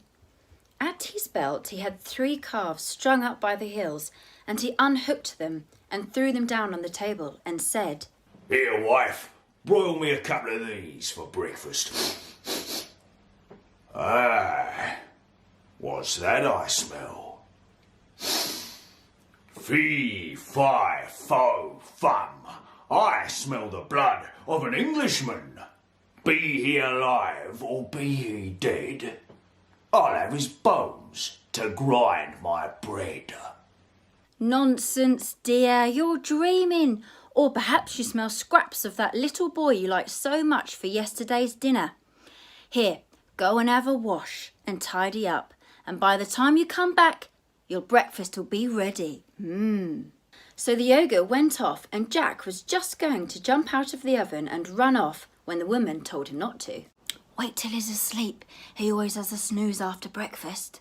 Well, the ogre had his breakfast, and after that, he goes to a big chest and takes out a couple of bags of gold and sits down, counting them, till at last his head began to nod and he began to snore until the whole house shook again.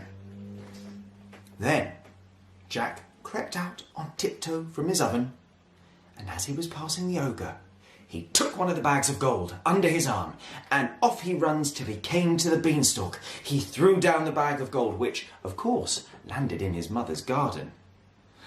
He climbed down and climbed down and climbed down, till at last he got home, and he told his mother and showed her the gold and said, Well, mother, wasn't I right about the beans? They really are magical, you see. So they lived on the bag of gold for some time. But at last they came to the end of that, so Jack made up his mind to try his luck once more at the top of the beanstalk. So one fine morning he got up early and climbed up the beanstalk, until at last he got onto the road again and came to the big tall house he had been to before. There, sure enough, was the great big tall woman, standing at the top. Good morning, says Jack, bold as brass. Could you be so good as to give me something to eat? Go away, my boy, or else my man will eat you up for breakfast. But ain't you that youngster who came here before?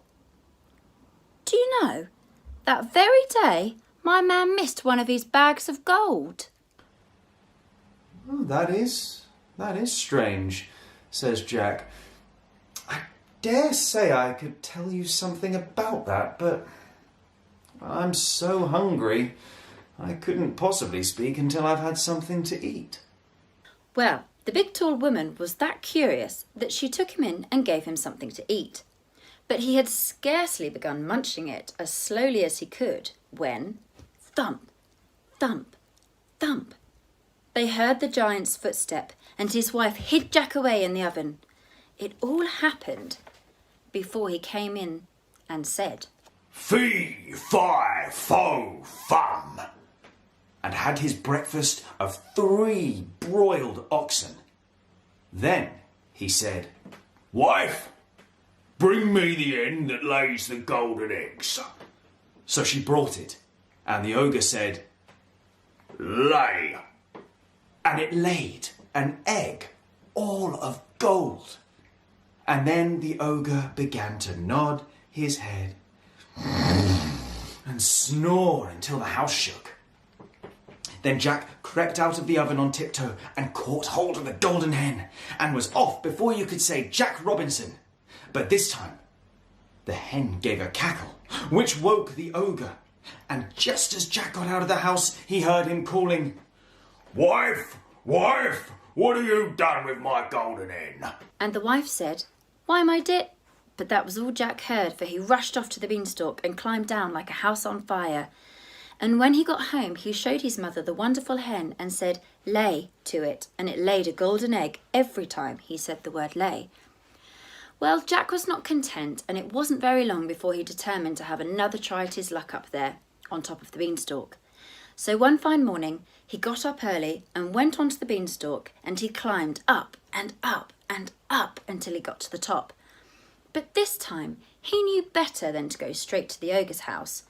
And when he got nearer, he waited behind a bush till he saw the ogre's wife come out with a pail of water. And then he crept into the house and got into the copper. He hadn't been there long when he heard thump, thump, thump, as before, and in came the ogre and his wife. Fee, fi, fo, fum, I smell the blood of an Englishman, cried out the ogre. I smell him, wife, I smell him. Do you, my dearie? Then if it's that little rogue that stole your gold and the hen that laid the golden eggs, he's sure to have got into the oven. Well, he's not there. There you are again with your fee, fi, fo, fum. Why, of course, it's the laddie you caught last night that I've broiled for your breakfast. God, how forgetful I am, and how careless you are not to tell the difference between a live 'un and a dead 'un. So the ogre sat down to breakfast and ate it, but every now and then he would mutter, I could have sworn. And he'd get up and search the larder and the cupboards and everything. Only luckily, he didn't think of the copper. After breakfast was over, the ogre called out, Wife, wife, bring me my golden harp. So she brought it and put it on the table before him. And then he said, Sing. And the golden harp sang most beautifully, and it went on singing until the ogre fell asleep and began to snore like thunder. Then Jack lifted up the copper lid very quietly and got down like a mouse and crept on hands and knees till he got to the table, when he got up and caught hold of the golden harp and dashed with it towards the door. But the harp called out quite loud, Master! Master! And the ogre woke up just in time to see Jack running off with his harp. Jack ran as fast as he could, and the ogre came rushing after and would soon have caught him, only Jack had a start and dodged him and knew where he was going. When he got to the beanstalk, the ogre was not more than 20 yards away, when suddenly he saw Jack disappear. And when he got to the end of the road, he saw Jack underneath, climbing down for his life. Well, the ogre didn't waste time, and he didn't trust himself to use the ladder as he stood and waited for Jack to get off, so it gave Jack another head start. But just then the harp cried out, "Master! Master!" And the ogre swung himself down on the beanstalk, which shook with his weight. Down climbed Jack, and after him climbed the ogre. By this time, Jack had climbed down and down until he was very nearly home. So he called out, "Mother, mother, bring me an axe, bring me an axe." And his mother came rushing out with an axe in her hand, but when she came to the beanstalk, she stood stock still with fright. For there, coming down the beanstalk, under the clouds, was the ogre. But Jack jumped down, he got hold of the axe, and he gave a chop at the beanstalk, which cut clean and deep. The ogre felt the beanstalk shake and quiver, so he stopped to see what was the matter. Then Jack gave another chop with the axe, and the beanstalk was cut in two and began to topple over. Then the ogre fell down and broke his crown, and the beanstalk came toppling after. So Jack showed his mother the golden harp, and what with showing that, and having sold the golden eggs, Jack and his mother became very rich, and he married a great princess. And together they all lived happily ever after. Wow! What a wonderful story! What was your favourite part? I think my favourite part was the goose that lays the golden eggs. Imagine that! If the eggs that you ate were made of gold. Thank you so much for joining us on that magical journey today. We had a lot of fun, and we hope you did too. Enjoy the rest of the festival and stay safe, everybody.